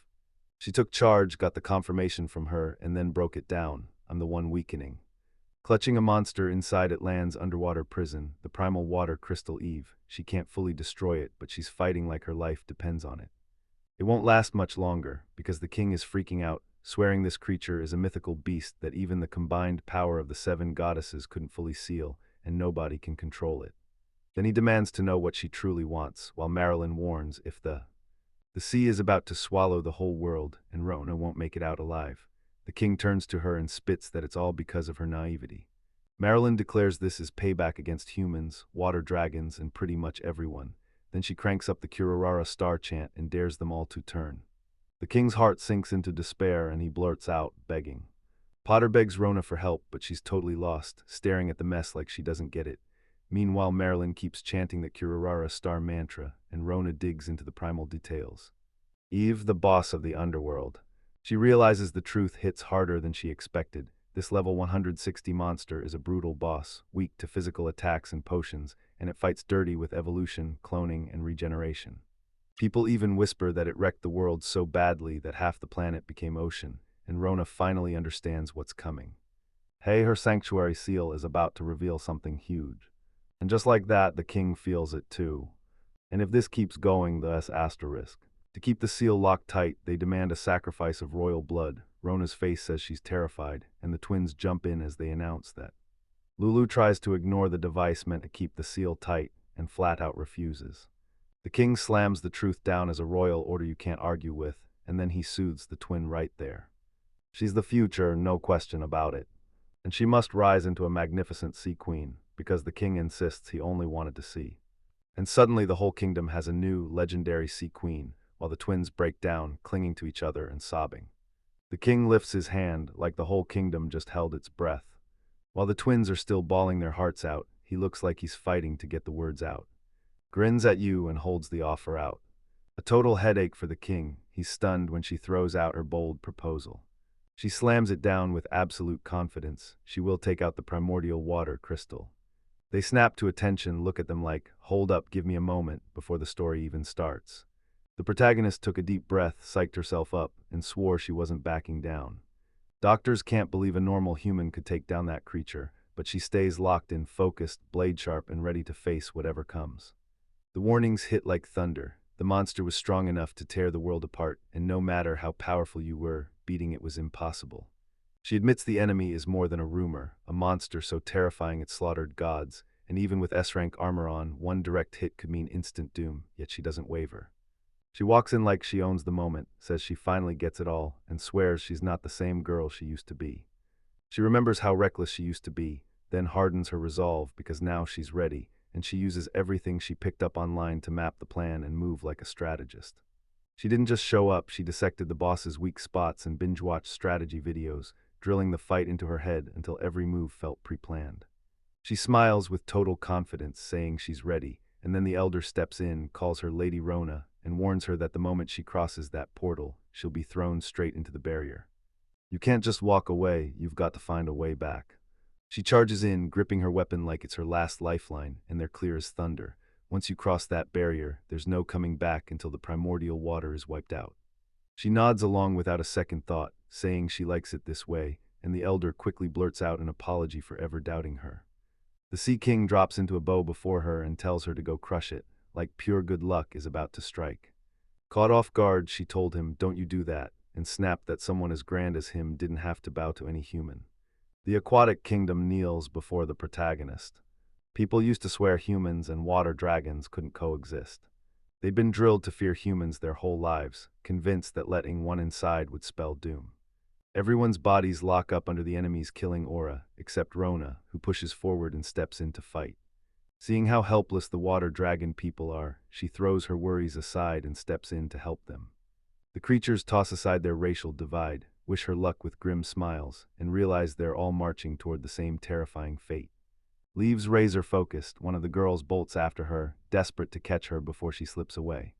She's pleading with him not to go because they just became friends, and she can't bear the thought of losing him on a suicide mission. She finally found her first real friend, Miles, and she vowed she wouldn't go anywhere. Stay right beside them because that's what pushes the two sisters, and they lean in with hope, asking, "Is it really true?"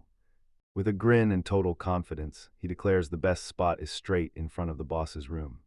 She casts her magic with surgical precision, launching the plan right away with an attack called Small Thunder. The protagonist slams straight into the boss's room and blasts the magical barrier head-on, and it erupts like it's alive, energy crashing through the entire space and kicking off the battle right then and there. The spell hits hard and the magical barrier visibly splinters with a sharp, cracking break.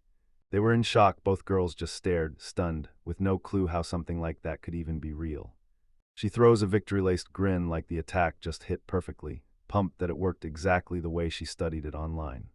Right then, a barrage of tiny thunder spells slammed into the barrier, stacking damage again and again until it shook. He lashes out and unleashes a storm of raw power, and the elder instantly clocks the danger, barking that a brutal attack is about to hit. Then the seal quivers like it's seconds away from shattering.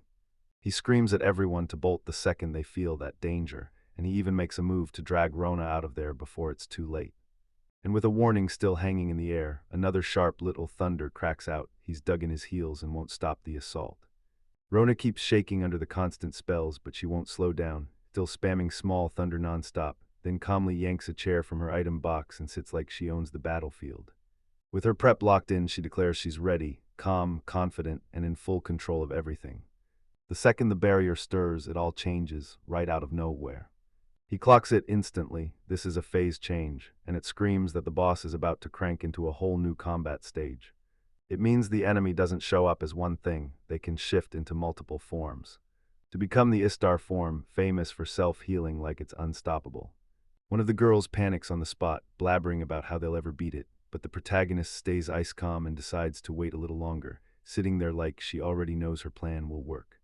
Then boom, another tiny thunder hits, but the echo ricochets back with double force. She slammed the barrier with even more force, and that move detonated into a furious reaction. Then she stuck to the plan, using every trick she'd learned about the mechanics. She hammers in another tiny thunder strike, and the barrier bucks like it's alive, making the twins panic because it feels like the enemy is about to morph again. Totally lost and still not getting what's going on, the protagonist keeps his head up and stays confident anyway. Is that wild, ridiculous plan even allowed to fly? She smiles and says she's got the whole pattern down, just like the internet taught her, word for word. He breaks down how the enemy's core splits into 4 deadly forms, each one packing its own tricks, then reveals the real opening. A blind spot right at the entrance to the boss's room, where attacks can hit from outside. Is zone abuse. Sensing it all, he braces with shaking excitement for the final blow, staying just outside the danger zone. She unleashes her final tiny thunder at full blast, slamming it straight into the barrier's core, and that clean hit seals the last, perfect move in her flawless plan. The boss's core shatters, then the protagonist crushes the primordial water crystal, rockets from level 57 to 67, boosts her giant slayer skill to level 4, grabs 50 extra item box slots, and earns the title. The one who surpassed the primordial asterisk. Watch exhales in pure relief as the fight finally ends, and the protagonist flashes a grin, declaring that the world is safe again. Back at the group, she spots something off. Everyone locks eyes with her in total silence, and a thick, suspicious vibe hangs in the air. After the dust settles and the enemy is finally defeated, the gate groans open, and the protagonist erupts with joy, waving everyone in like, "Come on." Lead to receive the rewards, while the rest of them stood back and watched her from afar, still reeling from everything that just went down. Once the bosses are defeated, the group stumbles into the room, and everyone's blown away by its surreal, mind-bending landscape. Down deep in the ocean, sunlight pours through the waves and crystal-clear water ripples with a gentle wind, yet it makes absolutely no sense that a place like this could exist under the sea, so they stare in disbelief while the protagonist suddenly recognizes something, and the twins pounce, asking if she knows what it is. She bursts with excitement, swearing this is a sacred sanctuary of the gods, and the second she lays eyes on it, she's like, "I've seen this in religious anime openings," because she instantly recognizes the place. Call this place the sacred sanctuary, and the elder will swear the power of the gods is burning in the air. One of the girls snaps to attention, senses danger, and yells a warning straight to the protagonist. Then he spots the twins sprinting ahead, and right in the middle of it all, they uncover a mysterious chest. Shocked to find out the chest is the prize, the protagonist blurts that she's seen one just like it after taking down another brutal boss. The world hands out special chests to anyone who can take down brutal foes, rare, valuable, and impossible to ignore. Rona should be the one to claim the reward, so she leans in and asks, "Is it okay if I get it?" Firm excitedly. Rona and the twins get hit with a total shocker, and they burst into screams as they see what's inside. Everyone just freezes and stares, locked onto that ruffled swimsuit set like it's the most valuable thing in the world. Refused, Rona barely even blinks, just lets out an A as she tries to process what she was just handed. Everyone scrambles to decode the reward's meaning, while the elder frets it could be some ancient dragon wish, and the twins insist the world just wants to see Rona wearing that outfit. She flushes with embarrassment and blurts that's not really it, because that outfit, despite how it looks, turns out to be SSS rank armor with insane stats and a special skill, the strongest in the entire world. And nobody can figure out why. The right swimsuit could jack her defense up by thousands. If the gods are the kind that play favorites, she bets on it. So even without fully getting it, she slips it on under her clothes and makes her move. She realizes this move doesn't just boost the skill, it doubles the success rate and sends the water clone dance packing twice the attacks. Got it, and as thanks, the Sea King grabs Rona and hauls her straight into Atlan's underwater castle, to the treasure vault. The room blazes with treasures, and Rona can't help but stare in awe. She's genuinely impressed. So tell her it's a gift for saving the Lulu Kingdom, and say she can grab anything she wants. She blurts out that she can't possibly take all that treasure, and the king shoots back that there's no room for modesty. They dragged these traditions down from their Golden Kingdom ancestors, and now they don't want any of it. For her, getting treasures just doesn't matter because she can't even eat them. The twins are left staring, stunned by her answer. But forget treasures, she's got her eyes set on Atlan's cuisine. The twins cringed at the moment, and with embarrassment burning his face, the king confessed that the kingdom has been hit by a food shortage. People have been living on algae and kelp for a while now. Even though he wanted to help, he choked out an apology that it just isn't possible right now. A brutal food shortage that's been strangling the water dragon kingdom. She pitches a win-win deal to the surface folk, pushing for real cooperation between the two worlds. Arya's anxiously paces, waiting for Rona to finally show up. Her delay is creeping into her nerves. Thinking she didn't need to worry, she starts to panic the second she remembers she left Rona to go alone. Then, when she finally spots her in the distance, she lets out a breathless call, stunned and relieved that she's actually here. To witness not one but three Ronas sprinting straight toward her. When she's confused, Arya blurts out, "Wait, what's going on?" While the Rona copies keep prodding, "Is something wrong?" She can't shake the feeling, and then it hits her. She's not imagining it, something off, and it's the Rena that looks wrong. And then, right as her equipped skill was being tested, those copies popped into existence, so she told them, "Don't worry." Once he's used to her wild eccentricities, he's not even surprised, because Rona then pulls Arya's aside and dares him to be the human representative in talks with the Water Dragon tribe, spilling her big plan to unite the two worlds. She also wants to bring Duargo along, because the Water Dragon tribe is pushing hard to forge a new bond. Still trying to wrap my head around it, I'm stunned they're actually heading to Atlan's underwater kingdom. Rona and her copies practically yank her along, blaring that they'll leave right now. Down in the kingdom's underwater heart, Arius is blown away by the sheer beauty. She calls it a real-life fairy tale, and then it hits her. The trade between humans and the Water Dragon tribe isn't just legend, it's history, and now she's the one standing right at the center of it, as the surface world's representative. As he dives into the submerged kingdom's hall, leaving the surface far behind. He tests every piece, giddy with wonder, staring at the crystallized tech and ancient materials while grilling the composition and how they pull off that perfect mix of hard and flexible. He closes in and shoves a battered spear into his hands to inspect it, pressing him hard. "So you're really a surface blacksmith, huh?" He clutches the spear with thrilled excitement, then freezes when he realizes how insanely well crafted it is, before declaring it a weapon that deserves to be treated like a national treasure. Because of that wild, unusual shape, then his forging ideas start blasting in nonstop. With blazing eyes, he couldn't hold back his excitement. He demands to be taken straight to the blacksmith's workshop, ready to repair every weapon inside. Duargo's straight up having the time of his life, meanwhile. Mariette tries to introduce herself in a proper, formal way, but her nerves betray her at every word, and she blunders her way through, saying she's here as a rep from the port city of Kaijus and the priestess of the Water Dragon Temple. She refuses, and the way she acts makes everyone stare. The Sea King, worried out of his mind, turns to Rona and asks if Arius is okay, while that weird girl keeps cackling in the background. He defended Ares, swearing she was a good soul, even with that weird badge dangling from her neck. The guards eye everyone like trouble's about to strike, especially Rona, the one they call the most dangerous, until one of them blurts that Ares has been secretly snapping photos of a girl, and suddenly the whole place is convinced. The Sea King blurts out that he knows Blue Moon by name, then confirms the priestly clan of the Water Dragon Temple is still alive, so Ares is left staring, totally stunned.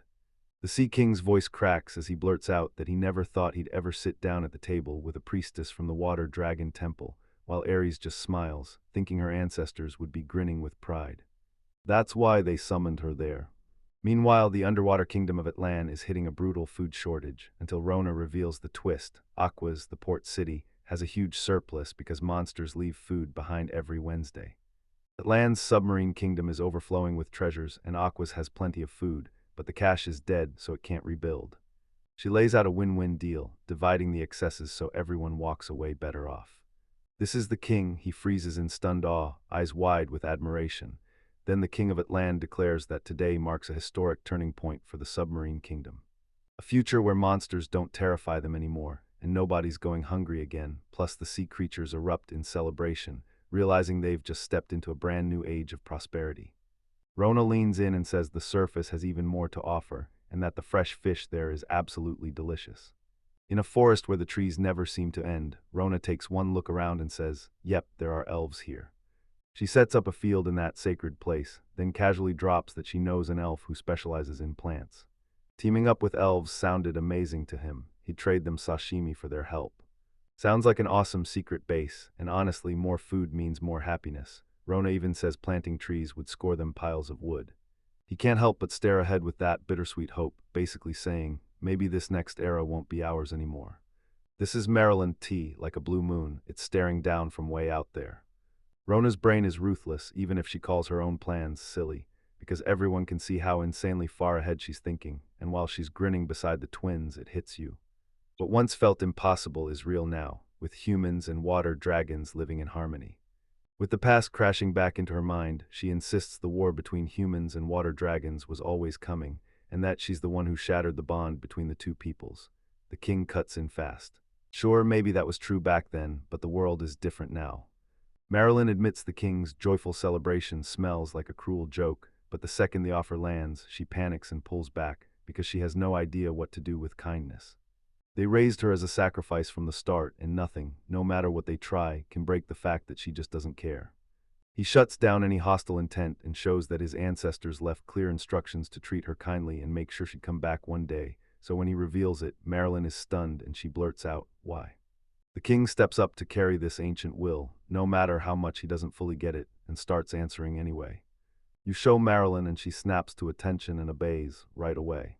Device in hand, she says she'll skip the ads and slaps play on a video. Then Marilyn freezes, staring at the screen like, wait, what is this?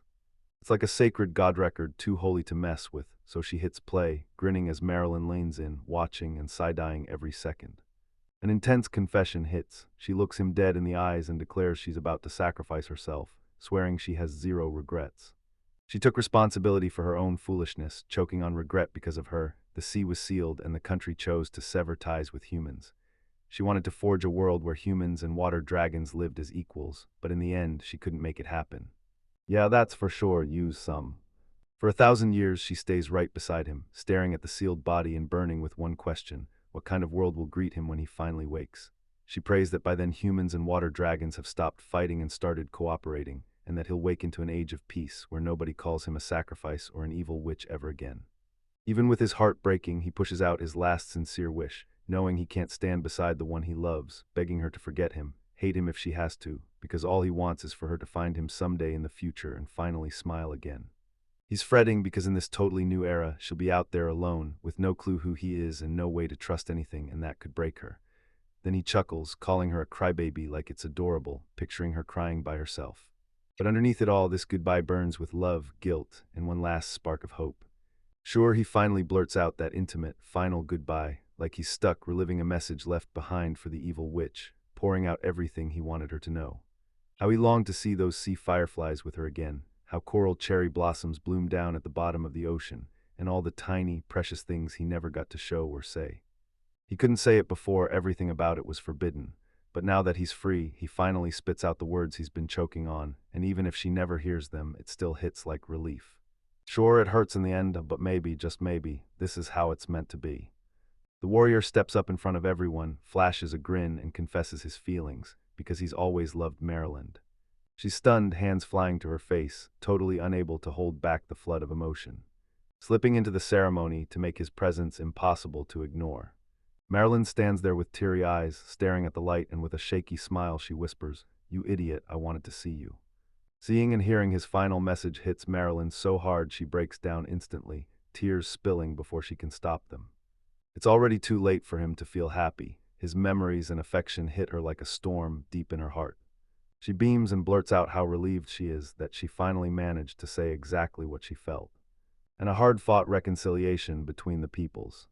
Beaming on the beach, she rocked the legendary swimsuit she'd just gotten as a gift. The rift between Atlan's submarine kingdom and the surface world finally shuts, and boom, everyone throws a massive celebration for this brand new era of peace and friendship. Rona dives into the sea too, laughing and splashing as the whole place feels calm for once.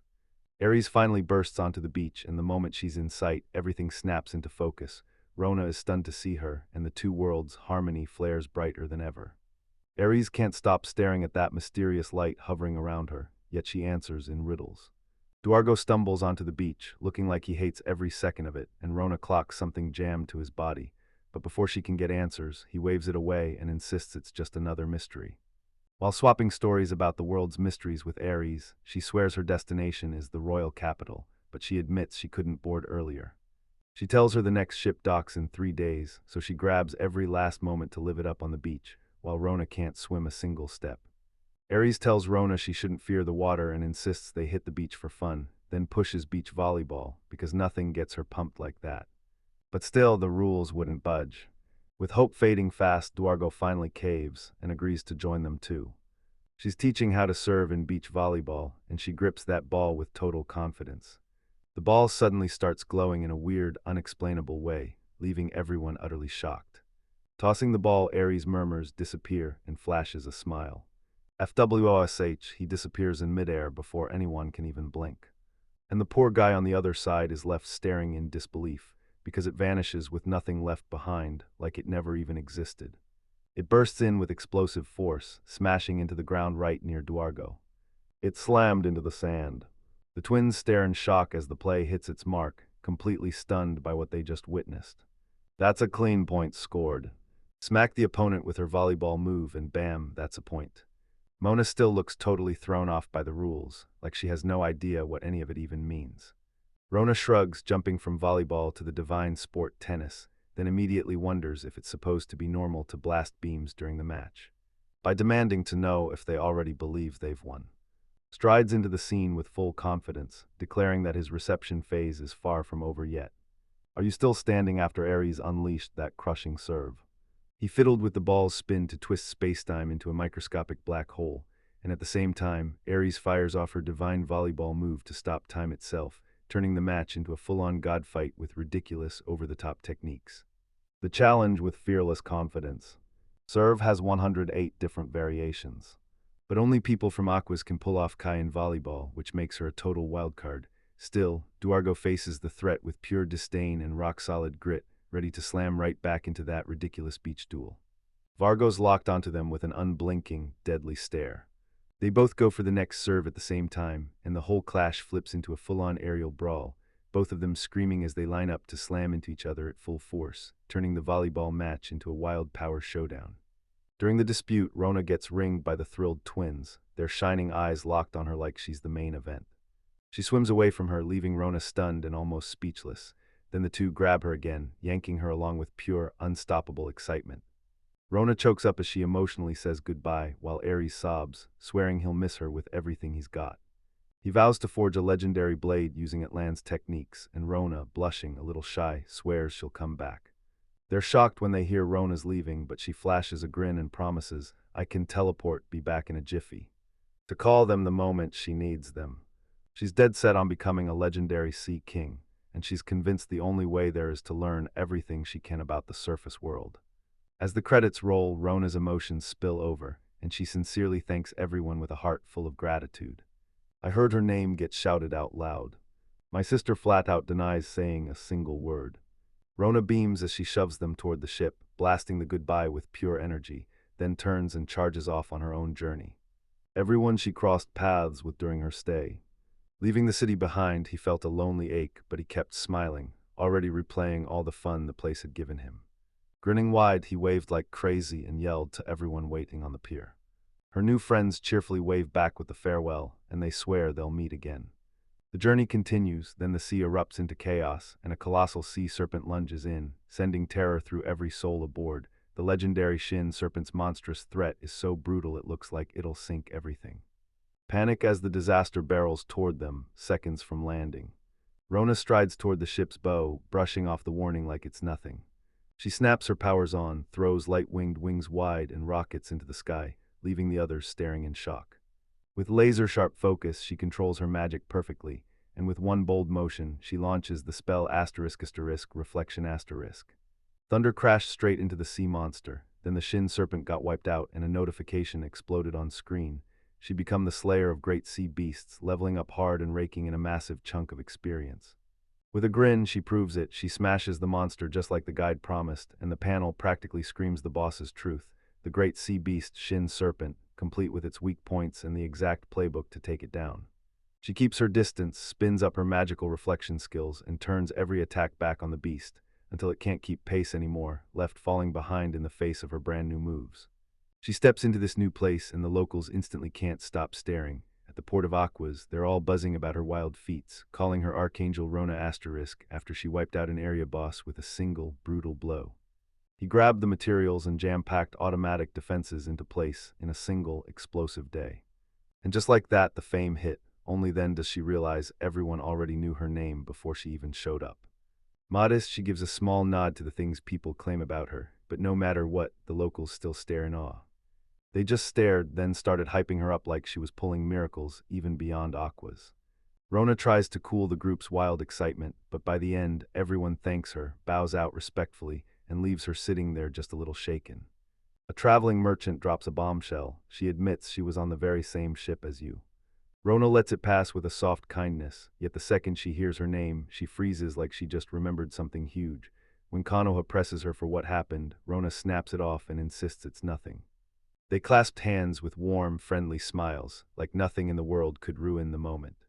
Rona unleashes her jaw-dropping magic and her curious partner blurts out, "So who are you really?" But Rona quickly swallows the praise and insists she's nothing special, just a plain old traveler on the road. But Konoha totally shuts that down, laughing like, "No way, someone this powerful can't be just normal."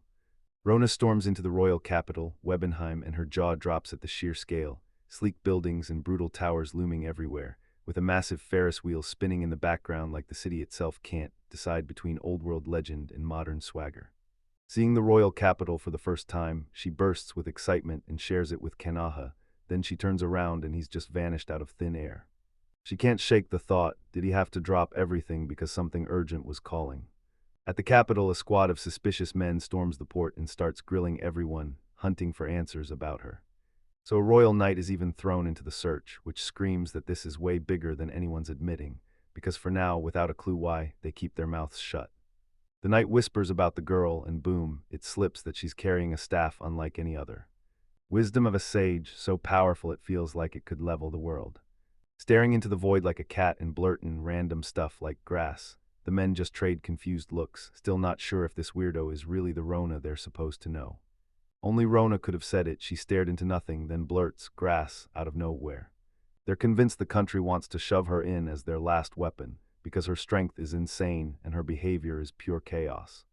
Rona bursts in with towering wings and a crushing aura, like the universe just confirmed she's the final weapon. Rona's mouth goes dry as she blurts that she isn't even on the ship's records, and they all pretend to be chill to dodge suspicion, while the royal knight doesn't react at all, just thanks them for their cooperation and calmly says, "I understand." What? They all burst into a united roar, swearing Rona would never be used as a weapon. Protect her smile at all costs. Knight checks with another guard, confirms she's not on that ship, then can't help but wonder, where the hell could she be? She slips a signal through the device and manages to contact the target right as someone in the room yells, demanding to know where the great prophetess Rona is. Rona's eyes widen as she realizes just how hard everyone's been hunting her. Turns out Rona's power crushed all expectations. She wiped out a massive sea monster with one single strike. It reveals the government already labels her a national threat, and they're even weighing wiping her out. With a sly little smile, he grabs the responsibility. "Leave it to me." She basically says beating Rona won't matter at all, like the final outcome is already locked in. The voice says as Konoha's top spy you can make it happen, but right after that she gets a harsh warning if she slips up. This could get seriously intense. She clenched her resolve, then slipped on her gloves like she was about to act for real. Rona, her Rona Hermit, nickname trailing behind her, clocked the truth. This girl was far more vulnerable than she ever let on. Tool, that little status assessment stone, she uses to pull intel, while Rona, totally blind to what's coming, keeps grinning and drifting into daydreams, convinced everything will turn out fine, even as she realizes just how powerful her magic really is. She flips into full strategic mode and declares, "The world's for whoever controls the data," convinced that once she has the right information, she can crush any opponent, no matter how unstoppable they look. She locks in with a fierce, determined stare, then demands, "Let me see the data, now show me." And just like that, she zeroes in, dissects every detail, and crushes Rona with cold logic and flawless prep. Rona's hermit form gets exposed. Rona dives into the data and freezes in pure shock. Level 68 with insane stats like attack magic 38,771 and 98,120 HP, plus slash 430, then you see the gear. The World Tree Wand SSS and an Elven Legendary Shield, loaded with Elven accessories and even an SSS magical swimsuit. and the skills, SSS across the board, level techniques and wild moves like internet, terra drain, water doppelganger dance, assassin alchemy, and a whole mountain of magical knowledge. Brutal Destroyer, Great Sea Beast Slayer, The World Tree's Chosen One, Witch of Calamity, and a dozen more titles that scream unstoppable, until the system flashes Lovey 68, Witch of Calamity, Ruthless Conqueror, Destroyer. And Konoha can only stare at the screen, shaking with terror and disbelief because it hits her. She just messed with someone way beyond her reach. She tries to prove the crazy numbers wrong, yanking and shaking the assessment stone like a mistake might reveal itself. But the second she sees those figures again, her whole body freezes in pure shock. Her views smash right past the human wall of 999, something no one should ever witness, and she shakes like it's the work of a demon lord or even a dark god, then snaps into reality, sweating buckets. I just saw something I absolutely wasn't meant to see. Rona couldn't stop thinking that one day she'd find out her stats were being spied on. She clenches her resolve and refuses to wait another second. Now you'll do anything at all, to make sure Rona recognizes you. Decides to make a move just to earn Rona's spotlight, while Rona strolls down the streets with a bright smile, humming happily about mouthwatering food, totally clueless about what's about to hit her. Carefree people everywhere trade stories about her. Some swear she's the savior of the L village, while others insist she can hear the words of the gods. She appeared as a breathtaking, unstoppable archangel, swooping in to save Aquas from the deadly flood. Rona brushes it off like, yeah, she's a real heroine built to soar through the skies, and before she even realizes it, her fame is skyrocketing. Desperately, he tore through every corner, hunting the great prophetess like his life depended on it.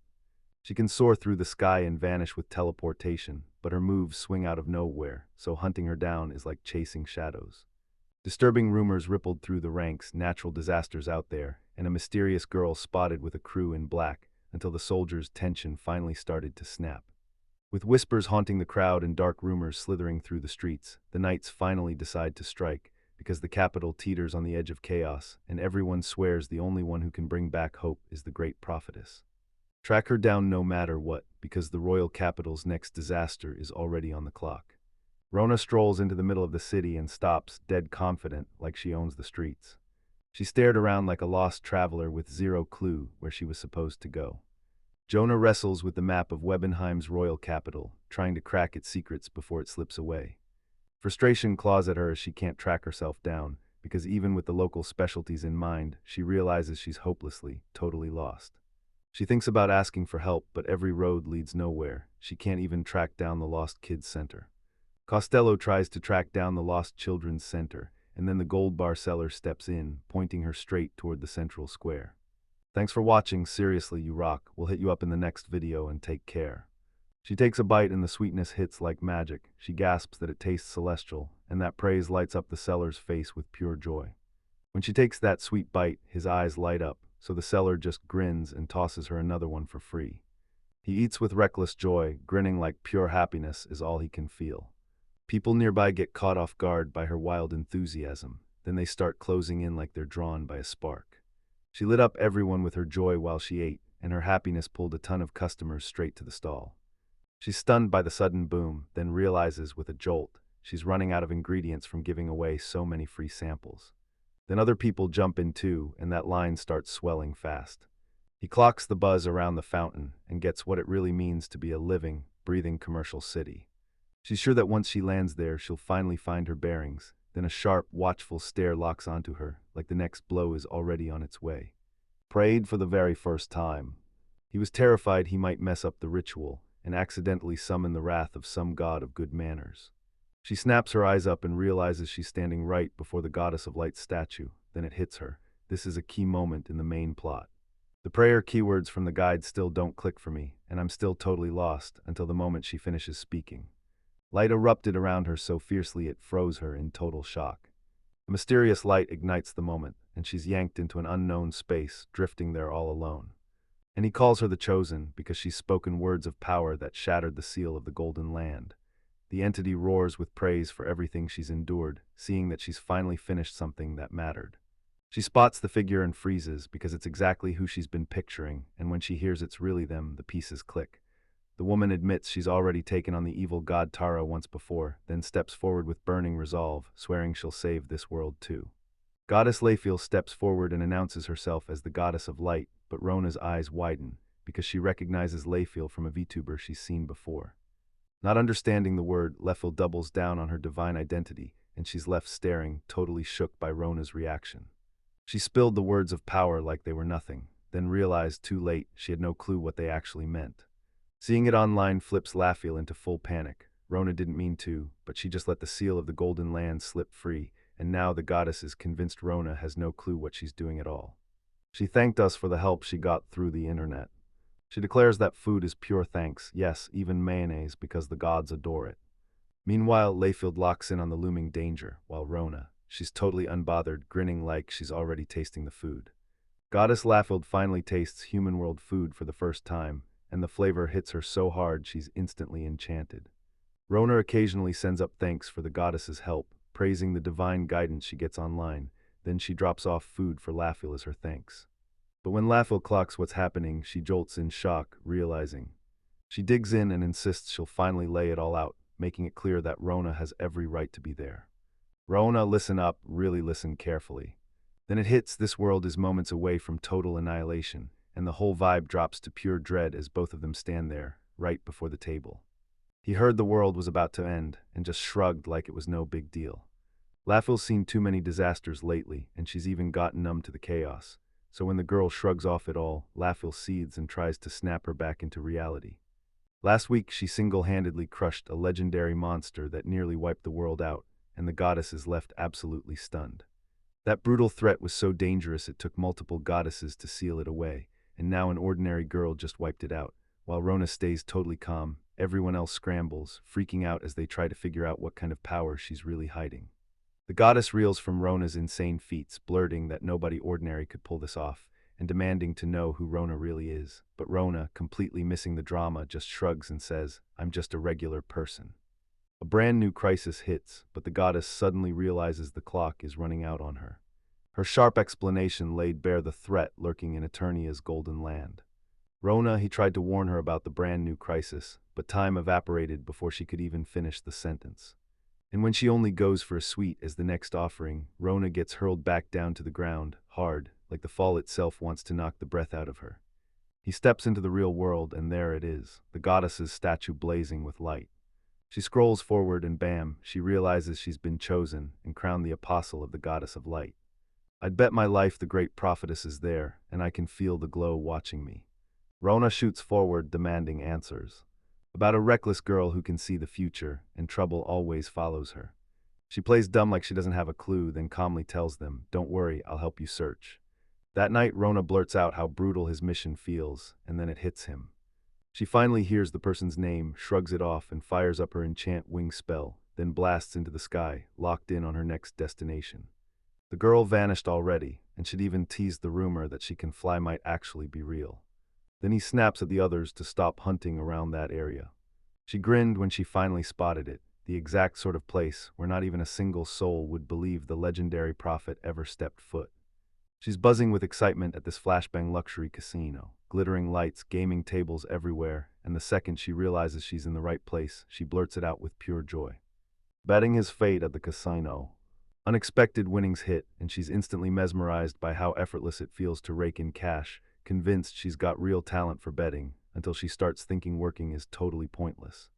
Anna can't shake the online hype about the capital's casino. She's convinced it's the shortcut to easy cash and rare, exclusive gear, and with every spark of excitement, she starts picturing it all clicking into place like it was written for her destiny.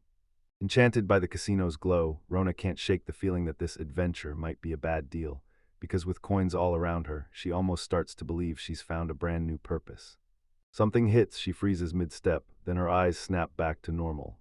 Gasps ripple through the crowd like everyone snaps out of a trance. Then Rona's eyes widen as her coins start to vanish, and she frantically tells herself it's still on track. She clutches the internet tips in her mind, swearing that as long as she keeps mashing the buttons, she'll finally hit the win. The machine isn't giving her results, yet she's convinced the prize is right around the corner, until her face snaps into shock like the universe is about to pull a fast one. No matter what she's lost, Rona demands an urgent coin trade, right now. She sits there in stunned silence, staring at her handful of chips, the little prize object in the pile of sweets, nothing like the rewards she thought she'd get, and the disappointment burns quietly in her chest. Frustration, Rona strides up to a casino employee, ready to throw down. Without a second thought, she springs up and takes the offer on the spot, fueled by one goal: she's going to claw back everything she lost. Rona storms out of the casino with a blank, haunted stare. She passes by and asks her mother what she's seeing. Straight answer, no sugarcoating. It's the face of someone who got wiped out at the casino. Rona keeps moving in silence, lost and murmuring under her breath, these people really exist. He hits rock bottom, clutching a loan contract. Now he's stuck owing a massive 500,000 SIL. She drops to her knees on the cold ground, and despair crashes over her like a wave. She can't help but wonder how everything spiraled into this. Rona suddenly hits on a plan. She'll clear the debt using every coin from her wall of Rona and the fees she rakes in from the trap tower. Gratitude hits her, and right away she realizes it's nowhere near enough to tear into the internet for answers. To claw her way out of debt, she stumbles into shady leads, like jobs on tuna fishing boats and sketchy part-time gigs that scream trouble. He stumbles on a food stall contest in the capital, win the grand prize, a whopping 10 million sils. She decides to jump in because it's the only ladder out of debt. Rona Hermit tracked her all the way through the capital, trailing behind like a shadow. He decided to watch her in secret, but doubts start clawing at him. Was this really the right move? Seeing the goddess's statue in the vision, Ronan vanished a moment later and shot off toward a casino in midair. He activates his stealth ability and slips right back into pursuit. Again he clocks it, she's drained of every last coin. Rona was completely lost, just standing there, totally bewildered. She's staring into nothing like a cat, and the data says she's been making money fast, but now she looks numb and apathetic, until out of nowhere, she bursts into a smile. Completely stunned by what was going on, Rona held her breath, convinced her habit of staring into nothing might be covering up some secret. Our conclusions. She spots him, then bolts over with an energetic shout, so fast it totally catches her off guard. Konoha spots her and blurts, all fired up, his excitement spikes, then reality hits. He's sweating, nerves crashing, completely stunned she's actually here. She's telling everyone she's grinding on business. Konoha couldn't relax. After praising her hard-earned knowledge, they immediately pressed her with eager questions, and the tension in the air skyrocketed. She practically erupts when the boy speaks, but the moment she looks him over, she realizes he's eyeing her suspiciously because of what she's wearing. Right after she gathers the courage to approach him, she hesitates, then steps in shyly and respectfully. She pulls the boy into a food stall contest on the spot, totally blindsiding him. He accepts the invitation, then his mind snaps to the contest. He remembers the event tests a merchant's true skills, with a main prize of 10 million sil and pure prestige in the capital, and even with shaky business know-how, he sees the perfect opening to use this chaos for his secret tasks. With a surge of excitement and a craving for experience, he throws caution to the wind and accepts it, thinking, this could be my big chance. He casually drops that joining the event with a friend would be a blast, and he grins like it's already happening. To hear the word friend, like it's something he's never been close to before. He almost dodges it but slips up and gives himself away. Then he reluctantly agrees, even if it's painfully awkward, and she clocks his reaction, totally thrown off because she has no clue what's really going on. He can't shake the confusion. Why is she clinging to him like that? Yet when she thinks of him as a friend, you can see real joy light up her face. Using the moment to his advantage, he teams up with her at the stall just to get a closer look, yet her moves still somehow keep him guessing. With a firm handshake, he figures that if everything clicks, he'll win even more of her trust. As he stares at the next move, the boy suddenly remembers something huge. An even bigger figure will be in that contest too. She's the doll princess, just like Rona. She's one of the targets he has to watch like a hawk, and this new bombshell makes him want in even more, because now the stakes are stacked with more than one goal to chase. Melkia sees the kingdom's biggest trading company when she was barely grown, and whispers say she runs the capital's strings from the shadows. She's got underworld ties, and if Rona has to go head-to-head with her in this contest, we might finally snag the kind of intel we've been hunting.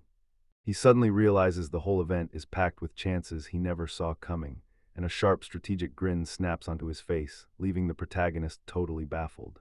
The protagonist hypes up the deal to team up for the food stall contest, then bursts into excited celebration. They don't want to dive into shady jobs anymore, and the boy is stunned by how easily she talks like it's nothing. So Rona and Konoha team up for the contest, 2 people, 2 reasons, 1 partnership. With the decision made, the 2 sprint to the finish line, right where they'll finally hold their very first strategy meeting for the contest. Konoha bursts into cheers as the boy says they should pick a food stall fast, and before they can argue, she stands tall, confident as ever, because she's already got the perfect idea. She couldn't stop feeling thrilled about the stall design idea she'd come up with. She giggles and proudly flips a childish sketch, showing a bunch of people stuffing their faces with what looks like a giant mountain of tiny little balls. They stared at the drawings, shocked by the sudden proposal and blown away by the art style. She drops her wild plan, setting up a caviar stall at this event, totally unheard of, and the boy, baffled, stares at the drawing like it's a dark ritual, even as he questions why the details are so over the top. She stays cool and confident, swearing that a luxury ingredient like caviar is the surefire way to win, then bursts with the idea of slapping a fixed menu sales tactic on it to rake in even more profit. Roy shoots down the caviar idea instantly, no second thoughts. So desperate, she realized there was no other option left. It felt like divine inspiration, yet something still tugged at him, like she might be worshipping some dark god. Sitting on the floor, they both went quiet for a beat, and she tried to cover her embarrassment with a shaky, awkward smile. The boys push, let's start collecting data, there are only 5 days left, and the protagonist throws his whole weight behind it, buzzing with excitement. Turns out they got registered in a flash. Konoha's elite gold-ranked merchant clout did the heavy lifting. The boy swears that with the right info, running the business will be a piece of cake, while Konoha practically shakes with excitement at the thought of finally winning. He ignored the rules and hunted for answers by tasting food from every other stall. He's blown away by how good everything tastes. Meanwhile, the kid spots a bunch of competitors already hawking what they're pre-selling to use in the contest. They're testing the waters with customers before the event. If the feedback is good, boom, instant word-of-mouth hype. And Konoha can barely believe it. With 5 days still left on the clock, everyone else is already miles ahead. She was stunned to learn this contest wasn't a joke at all. It was way more serious than she ever imagined. It's not just about selling food. This is product development, marketing, and fighting for your slice of space, too. And when he says winning could stamp your name as a real merchant, you can feel how much it matters. Behind them, she panics because he just calmly nods, yep, we're way behind. And the moment she imagines the mad rush waiting up ahead, her throat instantly starts to feel dry. After all that worry gnawed at him, the protagonist finally steadies his hands, calls out a magic item box like it's nothing, and grabs a drink straight from it. The boy just stands there, stunned, staring as she sips it like nothing's happening at all. Anything at all, he flinches in pure fear, clueless where she even got it from. She breaks it down like it's no big deal. Her cup came straight from her item box, that magical pocket space where she stashes stuff away and keeps everything fresh and untouched. The kid's eyes light up at its potential, and then it hits him fast. This thing could be perfect for the contest. With a grin spreading across his face, he declares that this power will hand them a massive advantage, and he's already plotting exactly how to use it to win. He looks around and realizes the perishable ingredients are basically impossible to score near the contest. Everyone bolts to the market at the exact same time. If they planned it right, they could stash everything ahead of time, then prep the dishes before the event, save them, and serve fast, turning the whole stall into a well-oiled machine. Dragonist's eyes light up. She's blown away by the strategy, and the excitement skyrockets as she blurts out that with Konoha right beside her, this time they truly have a shot at winning. Losing right now would be humiliating. Rona's storage power is just way too overpowered. For the crowd-pleasing pick, he proposes a sandwich stall, right there, front and center. Still, the protagonist storms back focused on caviar, picturing a sandwich packed with it. Then she blurts this wild talk about sandwiches exploding, and the boy just stares like, what is even happening? The girl gets a spark of an idea. She'll sell the kinds of foods gods usually crave at street stalls. Then she remembers her mayonnaise already smashed it in another city and dives headfirst into research on the most popular dishes. Sliding across the food like yakisoba and kakigori catch her eye, and she's instantly hooked. She's convinced that if she can recreate them, she'll hit the big time, even though she doesn't know what they taste like yet. The protagonist quips that trying to copy the gods' foods would be straight-up plagiarism, and he can't stop laughing at how ridiculous the idea is. Maybe they should steer clear of that stuff and suggest something more normal, so she leans in and asks about foreign cuisine. It's awesome to watch, but trying to recreate it without seeing the real thing firsthand would be a nightmare. The moment I heard it, I knew trying to recreate those foods without seeing what they actually look like would be brutal. Blasts you with mouth-watering, super detailed shots of takoyaki and yakisoba in seconds. He slows down, realizes it's not just photos. Those recipes are right there too, and once he has the right info, he finally understands what he's looking at and starts taking the whole idea way more seriously. To realize the protagonist casually dropped information, so absurdly advanced it didn't feel real.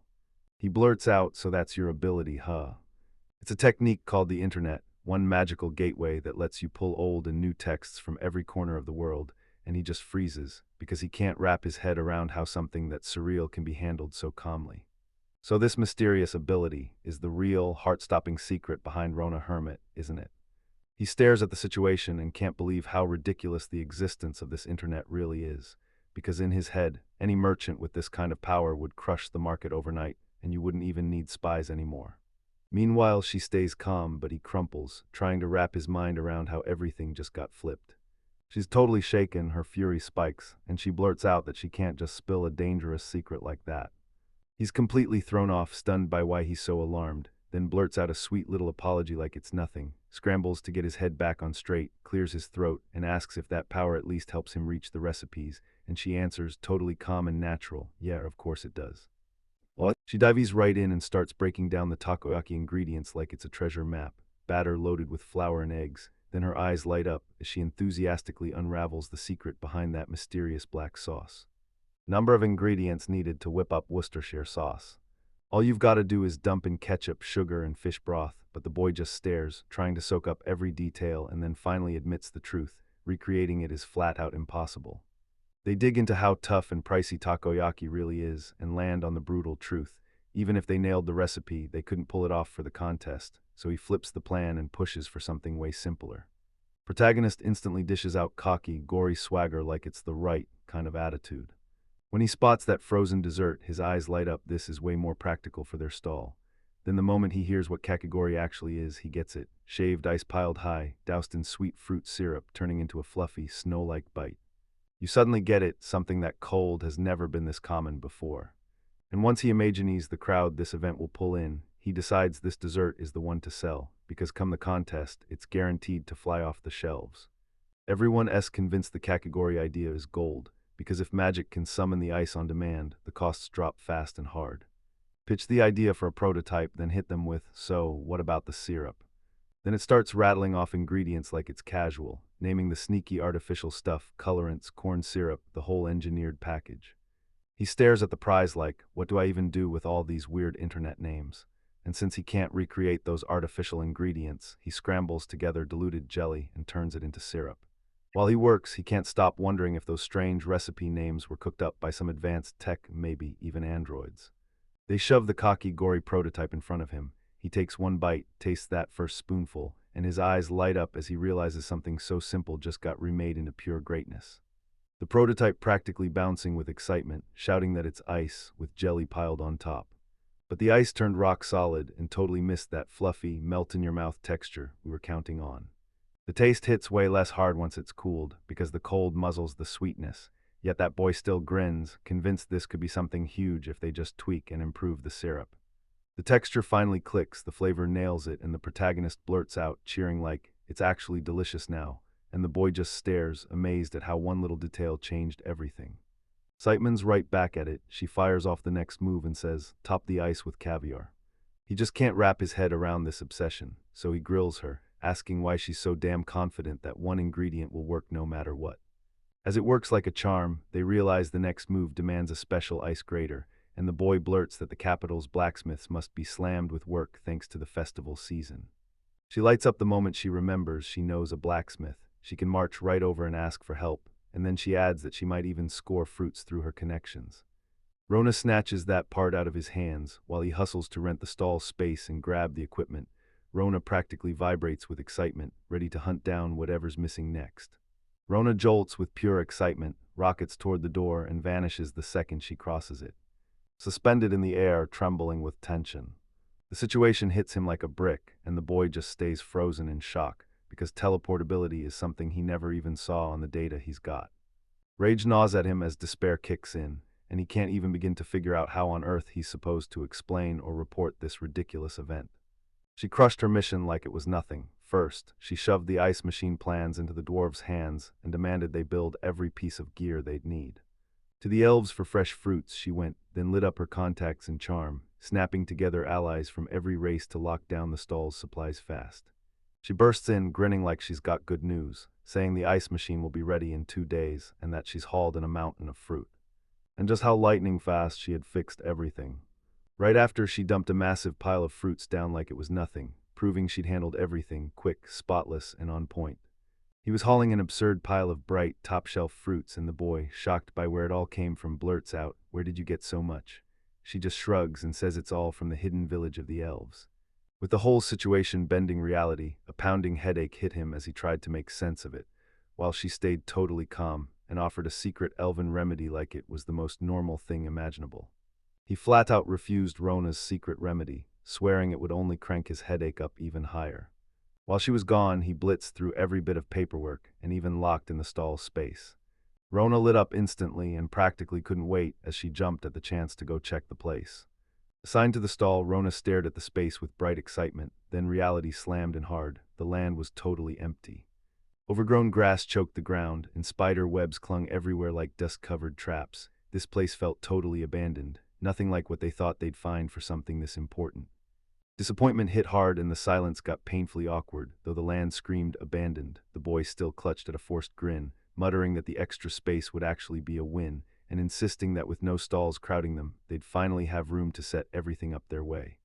Corona, still reeling from it, swallowed his doubt and went along with the plan, then praised how perfectly it looked like everything had been mapped out from the start. By the end, he admitted there weren't many great options left, but at least he'd secured this one. The boy finally understood. This land needed way more than just cutting down the grass, and now the real panic wasn't the work anymore, it was pulling in customers. It was pitch black and out in the middle of nowhere. He said that if it stayed that dark, nobody could even read the menu, and nobody would care about what they were selling. And soon she blurted out that she already had a plan. While he was busy weighing extra lighting rentals, Rona lit up and pitched her scheme, using sneaky marketing tricks and fake reviews to lure in customers.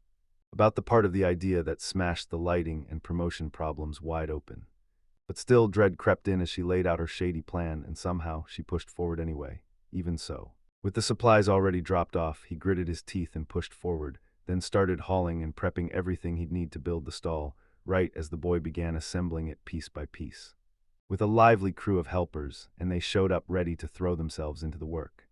Catching the boy completely off guard, when he demanded who those people were, Rona answered like it was no big deal. They're elves. That one sentence left him even more shaken, wondering how she could summon allies with such effortless ease.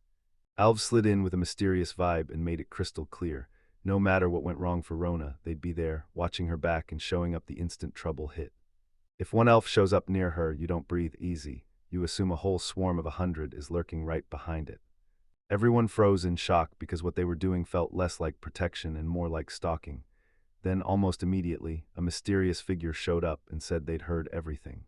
A bunch of hooded figures burst into view, swore they were loyal to Rona, and shouted that they'd never swallow defeat at the hands of mere elves. Excitedly, she tried to stay upbeat while her partner groaned, watching everything get weirder by the second. Then the group suddenly started taking instructions to build the festival stall, guided by the drawing she held up. They stared at the caviar stall drawing for ages, convinced they had it figured out, then totally misread the whole thing, and suddenly it looked like some dark ritual was about to kick off. It's like they're watching a twisted ceremony where evil dragon worshippers chant and cheer, soaked in their own wild imaginations as they celebrate with unstoppable excitement. Watched, totally lost as the chaos spiraled out of control, and even though the hooded figures left an eerie chill in the air, the stall's whole vibe started shifting fast. A burst of excited people rolled in, ready to help, offering utensils, tables, and chairs, while Rona beamed with a grateful smile at the warm welcome. Still, he had to figure out if it was even safe, because the last folks didn't look like they were coming to cook at a stall. They looked ready to take over the world. They threw themselves into setting up the stall, and the whole place instantly felt lighter.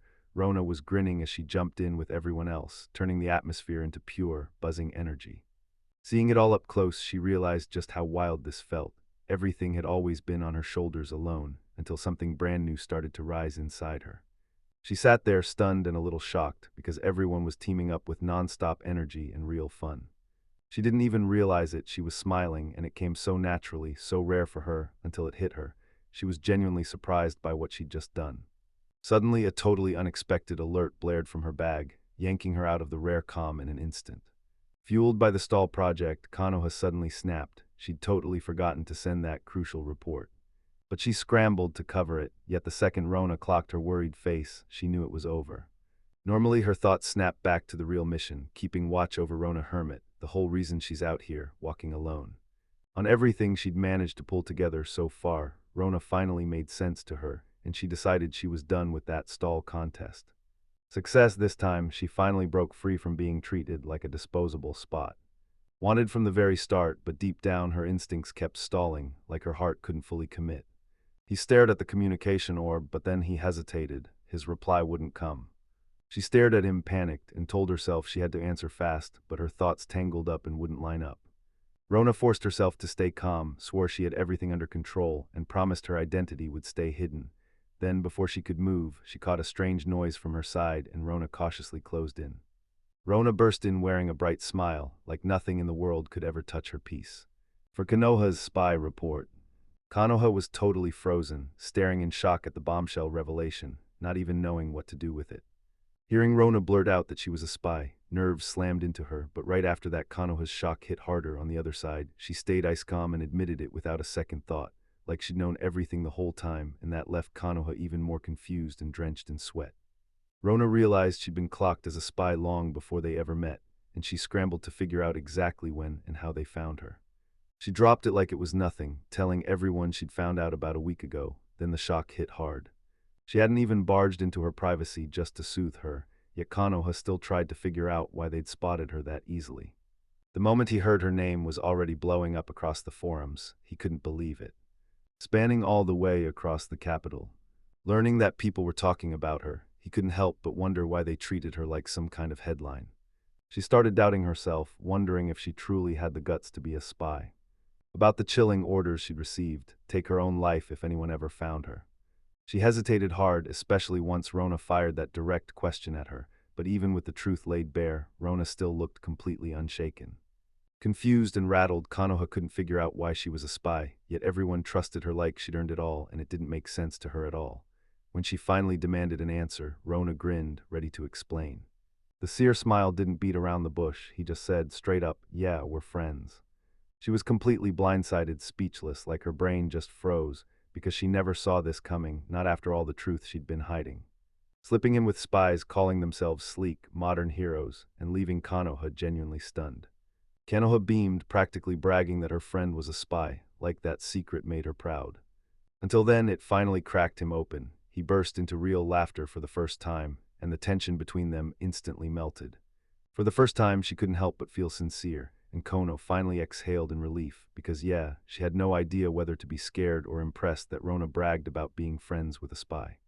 It somehow soothed her, and when the report call got brought up, Konoha just brushed it off, calm as ever, wearing a smile that said she didn't care. She finally shut the door on that life, straight up ditching her spy badge, right after she decided she'd leave it all behind. He allegedly smashed the communication orb to pieces. With a confident smirk, she spilled that she used to be a spy, then demanded total secrecy, and when Rona heard it, she froze for half a second before she immediately nodded, practically buzzing from the shock of what she'd just learned. Shards of the ruined orb lay scattered, and she knew, deep in her bones, that her old mission was shattered for good. She'd been raised like a tool, no love for her homeland, just the grind of survival and the desperate hope to be noticed. Then she watched Rona and how she lived, and it hit her like a punch. Everything that shaped her had drained of meaning. For the first time ever, something real sparked inside her. With pure confidence and roaring enthusiasm, she made one thing crystal clear. Her only mission now was to win the food stall contest. With the same blazing excitement, fired up by the idea. When the talk of Konoha's old mission finally surfaced, Rona went wide-eyed to realize the investigation was hunting her. Then Konoha hit an even harder punch. Rona had never clocked it once until now. With fruit spilling everywhere, Konoha jumped at a fresh idea, turned them into sweet fruit candies for the stall. Because it'd be super simple to whip up, you could pile it on shaved ice, and it would make the stall look so eye-catching people would stop and come running. While everyone buzzed with the fresh idea, Rona lurked in the background and couldn't miss it. Konoha was way more alive, way more electric than it had been before. That she might finally shine as a merchant, because this new role was actually lighting her up with real fun. Rona's secret plan was finally in motion, and the girl practically bounced with excitement, swearing that everything was going exactly as planned. She'd already teleported straight to the port city of Aquas to grab something crucial. Then, the moment she arrived, a mysterious man stepped out of the shadows and called her by name. The blacksmith grinned as he proudly shoved the shaved ice machine into his hands, confessing he'd burned the night away to get it finished. The result, and he couldn't stop praising the dwarf for turning the project image into something identical. The freshness screamed ready to go, right in time for the festival, so Rona rode that momentum and demanded the blacksmith add a full-on takoyaki machine too. She snapped up the new challenge right away, and before the dust even settled, she was already picturing how she'd recreate that dish with the dwarf's own skills. 5 days from now, the countdown starts. Everyone senses something huge is about to explode onto the scene. Gasped at what his hard work had finally unleashed. They de-nailed every detail. The stall was fully built, the sweets were lined up, and the ice machine was already assembled. And seeing it all finally come together felt like a real miracle, but even then, the moment didn't feel the same. At the festivals, tradition demanded yukatas, and the girl beamed with pure excitement, while the ex-spy stood there looking weirdly out of place in that flashy getup. It made the stall stand out even more, and he didn't feel right about all that spotlight. Meanwhile, the ex-spy was mortified. You already had a bunch of pics of him in all kinds of outfits. Check out the stall. The room felt warm and inviting, the utensils were lined up just right, everything was spotless, and the whole setup screamed, "Go time," because the festival was finally ready to kick off. With the contest breathing down her neck, nerves shredded her, because she knew she had to go all out and finally knock out her debt, while everything else felt locked in tight. Right here in Konoha, during the calm preparations, something was clearly off. He came in with a hard, serious stare, and asked straight up if she was Rona Hermit. Atmosphere tense. As soon as the mysterious visitor showed up before opening, the woman stayed cool and checked the stall like she already knew. Sweet was up for sale, and Rona confirmed it, still scratching her head in confusion, while the woman couldn't stop praising it, calling it stunning to look at, irresistible to anyone who saw it, and then leaning in to inspect every detail like she was searching for the perfect answer. She kept staring at the sweets, then snapped that yeah, they looked nice, but they'd never move the way she'd want, because beauty alone won't cut it. You've got to know how to sell them and where to take them. Because with no foot traffic, or if it looks weird in the dark, nobody's buying it. She said it only works if it's sold by the right kind of merchant, and she left Rona stunned by the visitor's blunt logic as the blonde girl kept tearing into the sweet, saying that since it was aesthetic, leaned in and said she'd heard about this legendary merchant who once saved the port city of Aquas, so she'd come all this way just to see it, and ended up crushed by what she found. He tried to figure out who she really was, then asked if the girl wanted in on the stall contest too, and the blonde was stunned that Rona still hadn't recognized her. He leaned in and whispered that the girl was backed by the biggest commercial company in Dorland's capital. She just dropped the truth. She was the head of the biggest commercial company, and Rona's jaw literally hit the floor. Information is the lifeblood of every merchant, so her showing up there was a total waste, and she spun on her heel and walked off, leaving Rona frozen in place, not knowing whether to chase her or just stand there. Even after getting slammed with insults, Rona didn't lose her sparkle. She grinned, lifted the whole vibe, and declared it was time to dive into the food stall contest. The blonde girl just stared at it, then shut herself back in her room with a cold slam and muttered that it was all totally ridiculous. A blonde girl stepped out of her carriage and hurried on, still trying to piece together who she really was. She flat out refused to believe the prodigy girl was really there in the flesh, saying her aura hit like a thunderstorm. At just 5 years old, that girl rebuilt a shop from the ground up. Then in under 10 years, it had exploded into the biggest business in the capital, and she kept winning the stall contest again and again. They stared in shock, asking themselves if they even had a shot against that girl, and her companion shot back fast, certain as ever. Compared to Rona, she wasn't anything special. In the flesh, she looked her in the eye and convinced her Rona could absolutely win. If it were flipped and Rona was the enemy, she'd already feel crushed with hopelessness. Then she ended with a bright smile, fully backing Rona's strength like there was no doubt.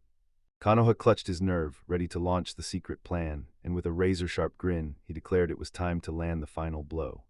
Bursting with energy. Hands snapping into a click, an internet window flaring open, right at the moment the plan they'd been craving finally kicks off. Begin. President Melch got a detailed rundown of her whole day, right on the spot. Morning was packed with non-stop business meetings, then the afternoon brought a sit-down with the finance minister, and when someone asked about that food stall contest, she brushed it off with zero interest. She declared there wasn't a competitor who could match her stall and said all that mattered was locking in victory.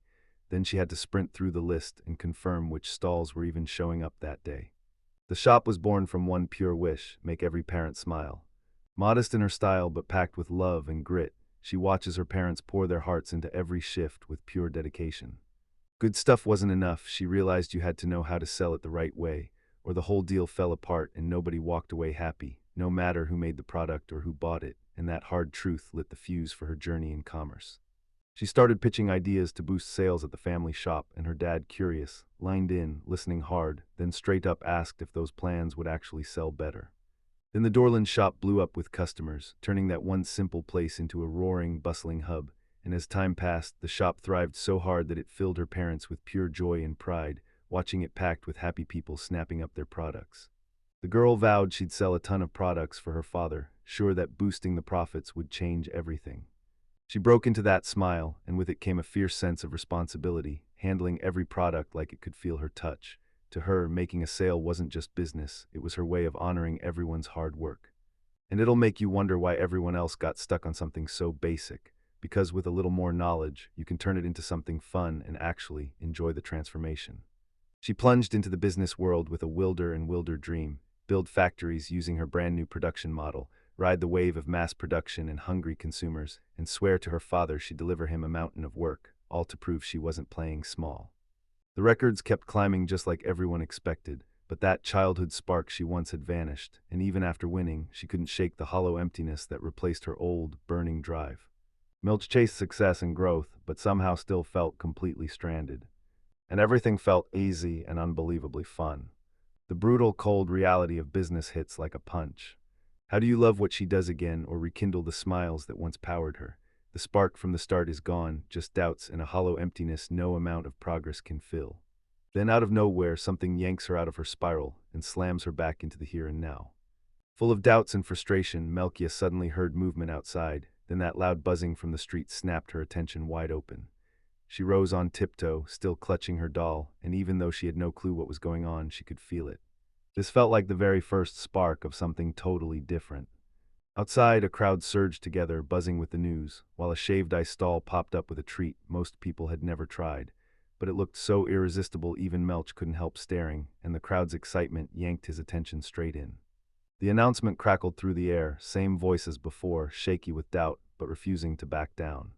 Everyone heads to the new product in the north section, and when Melcher steps in, intrigue hits, because she realizes something's going down that she never expected. The girl running the stall was just a plain young woman who straight up admitted she didn't know much about business, or how to sell a single thing. A burning desire took root in her chest, to build a stall that made every single person smile, no tricks, no show. Those honest words hit Melch like a bell, shoving memories she thought were gone right back into the light, reminding her of the real reason she'd loved all this trading since she was a kid. Melchen flicked her eyes around, and boom, something unexpected hit.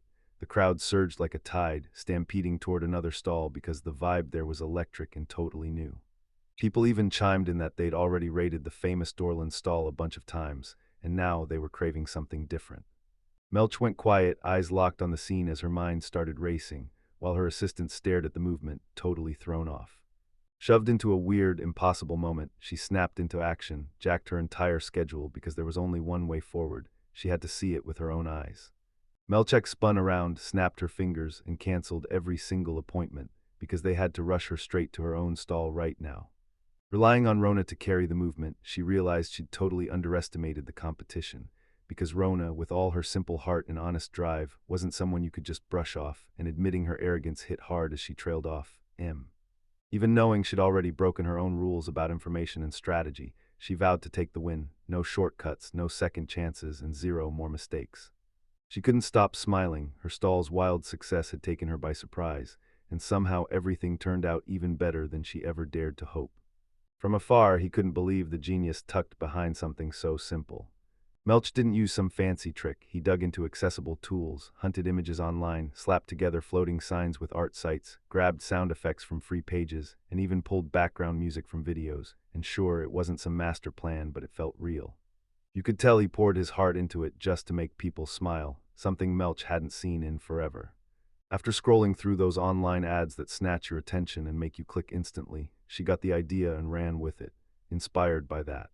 They spotted those location-independent images, bright enough to glow in the dark, and it lit up everyone's curiosity like a brand new revolution in product advertising. Rona felt the pressure of it all, but she shrugged it off, giving credit to their teamwork and the simple goal of making strangers' days brighter. Success, those youngsters got it, and right then they realized this was only the start. That was just the starting line: staying hungry, keeping customers hooked, and never letting up would take constant work. So they dug in, pushed harder, and gave it everything in the contest. They dove into the challenge with full energy, ready to turn work into pure fun and make their stall shine even brighter. In the middle of the stall contest, Rona and her partner welcomed the very first customers with pure excitement. Electric energy rippled through the crowd as more and more curious, pumped-up people lined up, itching to taste the brand-new sweet. He used a magical item that spat out ready-made goods on the spot, blowing customers away with how fast everything got done. One of the event's biggest highlights, where slick agility and genuine friendliness shine, backed by a simple, smart idea that actually hits. The stall blew up right away. People lit up over every bite, raving about that wild, surprising mix of flavors that somehow just worked. Then the sudden spike in demand hit like a punch, fast, and the stall team buckled, scrambling to serve everyone with way too few hands, turning that first rush of excitement into pure desperation as the line kept swelling. A wild mix of people got rushed together fast, and dressed-up elves barked orders, lined everyone up, and even handled the cleaning. This whole situation blew past every expectation and blindsided everyone.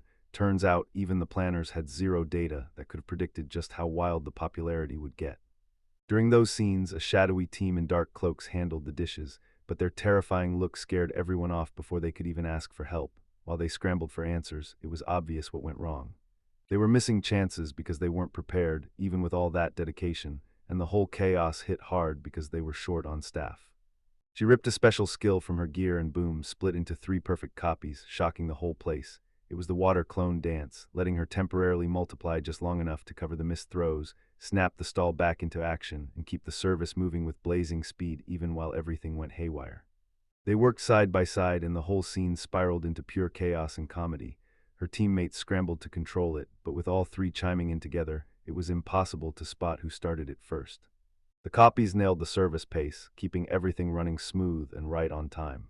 It's almost impossible to spot the real Rona when everything's running so fast and so efficiently.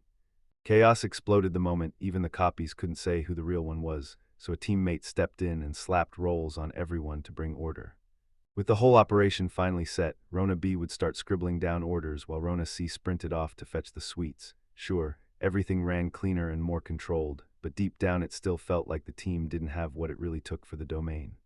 Determination kept roaring, and the moment Rona spotted a way to finally fix the helper shortage, a brand new idea sparked in her head. Magical summoning. Little enchanted creatures swarmed to her side, and Lulu-chan doubled up, sparks of energy everywhere, as her helpers popped in ready to team up and serve with lightning speed, freshening the whole operation and pulling in even more visitors. The moment the grand entrance hit, the Luluchans started snapping at each other fast, everyone fighting over who they'd been assigned to do the job. Right between those 2 tiny creatures, the whole operation got jolted for a split second. Rona and the others just stood there clueless, while they fired off loud, heated arguments. I had to figure out exactly who these magical kids were, and why they somehow matched the legendary Water Dragon clan, based on some weird, mysterious data, but the help arrived with chaos bursting at the seams, and honestly, it was still better than getting nothing.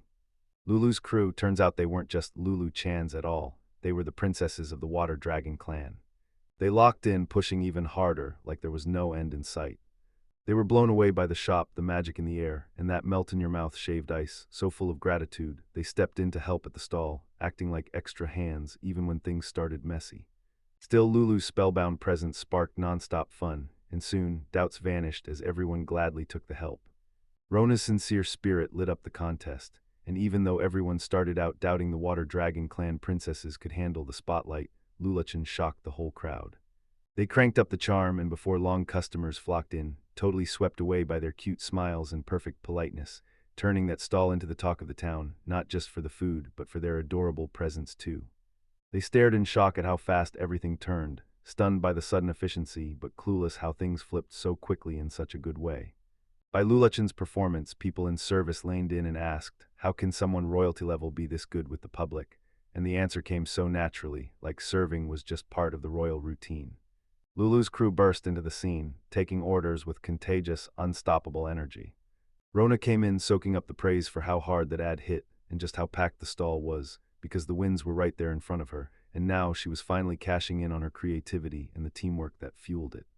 Arona rushed in to help, shocked to find her copies already going full force. They rushed in too, grabbing extra plates on the spot, because the stall was barely scraping by. There weren't enough utensils to feed everyone. With a generous helping, she didn't ask for much, just handed them shaved ice as a friendly courtesy, and when the merchants finally sat down, they were blown away by how incredible those flavors tasted. Seeing how Rona and her team's dedication turned something as simple as ice into a creative, mouth-watering treat made everyone stare in awe. Still riding the wind from the stall's success, Rona let out a quick breath of relief and smiled at how thrilled the customer was. A voice lifted in praise of her, and the second she heard it, she clocked the elegant figure closing in, stunned. Mom, no matter how packed her days were, still showed up to cheer on her daughter, proud as can be, love blazing in every step, and that reunion wrapped warmth around Rona's heart like a hug. Even more memorable, right in the middle of the talk, Rona finally tried to pry into her mom's work. She cut the conversation off hard, making it crystal clear she wasn't going there, and even with Rona's surprise, she let the silence stand, watching the stall's movement. She stared at how swamped her daughter still looked and pointed out the obvious. No one was helping enough. Rona nodded and admitted that even with all the extra reinforcements, the workload wouldn't quit. She jumped in to help at the stall, telling everyone she'd handled the public 100 times before. Rona was stunned at first, then it all clicked. Guildmaster Ares kept getting slammed with complaints, doubts, and non-stop demands, basically doing customer service all day, and Rona realized that at its core, almost every job is really just another way of serving people. Ares on her end laid out her track record as the ultimate complaint fixer, then stepped forward with calm authority, ready to tackle anything that came her way. At last, with Rona, her clones, the Lulu Chans, Ares, and every ally in place, the whole crew locked arms and went all in, confident, pumped, and ready to roll. Then they took their spots at the stall, gearing up to serve the massive rush of customers. Welcome, this team hit full harmony and raw energy, pulling in the crowd as they came closer, and now it stole the show, proving the whole event worked like a well-oiled team. Everything looked perfectly under control, and customers walked away happy until they spotted the worst nightmare. The top, most popular flavors were missing. Strawberry and melon were instantly wiped out. Everyone on the team stared in shock at how fast demand crushed through their plenty of stock. The item box flashed that it was finally empty, and that's when it hit. The stall's success had blown past every single expectation. Even with all that success, Kanoa's confidence started to crumble. When his products vanished out of nowhere, doubt slammed into his chest, and suddenly he feared his own planning was a complete failure, even with his gold-ranked status. He couldn't shake the feeling that he wasn't as amazing as everyone thought. Then, out of nowhere, the powerful Dorland company reared up like a fresh nightmare, looming over the competition and ready to flip everything on its head. President Melch herself was out there at the Dorland stall, personally smashing sales records, and Konoha went completely wild. That news slammed him into shock and crushed what little confidence he had left, but then he looked at Rona, remembered she'd invited him as a friend, and something snapped back into place. Even with fear and pressure bearing down, Konoha chose to push harder, not just to do better as a merchant, but to prove he deserved the trust Rona had put in him. Konoha barely held on and blacked out from sheer exhaustion. Rona snapped to his side, panicked over how he was holding up. He kept pushing forward non-stop, only getting a little dizzy as he tried to keep things under control, yet the exhaustion was written all over his face. Rona couldn't stop thinking that one extra helper would make everything so much easier. Then the pressure on the team kept cranking up, and the call for reinforcements got louder by the second as the stall hit more trouble. A brand new figure took over the city streets, an elite young woman, poised and stunning, striding forward with pure determination, hunting the newest trends like it was her destiny. So if she wanted to stand out, she'd have to master what everyone was buzzing about, and that kind of trend-ready power was pure prestige to her. Set off straight to the stall with iron will, ready to snatch her own glory. Under a storm of curious stares. With Rona gone, she finally felt she'd earned a break that matched her status, and she immediately treated the city like her personal spotlight, no interruptions, no limits. Thinking she was clearly above everyone else, she decided the world should bend to her, not the other way around. And it was the perfect opening to sink into an elite vacation in a place that looked custom-made for her ego. Down in the city, a striking young elite woman spotted a weird crowd gathering, then caught sight of a blazing display panel that pulled everyone's attention like a magnet. She stepped up and spotted the legendary shaved ice announcement, something she'd never seen before, instantly hooked, especially since she somehow missed it all throughout her academy days. With her high-ranking aura, she couldn't afford to ignore the latest trends, so with a confident stare, she decided to jump in, because staying on top is exactly what her status demanded. When Elmina showed up, Rona instantly clocked her and gasped, calling her out in shock. Pride melted off Haughty Look's face, and in its place hit a stunned silence. Right there at the bustling stall, she stared at the lined-up Rona copies, ready to serve, and realized she was seeing multiple Ronas at once. He crumpled into shock and bolted, totally lost, still staring at what just happened like his brain couldn't accept it. He just stared at her and watched her vanish in a sprint, running for her life, choking on despair as she fled. Before hooded figures began stirring a dark cauldron, fear seized them. He tried to figure out who they were, but those men only laughed and talked about wiping her out. Frozen in place, Elmina couldn't move a muscle, terror swallowing her whole. Elmina sprinted back to Rona, shaking all over as she blurted out that she'd spotted something forbidden. Years dropped to their knees and shouted, "Rona is our goddess," and the shock hit even harder. Elmina went into it thinking she'd stumbled onto a twisted cult, Rona leading it like a mastermind, and Elmina staring down her own spot as the next victim. With the shop short-staffed, Rona didn't hesitate. She gratefully took Elmina's help and let out a happy breath. Still convinced she'd be sacrificed, he hesitated, then forced himself to agree, only to feel completely lost, assuming she was teaming up on some dark ritual. At the stall, he hustled with razor-sharp organization and lightning-fast service that left everyone in awe. She shot up in skill fast, and the public started clocking her as the real deal, elite. With chin up and pure confidence blazing, Elmina seized the light and boldly swore she'd turn that stall into something worthy of her name. She crushed expectations and had the crowd roaring, praising her as the real deal elite manager. With everything running perfectly, Elmina suddenly realized the team was getting swamped. Stared straight at her, daring her to step in too. Elmina was shoved into service, forced to do everything they demanded. She flashed a forced smile to the customers, but her face screamed the truth. Elmina wasn't thrilled about the usual grind, but even with pure reluctance, she still managed to snag everyone's attention and pull in customers. That awkward, uncomfortable look somehow triggered a shocking twist nobody saw coming. He cracked a grin, noticed her stance, and started showering her with way too many praises. Rona sat there, grinning with total satisfaction as she watched every last moment unfold. After they finally caught their breath, they realized the stall's whole vibe had flipped completely. With everything finally running better, she thanked Rona for rushing in reinforcements while she was gone, and real relief hit the second she saw it all working. Staring inward, he couldn't shake the feeling that he was nothing special compared to everyone else. He decided to grind every last second until the contest finally ended. Pushing through the last stretch, even when exhaustion hit, he still fought on. To push all the way to the end, powered by everyone working together. He greeted them with a blazing grin, and as the stall kept sliding forward, fresh customers poured in. Serving successfully, a lavish dish piled high with shimmering caviar. And settle for nothing less. Rona's sudden absence started to weigh on him like a tightening fist. The moment that new menu item utterly blew everyone away. She followed a slick insider tip and tossed in caviar, and even though everyone blinked in surprise, that bold move turned into a massive sales win. He ran out, yet the sales kept roaring higher than ever. Stares at the stall's sudden hit and realizes it was all because of Rona. He handled it all smoothly, even with zero clue where he was. Appeared Reinhardt from her wild adventurer days. Elmina stepped in and instantly yanked everyone's attention her way. As he pushed through the chaos, swallowed by the crowd, he told them he'd been Elmina's escort, and then, right after a demon attack hit iPhone Town, the king summoned her to come receive a medal. It turns out it was Rona who actually crushed the demon for real. While the crowd swarmed, Elmina never stopped helping at the stall, and it only made Rona's admiration grow even stronger. He even offered to help, boasting he'd got real service experience from his job as a guard. He packed the place with customers wherever he went. It grabbed everyone's attention and pulled a crowd in, then it totally derailed and messed up the whole line.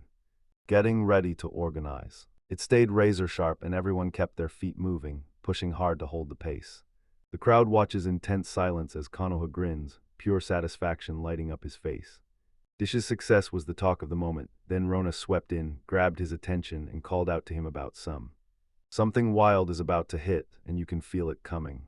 They de-busted their butts building that stall. Now it was getting judged, and the shock hit hard as tension started to spike. At the stall, he beamed with pure confidence, while Lulu and the others grinned right back, smiling like they all shared the same exciting secret. Rona beamed at the scene and shouted that everything turned into real fun because of Konoha's hard work. Konoha's face lit up with raw emotion as he said this was the happiest day of his life. To give me those unforgettable memories for the very first time. Came to close, Rona and Konoha bowed, thanking you all for watching. For that unbeatable feeling of a job well done, like you just won. Once the dust settled, everyone cheered the event's win. Reinhardt pushed right into a new next mission. Ares laughed their way through it. Lulu waved goodbye with bright eyes, and Elmina finally crumpled from sheer exhaustion. Rona beamed and thanked everyone with all her heart. They kept talking as they waited for the results, both quietly crushed that the whole event was already ending. They were having a blast. They eyed the whole scene and said the Dorland Trading Company, running the show too, was crushing it as well. Out of nowhere, he announced the results, and everyone already knew it was coming. And Konoha snapped to attention, shocked to see her. She admitted she'd had eyes on the stall all day and that she was ready to make her declaration. Hanoha stood on the defensive, convinced Rona was back to complain again, but Melchus shocked the room. Then he actually praised Rona's stall and admitted defeat. It wasn't just a competition, it was a celebration, all because Rona lit up the whole place with her creativity, proving she didn't win by skill alone, but by the world she built around herself. Even if she sold the exact same stuff, she still wouldn't get the same results, so she raves about Rona like she's an absolute beast of a merchant. She's totally thrown off because she doesn't see herself that way at all, and right after it happens, both of them are left staring, not knowing what to do or how to act. Rona's sharp, strategic thinking was the reason that stall blew up and became a success. Turn that usual idea into a cash-smashing, profitable business. Minutes later, she realized she'd seriously underestimated herself. He rushes to apologize, owning his mistake, and Rona's eyes go wide. She can't believe he's praising her this hard. Rona and Konoha finally start to get a real read on Melchi's wild personality. Even though she sounds icy, she's brutally honest. Melch finally admits she only wanted to spot good work until she drops the real reason. If any shaved ice is still left, Melcher grabs it and takes a taste. Konoha watched. At first the air felt tense, but she pushed through fast, finished it in no time, and you could tell she loved it even though she never said a single word. When the results finally drop, Rona nudges them and says, "Come on, let's walk through the stalls together." And they grumble that not a single place got visited all day long. Konoha explains that some stalls showed up before the contest even began, and that a bunch of people just jumped on the chance to cash in and profit. At the stalls, Konoha can't help but notice everyone's trying to unload the last of their stock, and Melchus smirks as she explains. She set a strict closing time to create that sweet exclusivity. He headed for the commercial guild to register the sales, while Rona and Melchite casually strolled behind. Seeing those products up close hits totally different than just reading about them. Spot a claw machine stall stuffed with plush toys. He points at the toys, asks if they're up for sale, and then bam, decides to buy every single one all at once. The stall owner tries to keep things moving, but Melch won't stop. He insists on buying every single plush toy in sight. He explains that stall doesn't work that way. Win the game and still manage to steamroll that young man. She's just getting started when someone barges in and interrupts her. He spun in with absurd speed, frantic as hell, desperately trying to win that claw game. Confused, she stands there staring, while the stall owner demands what in the world she's doing. She paced right in front of the claw machine, grinning as she fired off her plan to totally reorganize the prizes. Her pile finally clicks into the perfect shape, and she snaps into position, ready to swing the claw. "Now snatch the plush toys," Melchi stares, shocked that Rona actually knows the game. Laughing as she hands back the extra prizes, she promises she'll return what she doesn't keep. Then the other girl stares in shock because somehow she snags 5 in one go. The seller bursts out laughing too, amazed at what today's young people pull off. Rona spots it on the computer and snaps that she has to wipe everything clean the right way. Then the other girl quips, "So you'll really erase it." As Rona focused hard on taking care of it, a bunch of excited merchants suddenly rolled up the moment they realized she'd been the one behind the ad, so impressed they offered her money on the spot. They even pushed the same pitch for their own businesses. One of them begs Rona to be their exclusive designer, and she freezes, unsure what to do. Then she finally whispers she might say yes, but only a tiny bit. She slams into the talk like a lightning strike, plants herself between Rona and the merchants, and declares that anything involving Rona has to pass through her first. It's hers, and the moment the merchants figure out who they just crossed, shock slams into them. In Dorland, that commercial deal sealed it. Both merchants stomp out dejected, realizing they barged in way too late because Rona now belongs only to the Dorland company. Next time, somebody better move faster. Rona's face twists with confusion as she insists she only made a simple announcement, and then the blonde girl with a hard, serious stare snaps back that Rona clearly has no clue how valuable what she created really is. That Rona's announcement isn't just good, it's straight-up revolutionary. She keeps breaking down the chaos Rona unleashed. then flat out says that someday it won't even be shocking if every product on the shelves is rocking a Rona-style ad, able to bulldoze billions with nothing but propaganda. Believing leans in as the girl brags that she tested her ad's power herself, and now, thanks to that food stall, every merchant in the capital has finally started recognizing her value. Rona blurts, yeah, but then gets hit with a warning. If she keeps going like this, she'll kick off a full-on corporate war just to get her hired, so Rona actually takes the suggestion in. Melchi's crewman clocks what's happening and realizes this move could slam the door on any other merchants trying to approach. A real hunger to build a business career. Melch tries to accept it on the spot with a grin so bright it practically glows, only to be thrown off by her lightning-fast, totally spontaneous choice. She spills the truth. Joining Melch's company wasn't some big mystery at all. She just sees Melch as her friend. Melch freezes on the spot, stunned beyond words, blush exploding across his face, trying to cover it up with shaky breaths and nervous coughs. With her hands visibly trembling, Melch blurts out a shaky friendship declaration. Then the fear fades fast, and she straightens up and swears she'll take care of Rona, fully and without holding back. Their hands locked in place, a bright smile flashing, as they vowed to team up from that day forward. To keep his voice steady. She heard that Rona's stall is selling foreign food, and her eyes lit up. She had to find out if she knows more recipes like that. Melch doesn't waste time. She pushes Mel to remake those recipes inside her own company, and even promises to pay for the ideas. Rona confirms, and then Melch starts firing off a whole list of foods she's dying to have recreated. From her world, she bragged about all her go-to favorites, ramen, pizza, and even tapioca. Melch perks up stunned and buzzing, because even her company has zero records on these foods. Then Rona drops that you can recreate everything with basic stuff like cassava root, and suddenly Melch sees the perfect, one-of-a-kind business opportunity.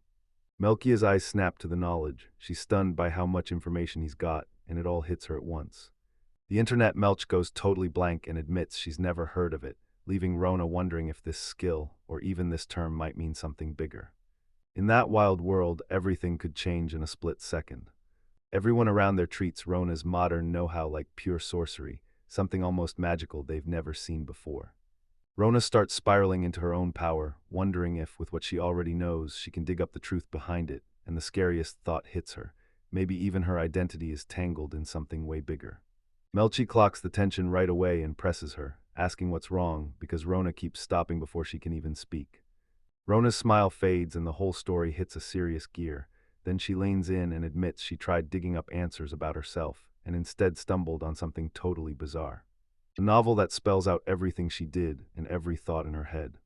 Stunned by the revelation, they felt weirdly off balance, like something just didn't add up. With a wild, eye-catching title and Rona's own image slapped right into it, turning the whole thing even more mysterious as she talked on. She shoved her feelings aside, realized what she'd uncovered left her unsettled, and decided to cut the search before she dug up anything else about herself. I searched for Melch because she sounded famous, and when the results finally loaded, my jaw dropped. She's listed as the final boss of the main story, insanely high level, with a dark past where she tried to turn the capital city into a dungeon ruled by dolls. Totally stunned by what popped up on the screen, he learned Melch was labeled as the final boss, so he tried to smooth things over fast. Melch says he tried to steamroll the capital, but the moment he gets caught, he slaps on a shaky smile to cover it up. Rona clocks something off in her behavior, brushes it off on the spot, and tries to smother the tension, because somehow the space between them turns weirdly uncomfortable and irresistible to stare at. One of them cuts straight to the point. She's got zero interest in seizing control of the capital. She's like, wait, this is way better, and shows him several portraits of her friend. She's blown away by the artwork, the colors hit like lightning, and she starts dissecting every tiny detail like she's seeing the whole world for the first time. Then the screen flashes a blocked window, and that brutal R18 notice shows up like a warning from the internet itself. Still trying to wrap her head around it, the girl snaps and demands to know why she's being restricted in the first place. They whisper that it feels like forbidden stuff for under 18s, and everyone's so confused they start guessing why the rule exists. Then, with full innocence, they decide it must be something adults are allowed to have, like a time capsule, and the two just keep chatting like nothing happened. She admits she's dying to grow up, so she can finally get a look at those blocked internet images. With a quiet, teasing smile, she tells him she's waiting for that moment too, and they both lock it in. They'll watch it all together from then on. He barrels in, waving and yelling their name from the distance like he can't wait another second. He comes back and blurts, "What are you two yapping about so intensely?" calling it adult talk, and that only made him even more suspicious. He remembers the food stall contest results are about to be shouted out in front of the Merchants Guild, so the three rush there, while one of them is clearly shaking with nerves, already bracing for what's coming. And just like that, the results drop, and everyone's jaw hits the floor in total shock. Haneka's shaved ice stall absolutely steals the spotlight and takes the win. He froze in shock for a split second, then burst into excited celebration. Confetti blasts through the air and floods the whole scene with sparkling chaos.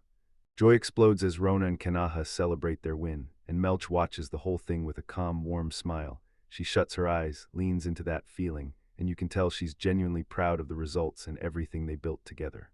Stall contest, peacefully still riding the calm wave after all that wild excitement. Chan's is grinding in an RPG, and when an Oni-chan-style fighter shows up, he's locked in, ready to take on that giant slime no matter what. Rona spends her time glued to her phone, chatting it up with a virtual character like it's the most thrilling thing in the world. She races toward that top-rated mission, and when the results hit, she lights up, genuinely thrilled, realizing just how insanely fun these social games really are. Rona can't help but laugh as she recalls those wildly exaggerated ads for social games, swearing you'd score absurd prizes and get impossible advantages.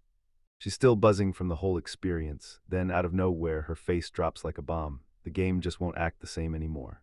And it throws her for a loop. Rona can barely believe it when she realizes just how hooked she's been on social games. If that was really more fun than real adventures, then why does the thrill barely last? Her energy crumples, she can't keep going unless she pays, and the brutal truth hits. She'll never have the same bankroll as the gods who fund those ads. Relying on social games alone isn't as simple as it sounds. The game's energy drains fast, takes forever to recharge, and that boredom starts creeping in like a punch to the gut.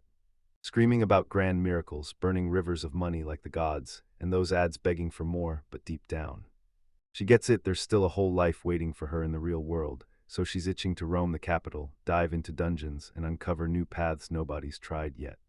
While Melch is getting hyped in the casino and hammering the slot machines until lunchtime, across the city Rona's girl is gearing up for something huge. She told everyone she recreated a few dishes from online recipes, and she can't wait to get Rona's opinion at a tasting later with the other girls. After hours inside the casino, the girl finally bursts out glowing, grinning like she just conquered the machine. Then she says it was a good day and glances at the clock like, wow, where did the time go? It's still too early to head to Melch's place, so she holds back and waits a bit before the tasting. Then, while she's waiting, the girl starts remembering. She swore she'd offer a tribute to the goddess, and now that she finally had time, she went all in on that promise. Eyes shut, she prayed out loud, pushing hard to get every word exactly right.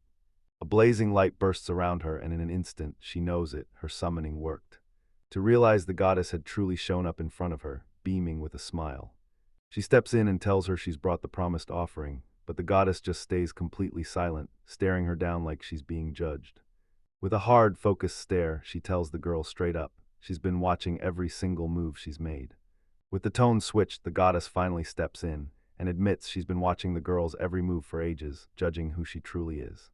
Back then, she handed out the title of apostle on a whim, and she couldn't stop thinking, if that power had landed in the wrong hands, she'd have had to step in and stop them. She steadies her breath, ready to drop a huge secret, while the girl leans in, eyes wide, caught completely off guard. Irritation spikes in him. He snaps, loses his patience, and chews the girl out, accusing her of hitting the casino way more than she ever should. The girl just bursts into laughter like the scolding means nothing to her, because somehow she finds the whole mess ridiculously funny. She got slammed with scolding, pure outrage, because even after wiping out her debts, she still sprinted right back to the casino. How can anyone ignore the world on the brink and still end up broke again? The girl tries to explain it. Her hands start shaking if she doesn't spin those slot machines, because yeah, she's already hooked. Even with all that chaos, he realizes she doesn't have an evil bone in her body, so he praises her grit for all the offerings she brings with unwavering dedication. He can't believe how hard she gives in to her own wants.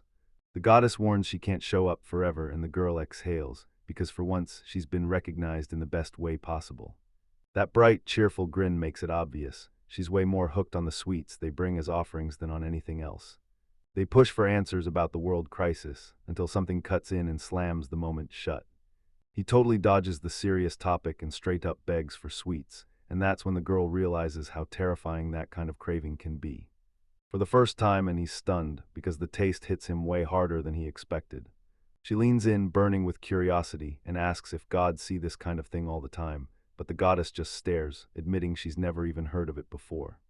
A girl blurts out tapioca and still gets the exact same answer, like the world's playing dumb, and even the goddess doesn't have a clue either. It's downright eerie that the goddess can't even recognize tapioca. It's all the rage among the younger goddesses, yet when she tries to join in, a tiny hesitation creeps in and her smile feels forced. She scrambles to keep up appearances, insists she knows it, when everyone can see she's only saying that to cover her tracks. He buys every word the goddess throws at him, sparks fly in his chest, and he's fully convinced. The internet was dead on. Honestly, you shouldn't be shocked that the goddess doesn't know tapioca, because even in the world of gods, people come from tons of different countries, and she even names a couple made-up examples to justify why she's clueless. She admits she hasn't been able to copy any other divine foods yet, but then she spills that her friend Melch is running taste tests to help her figure it out. Blushing but buzzing with excitement, she leans in and asks if that tasting session can count as an offering too. She's practically glowing over how amazing the food is. With pure excitement, he accepts the goddess's request without even hesitating.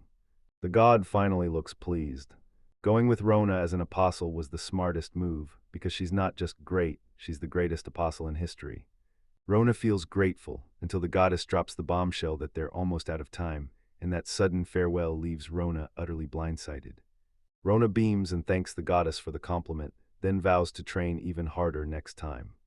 Satisfied, shoots off a request for the next plate, slips in that it's something Rona's been testing, and just as she's about to finish, suddenly disappears. Is fuming again because it happens all over once more. Rona fumbles on something important as she heads out. She almost eats the floor, then catches herself, steadies her balance, and cheers like she just barely dodged disaster. When she glances at the clock, panic hits. She's insanely late, so she bolts out the door, desperate and breathless. Right in front of Melch's gigantic company stands. She scans every corner, unsure she's in the right place, while two guards stand there like stone, guarding the entrance gates. She leans in closer, and suddenly the whole place hits her like a cold spotlight, way more formal than she ever expected, and she can't help feeling a little out of place. Even so, she marches right up to the gates and lays it out to the guards. He spots her at once and tells her they've been waiting for her already, and that hits her like a shock. Trudging through the company's corridors, still jittery with nerves. That the company president is waiting for her, and the moment they set off, the man starts eyeing Rona like he can't help it. He gets this sudden gut feeling he's seen her before. He just can't pin down where, but her face feels familiar. The man drops into a bow before Rona, and with real sincerity, he thanks her for bringing his daughter's smile back. If he's Melchi's father, he nods, but then he hesitates and admits he doesn't even know if he's worthy of being called Death. Rona can only stare, silent and stunned, as regret washes over them, and she scrambles to make sense of what's happening. People said it's been forever since he saw his daughter smile like that, and he's like, I just had to thank her truly. Then he pulls up a memory of Melcha cheerfully talking about Rona. He stays right beside her and blurts that he's genuinely over the moon Melch has someone like her. Marona's face lights up with embarrassment as she stammers that she's only happy she managed to become. Into a secret room made just to test the taste. The man swings the door wide and declares this is the place, then steps back and lets her go in alone. She shoots him a grateful look for saving the day, then turns and spots Mills. Then he launches at her, clinging tight like he'll never let go, and Rona blurts out thanks for the invitation. Rona's like, so you really love being here, huh? And Melch grins, then drops the bomb that she even chased off the finance minister just so she could talk with Rona. Talking to Rona beats everything. When I tell her, she lights up and says she tried to roll out the stock system. Rona explains it could spark a revolution, and if it actually works, they might even end up ruling the world. Smiling back, he replies, that's awesome to hear. Nervously, he overheard them plotting world domination, then snapped at the girls to take that kind of talk somewhere else, because he wasn't about to stick around for it. You spot him there and he leans in like, so what are you doing? He proudly breaks the news. Now he's working for Melch's company. The last few days were a total mess, but now he finally feels safe there, far from all the trouble back home. He's been incredibly helpful, and honestly, having him around feels like pure luck. He had a blast building the food stall with Rona, and now he's convinced that being a merchant might be his true calling. Thanks, Rona, finally, you gave him the chance to make it happen. Melcha slashes the moment short and shouts for everyone to dive into the tasting. Rona grins and blurts that she's starving. He jokingly grumbles that they're being unfair just because they won't let him finish talking. To stare at the food laid out on the table. It was exactly like the photos Rona had been staring at online: ramen, pizza, and this crazy dish drenched in sauce. Rona can't stop praising Dorland's company for the pure perfection on every plate. She's stunned by how fast Melch knocked out the whole meal, and she tells him she's thrilled she got to share those recipes with him. So she has to scarf the ramen fast before it turns to mush, and she can't help but try to mask her shyness. He's blushing, teasing her nonstop, and even blurts out "President" like it's the funniest thing in the world. He snaps back cold as ice and drops a brutal hit right away, slashing his salary by 30 years. Kanoa can't figure out how anyone eats ramen, so he shrugs, grabs it with his hands, and goes for it. He tries to correct him, insisting ramen should be eaten with your hands, but this argument is really about a totally different dish. Creation spirals into chaos, Konoha goes up in flames, and Melchise kicks into action, chanting healing magic as fast as she can. Once the dust settles, she finally suggests something far more practical. Rona takes one bite of Spooner's ramen and tastes pure shock. It turns out it's way tastier than she ever imagined. They look like regular noodles, but the flavor hits so hard it feels totally different. Konoha's blown away, saying it's the tastiest flavor he's ever tasted, and they gush about how unbelievably delicious the ramen is. A prototype Melchis even says the chef couldn't stop praising the result, and Konoha's breaking it down like, ramen's got the same vibe as pasta, with endless variations in toppings. They all wipe their plates clean, satisfied as can be, and thank you for the meal. Everyone's grinning and gushing that the food was absolutely divine. Rona loved every single bite, and Melch swore the pizza was straight up addictive. They're totally moved by the curry, and they still remember that crazy special effect that only showed up when 4 people cooked with their whole hearts. They argued whether it was real or just a fake, and then the talk shifted to food, with someone saying it might be smart to whip up a milder version of the dish. Honey gets passed around because not everyone can handle the heat, and when it's over, every single person walks away satisfied. Even with the conversation flying past him, he couldn't help but grin, because that meal was ridiculously good, and by the end, the whole group starts dreaming bigger, talking about recreating more than just food. He jumps at the chance to beg for the leftover food prototypes, then looks ready to snatch them home. It pulls her in to get opinions from other people too, and Rona practically lights up, promising she'll spin it as a brand new product. They crammed it all in, and Konoha's blown away by how much fits, plus it stays perfectly fresh too.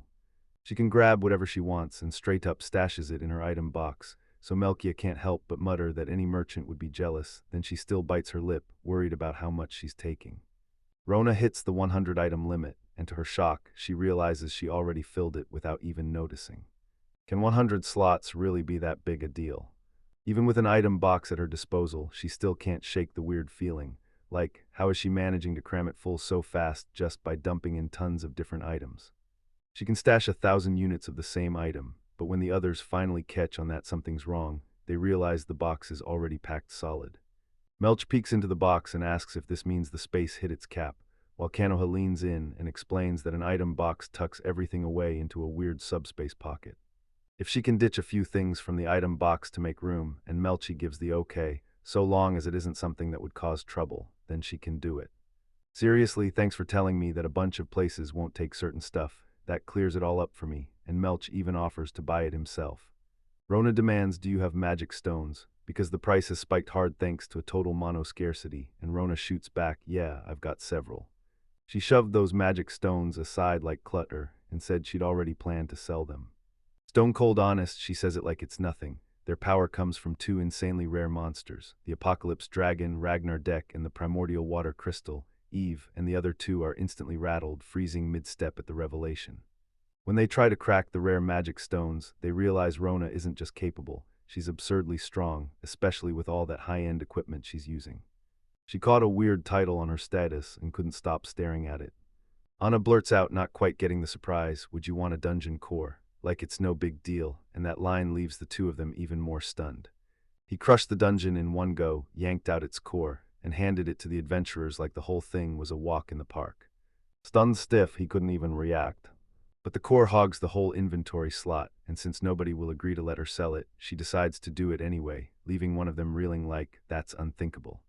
Rona's dungeon core isn't just some power source, it's the legendary Philosopher's Stone, an ancient treasure that once rained prosperity on whole civilizations. Someone finally cashes in their wishes, and that's when the core turns desires into reality, so every dream, no matter how wild, becomes real. and the world's most powerful organizations are secretly hunting it down. Dungeon Core just got abandoned with barely a second thought, and Melch was left staring in total disbelief at how casually everything had gone down. Because this item isn't just important, it's the kind of prize the whole world would go hunting for. They started whispering about hiding the core, panicking about security. Melkia drops the bombshell. Ever since Rona showed up, this place has been locked down on max security, with tight access rules and even soundproofing.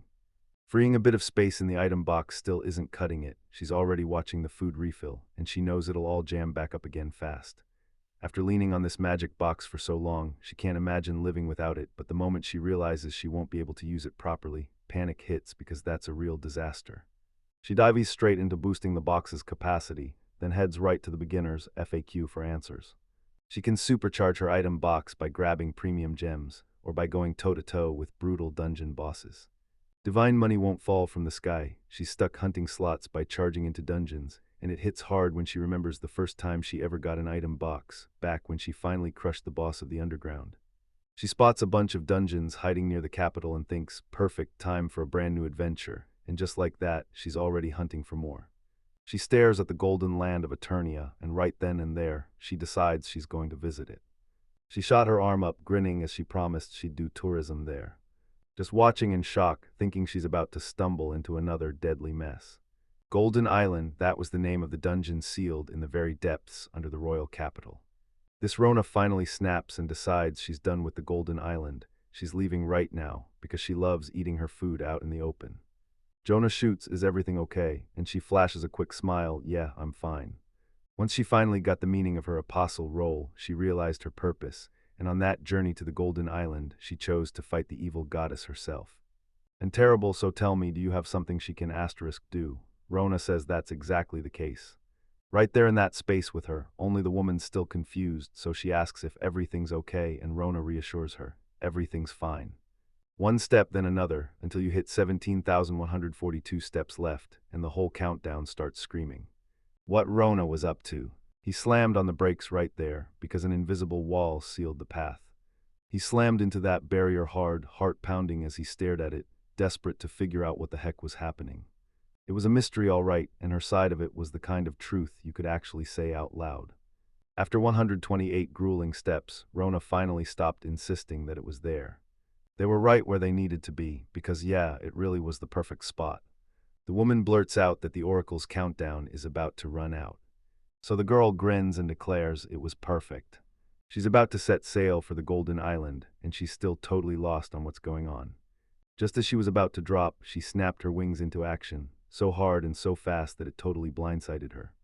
Space suddenly felt wrong. She was getting blasted through it, like the universe yanked the rug out from under her, and she never saw it coming. He was talking on the internet, and the next step was insane, using a space movie trick to launch straight to Golden Island. Remember that magical teleportation circle nearby? It's directly connected to the Golden Island. She locks eyes on what's ahead, and before she even realizes it, she's scrubbing her own tears away. Up on the towering mountain, or something like it, then suddenly, flames burst out like the whole place just ignited. Starts to panic. He burst out from there right in the middle. He couldn't shake the feeling that he was looking at something way too weird to understand. A monster, an actual boss, hung out on the Golden Island like it owned the place.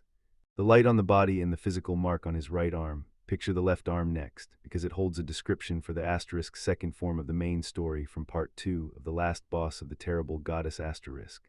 And if you trap that boss in a room before the wall, it just freezes in place, perfectly posed to witness an online joke. She had zero clue what the last one even meant, and the second form felt totally unexplained, too, so she figured maybe the boxes would spit out more items and turn it into a real dungeon, but if anything blew up, she'd lean on Google, and that thought shut her down fast. To finally crack that whole mess wide open and fix it for real. And it looks like it was racking up injuries, at least that's what it's been doing. She used her staff to drain a little magic, and yeah, she snapped it up fast. Track down that teleportation circle, could be hidden in the boss's dungeon, or she's trapped there until she destroys the creature. Jonah was completely lost, and she just calmly went ahead and struck, like nothing could shake her. Games, bets, and all that chaos, totally awesome. She got the message. She'd crushed the beast of revelation, snagged 66,666 EXP, shot her level up to 73, and even leveled her abilities, pushing Game Hunter Asterisk from level 4 to level 5. while her spatial item box swelled to *50**, and she earned a brand new title. Queen of the Apocalypse ***. The tension kept creeping up, so she made him double-check whenever she was nearby. Then the messages vanished like they were never there, and the protagonist nearly burst with relief because everything finally went right. She has to grab a celebratory pic while she's still buzzing, then the monster's reborn right on cue. Friends were already hyping it up, saying they'd love to see that dungeon, and promising that what came out of it would be one seriously hilarious story to bring back.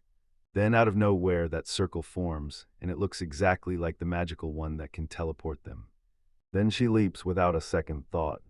Ancient City. The moment he broke, everything detonated into motion, and a chain reaction of chaos started spreading everywhere. A low murmur started to ripple through the crowd. The goddess finally stirred awake. Years ago she was sealed underground, because once she finally broke free, the demons hiding beneath would be ripped out of the land and forced back up to the surface. Of the beasts lurking all around him, people start whispering that the crowned queen is the beast of the apocalypse, because she's the one who dragged in the four unknowns and the fruits that hold the answers. Here in the name of the evil earth goddess. It erupts into a full-on explosion, because it was our dear Rona there popping in like, hey, to greet everyone. So yeah, Rona starts strolling through the Golden Island, soaking in all that jaw-dropping beauty, exactly like you'd expect from the guy everyone online calls a tourist attraction. People were handing Rona their glory, treating her like the true goddess of that place. So now she's thinking, what do I do next? And that's exactly what people call good hospitality. It was insanely good, so calm and peaceful, and honestly, it felt like pure fun to go there. She sat there and one after another, everyone rushed in, ready to do anything for her, even if it meant making the sacrifice. Rona wanted the cash any amount, right now, and they demanded she bring the 4 treasures from that place. She claimed it all, every treasure in that world, and it was hers for good. 10 times more, the protagonist snaps back that she's totally fine. This is way more than enough for hospitality, but deep down, this whole thing still feels terrifying to her. She decides it's time to peek at the kingdom sitting right above them. Utterly baffled by what was going on, his fear spiked as he wondered what fate was about to hit next. They've been locked in the underworld for more than 1,000 years. Now they've forgotten how to even visit. What he needs to do to jump into that conversation without disrespecting her, because if they mess it up, they'll fall short of God's expectations, and that's the real reason this all goes wrong. Scared out of his mind for now, he still wonders, if those figures are being watched like God's own behavior, maybe they'll finally get what's really going on. Straight through the whole place. It was absolutely breathtaking. She was bouncing with pure excitement because she'd finally showed up right there. He spots the perfect spot for a killer photo, and the camera looks so photogenic it practically begs to go viral online. Snap a bunch of photos, then sing your heart out. So incredible, she'd never laid eyes on a place this beautiful before, and her whole body practically burst with excitement, thrilled to finally see it. Started to get in her way, so she snaps and throws a tiny burst of fire. With the protagonist's insane power, everything crumbles like it's nothing at all. Absolutely thrilled to be there, then, before she can even breathe, the demons demand to know if she's satisfied already. A tiny lightning bolt snaps into view, and the whole crowd goes dead quiet, shocked even harder than before. Perfect already, she loved how much money she had stacked up in that gorgeous place. So they don't live there at all. Right after that, she snaps a reflection barrier up in front of our protagonist, like a shield made of pure defiance, feeding the monster that was hurling a tax editor around like it was nothing.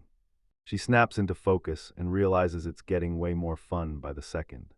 Shield tore through the monster like it was nothing at all, and it went down hard. He snapped in surprise, blurted that tourism was ridiculously fun, and wondered if that was the goddess's sacred power, purely marvelous, so everyone dropped to their knees, buzzing with excitement. They finally found the new god, the one they never thought would exist, and when the day to go home arrived, Rona freaked out, pure, total fear. The Golden Island isn't just another dungeon, it's a place where the demons can't survive anymore, like it suddenly turned against them. Infinite treasures hid in a gorgeous city where life refused to end, and bodies stayed ridiculously strong, so this wasn't just some dreamy quest for philosophical stones. It was something far darker, a place way more corrupt than the simple idea of becoming a dungeon. Golden Land, supposed to be a fortress of pure cash, got slammed by monsters until even the kingdom of humanity couldn't breathe. From that moment on, they were branded for punishment and forced to march onto the surface, no choice left, unleashing the dark powers of God. Gets it, but right then, the tears start pouring out. To their brand new god. starts to corrupt like poison spreading where it shouldn't. Bared its real face for everyone to see. The night turns pitch black and then boom, someone shows up, yelling it's finally time to start. Would kick off right now because the moment had finally arrived. Figured out what was racing toward them. It's darkness, who else would it be but the evil earth goddess speaking that truth? He starts walking and then a devastating power crashes through him. He slams the walls behind him and starts walking. She knew this temporary body could only hold one thing because a power that massive was coming whether it could or not, and all that form was stitched together with temporary magic. The real body has to be sealed somewhere else. And she figures the powers didn't come back strong enough to fully anchor to her own soul, so that seal is her way out. They can take their sweet time to wait, break free, and then crush the whole world with the power. Now it all comes down to the gods, everything rests on their hands. Saying she can already hear everyone complaining that they've been waiting forever.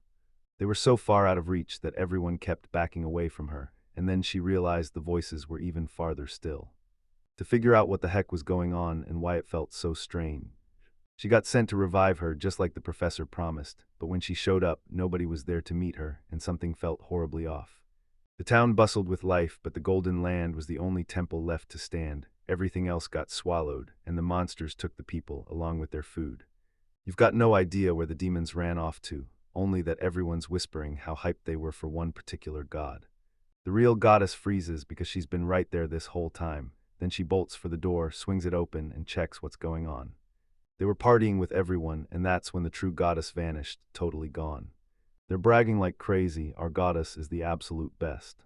True God locks eyes with the protagonist and points straight at him. That woman, she's the one. The protagonist had no clue what was happening, and before long the demons pressed him, demanding to know who that mysterious stranger was, because they'd just appeared out of nowhere.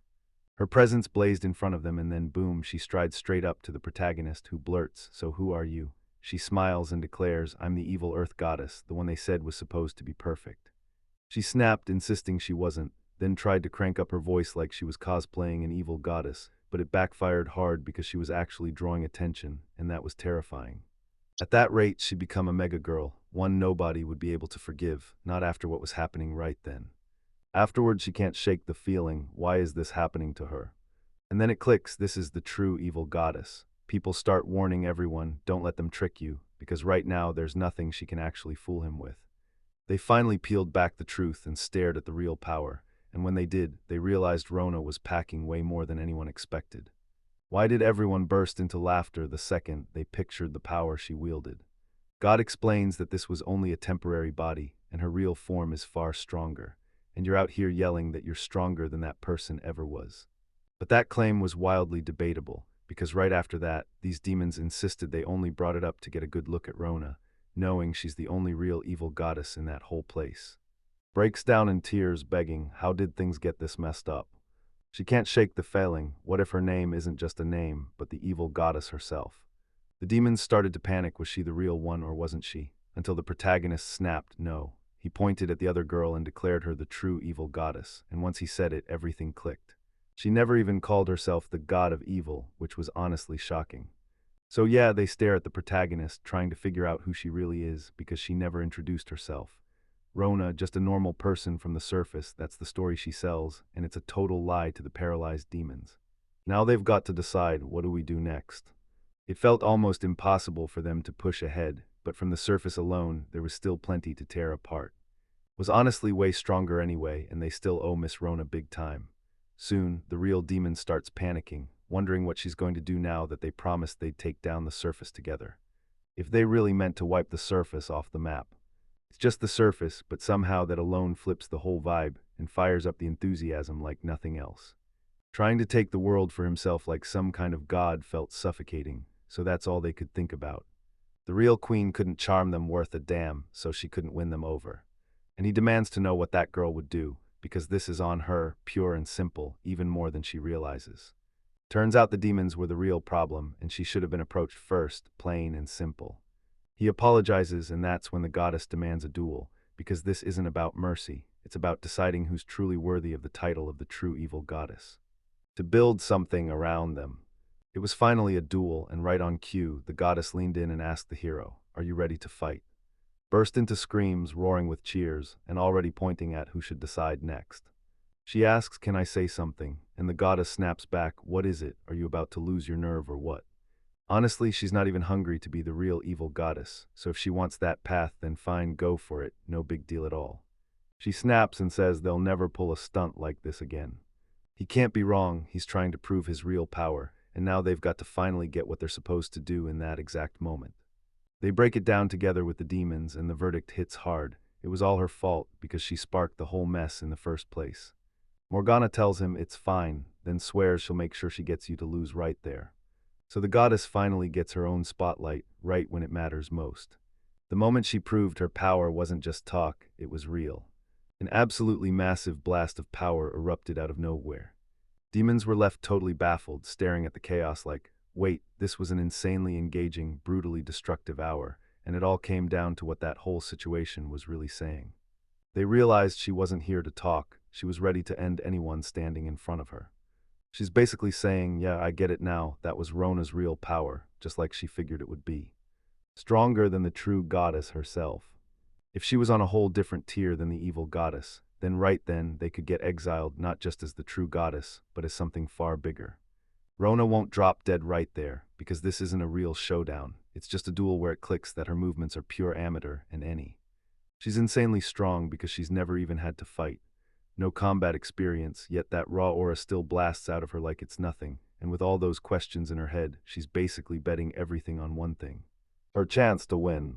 They lean in, baffled. Did every die somehow manage to catch someone's attention? Realizing the moment had finally arrived, he pushed forward, because the fight wasn't over yet. The demon says, go ahead, let God and evil duke it out for the title. The fight tore through everything in front of them. Then, right after, the battle of the gods kicked off without mercy. He already lunges past the protagonist and shouts that everything hinges on speed, so the demons shrieked the protagonist's name like it was the key to survival. Came in swinging with every last weapon he had. She got scorched badly, then flung herself straight onto the ground. Her body was totally wrecked, like her fingers snapped and shattered right before our eyes. Soaring above everything, it hit the absolute max with the strongest defense imaginable. He grabs the first point and the others start whispering like, wait, does he really think this is smart? Because he's choosing to slam in a full force attack just to prove, with raw power, how huge the gap really is. Rona's presence was pure evil, dripping with menace. It happened so fast I couldn't even track it, and yeah, it was real. She was setting herself up to lose on purpose. She crumpled to the ground, admitting she'd been defeated, so the goddess got furious. But that little twist was so wild, it made the goddess lose her cool completely. Rage hit her like a storm. Then the goddess snaps that brute force punches won't touch her. She'll blast him with magic instead. Rona raises her shield again. Just like that, the dark magic takes off. Sent back to the goddess, like the fate of everything hinged on that moment. Guys is saying she used reflection magic on impulse and didn't even think it through.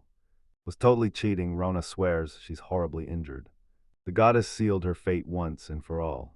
So strong it ends up breaking her compass, she's left totally lost. Maybe she'd slip into her secret potion and make it happen. So she grabs a secret potion, hurls it with every ounce of strength at the goddess. When the tournament finally kicked off with that healing magic, it turned out to be a total disaster. Rona's fury boiled over, and she was absolutely livid. She backed away and swore she wouldn't let herself get healed again. And he'd unleashed the deadliest move he had, dark magic that tears the world apart with catastrophe. She has to shut it down, get calm, and recharge, so she pours every last bit of her tiny healing power into herself. End up squaring off in midair, and Rona's totally thrown off because the goddess is absolutely furious. Begins to fall apart in a violent, unstoppable spiral. Demons have to go into hiding, or they'll get hit with a brutally powerful attack. The protagonist's healing laser beam surges brighter and stronger with every hit. She's totally disoriented, staring at the scene, and all she can think is, how on earth can healing magic be this brutally powerful? The raw total attack power, everything he's got. To the goddess, ready to beg for destiny itself. Soon, Rona lanes in and asks, are you okay? She couldn't even bring herself to admit that she really was the most evil goddess around, and that she definitely didn't deserve any of that praise or special treatment. She shot up and declared, I didn't lose, then made it clear she wasn't about to put on any kind of show or prove a thing.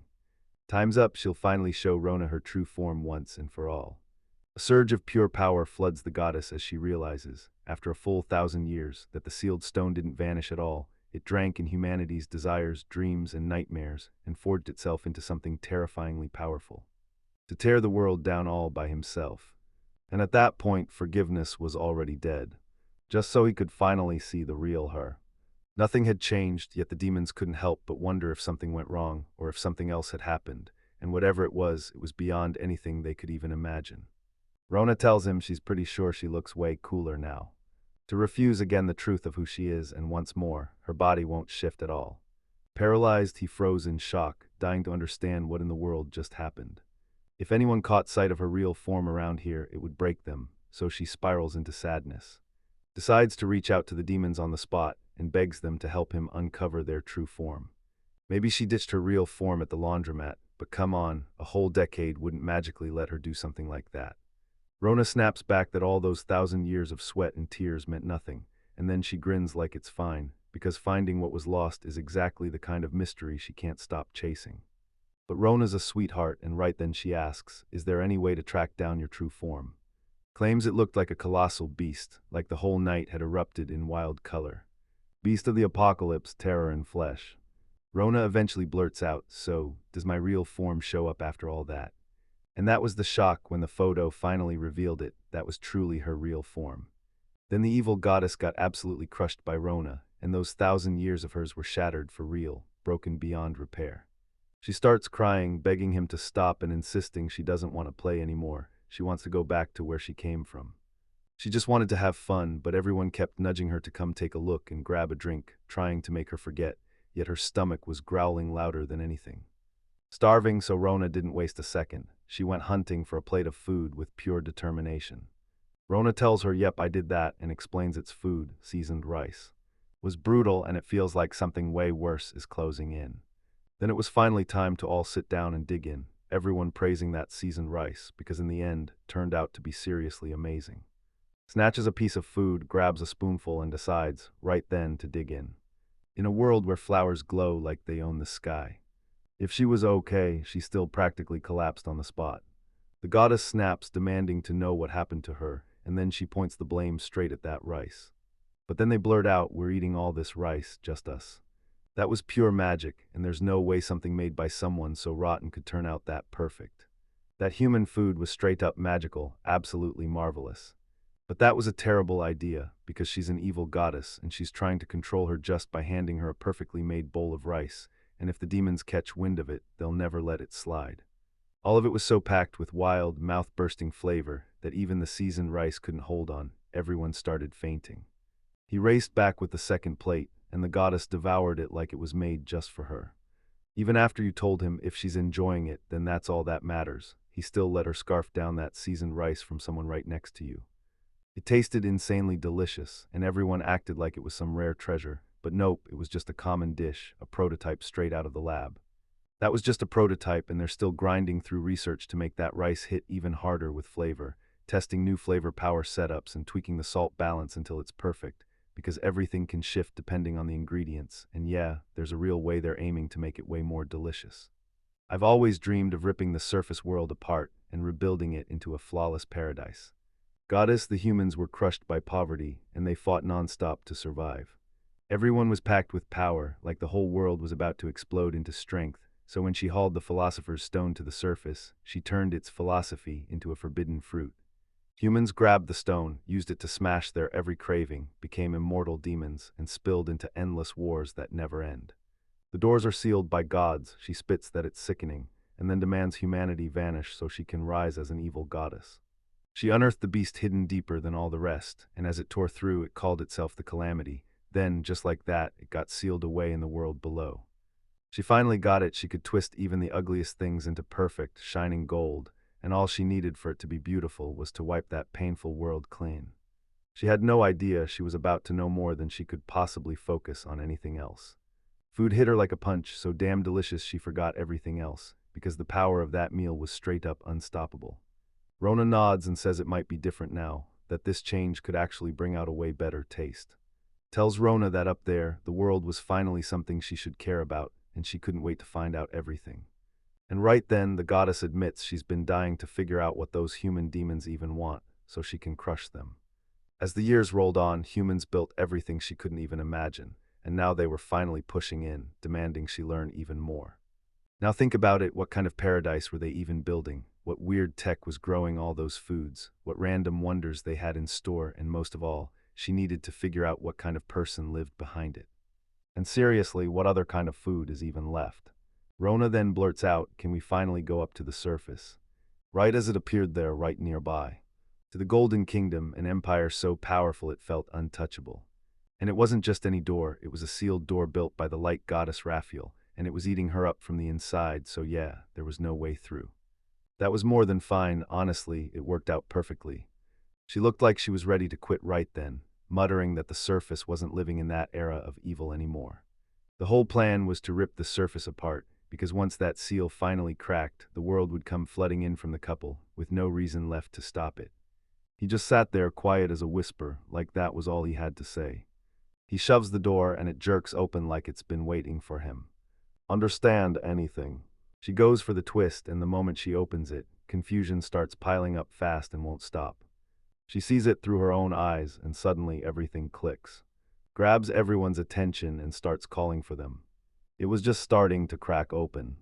Then every demon shows up at once, shoving that door open with pure brute force. With a final shove, he breaks free and storms up to the surface. Radiant sun, beautiful place, marvelous hits, and the demons instantly crumble, choking up, fighting back tears. She even cries, and then she thanks the protagonist for everything she did.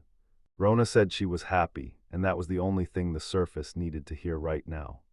She stared at the surface, dying to know how she'd broken the seal of the golden area by pure accident, then suddenly remembered she'd undone it before, and everything clicked. Power finally shattered the seal, and it was over. She fixed everything, crushed the evil, and saved the world. Only she didn't realize one thing. In that exact moment when she broke the seal, she was unleashing what came next. Who knows what she'll face now? Next, she snags a return wing item that lets her bail anytime she wants, so she could just vanish the moment the timing's right. Rona asks whether it's something they can't do, and the second that lands, she quickly follows up, asking if there's any problem at all. An evil goddess, if she ever shows up in the royal capital, she'll trigger a nightmare bigger than anyone can handle, and it looks like she's been sealed away for 1,000 years, but she loves to tease this truth, because she claims that her return will resurrect and wipe out the entire surface. He stands there and drops the truth. He's the price for fame, so yeah, it's kind of fascinating, and at least she can finally chat with the king of humans. So Rona steels herself to speak to the king flawlessly, and boom, the evil goddess's darkness starts to vanish like it never belonged to her. Then Rona can't help but ask, "Can I really talk to the king?" Yeah, she straight up blanks on the necklace the elf queen gave her, and honestly, it barely matters whether it was real or just tied to poverty. Anyone could just waltz into the royal castle for an audience with the king and chat with him however they wanted, and the internet was buzzing with that exact rumor, like it meant you could go in, stay calm, and talk to him yourself. He keeps stirring up trouble and then blurts out like, "So what can I even give as an apology gift to make this right?" He finally remembers an apology isn't just words, it's that old gift a precious stone tradition, where handing someone a gemstone counted as the real apology. If you try dodging a stone with a bunch of rare alternatives, you're basically setting yourself up for trouble, because you have to handle the whole proper manners thing right or things spiral fast. I still can't read what the surface humans are really thinking, but fine, then just toss her some gold gems. She says she's leaving, then decides to blow everyone away with a quick dash to the capital, and teleports there on the spot. She shrugs it off like it's nothing, burns through a massive chunk of mana, and straight up asks if you're really okay. Right then the moment hits, someone storms into the Majesty with a panic in his voice, yelling that an emergency's happening. A mana signature just flared up in the royal capital, and he can't stop wondering what's going on. Then he asks them straight, is it really that same mana signature? What? Months ago they finally got their hands on it, and now it felt like the clock was running out. They had to track down the great prophet, or that kingdom would never thrive.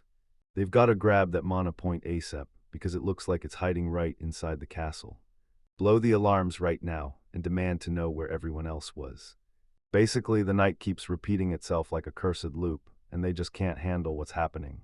Genuinely, he couldn't stop wondering what in the world was going on. Or maybe it's the evil goddess they brought back from the dead. That evil goddess wasn't just trouble. She was about to cripple the kingdom and wreck every single thing it ran on. They'd subjugate her right away. That's how that country started, and that's also why the mission keeps getting passed down through generations in that family. Day after day, they kept waiting for the resurrection, praying they'd make it before time ran out, and fearing that once it hit, everything would be over for good. Is the protagonist, because once we finally make it back, she suddenly teleports straight to the castle. Before anyone could stop it, she took her place on the throne, and the next thing anyone knew, someone was down on their knees before her. So what was happening right then? He stood there refusing to die, and the knight lined in, demanding, "What are you even talking about?" He can't shake the question, what monster got dragged into that castle to bring the kingdom down? Then the knight snapped to it. It wasn't some outsider, it was the majestic lord himself betraying the kingdom. Then, like she dropped out of nowhere, the mysterious girl revealed herself as the great prophet Rona, and the two of them just stared, whispering, "What's going on, and is this bad?" Her necklace wasn't just any piece, it was the elf queen's necklace, right there on her chest. She turns and blurts out, "Why are you staring at that castle?" and then laughs. It's the king's experience, and it was way too fun. He tells her, "Can I have it forever?" The king ends up thanking her for showing up, says he's heard a ton from the elf queen, and admits he's barely holding back his excitement, because the protagonist just saved that family for real, and right in the middle of it all, the kingdom itself rushes in to thank her too. Things felt weirdly suspicious from the start, and they never expected it to go down like this. Then as soon as the interrogation kicked off, more crimes started piling up, and it was downright disrespectful. She ends up apologizing for her family and the mess they caused, but right then the king shuts her down, says she's got zero responsibility, and adds that he's heard a lot about her. They went and did something painfully dumb, and I swear I'm still processing it. Turns out those fools were plotting to drag the great prophet somewhere else, and right in the middle of it all, he snapped, "Why are you here, and what the hell happened?" He remembered, and moments later, someone burst in to deliver a message straight from the evil goddess herself. Losing his composure completely. In the middle of it all, the protagonist blurts out the bombshell. The evil goddess suddenly got stripped of every last bit of power. She's now got zero interest in wrecking the world's surface, and no surprise at all, she reveals herself just to prove she won't interfere with her vision. If that's all she was saying, it's honestly hard to believe. And right in the middle of all that chaos, the one who kept stirring up trouble somehow wound up handing out apology gems straight from the evil goddess herself. Gems like that, each one a national treasure, sound so unreal that he questions whether the Golden Kingdom truly has them, because if they really do, it could wipe out every financial crisis. But right in the middle of all that hope, they're still not sure it even counts as proof. The goddess's true form etched right into these surfaces. Got it, now we understand the situation. And if it's really true, that evil goddess has dropped her war plans, no more fighting, and the protagonist just nods, saying yes. She'd fix the evil goddess's mess in a flash, sneak back without a single soul noticing, then apologize with apology stones, and the kingdom's money crisis would vanish overnight, so there's only one move left to make. At the festival, they wrap it up like it's fate, and then they shower the protagonist with non-stop thanks like they can't believe what just happened. They're swearing up and down that the great prophet is the most fascinating guy around, and that he's exactly like the elf queen promised, a real savior.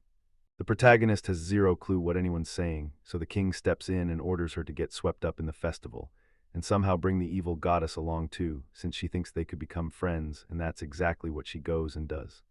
The evil goddess sneaks over to the festival, then her curiosity spikes because something is definitely going on there. While they stuffed themselves with every delicious bite, they couldn't stop smiling because the casino was next. So they sprint into a bunch of mini-games, snap a ton of photos, then try on the craziest masks and crank the whole glassy photo madness up to max. That was the evil goddess who showed up to kick off the full-on apocalypse. Everyone chomps down on seasoned rice, so Rona pushes for more food for her. Then Rona asks, "Is something wrong?" And she smiles, "No." I can't believe she hauled herself all the way to the Golden Kingdom, came back in the same day, and even tangled with the evil goddess. She's dangerously interesting. Honestly, it was a blast. Time vanished in the blink of an eye, and suddenly it was already that. "Rona," he pressed, asking if she had one last favor left she wanted to call in. Yeah, after all that, the protagonist finally steps up to her other friend and goes, "So, today I brought the evil goddess." Gulps down all the tea in one furious rush. It was the light goddess herself. She was right there, shining like the answer to every prayer. She stares around, stunned at how she even got here, and realizes she doesn't look like some evil goddess anymore. Rona, right after she asked how she could ever bring something like that into a space like this, the evil goddess suddenly snapped that she needed to talk to the sun goddess. So yeah, I figured it had to be the perfect move.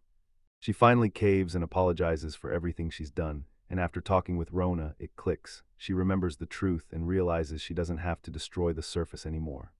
She's completely thrown off, blurting out, "How could you even pull something like that when you're sealed?"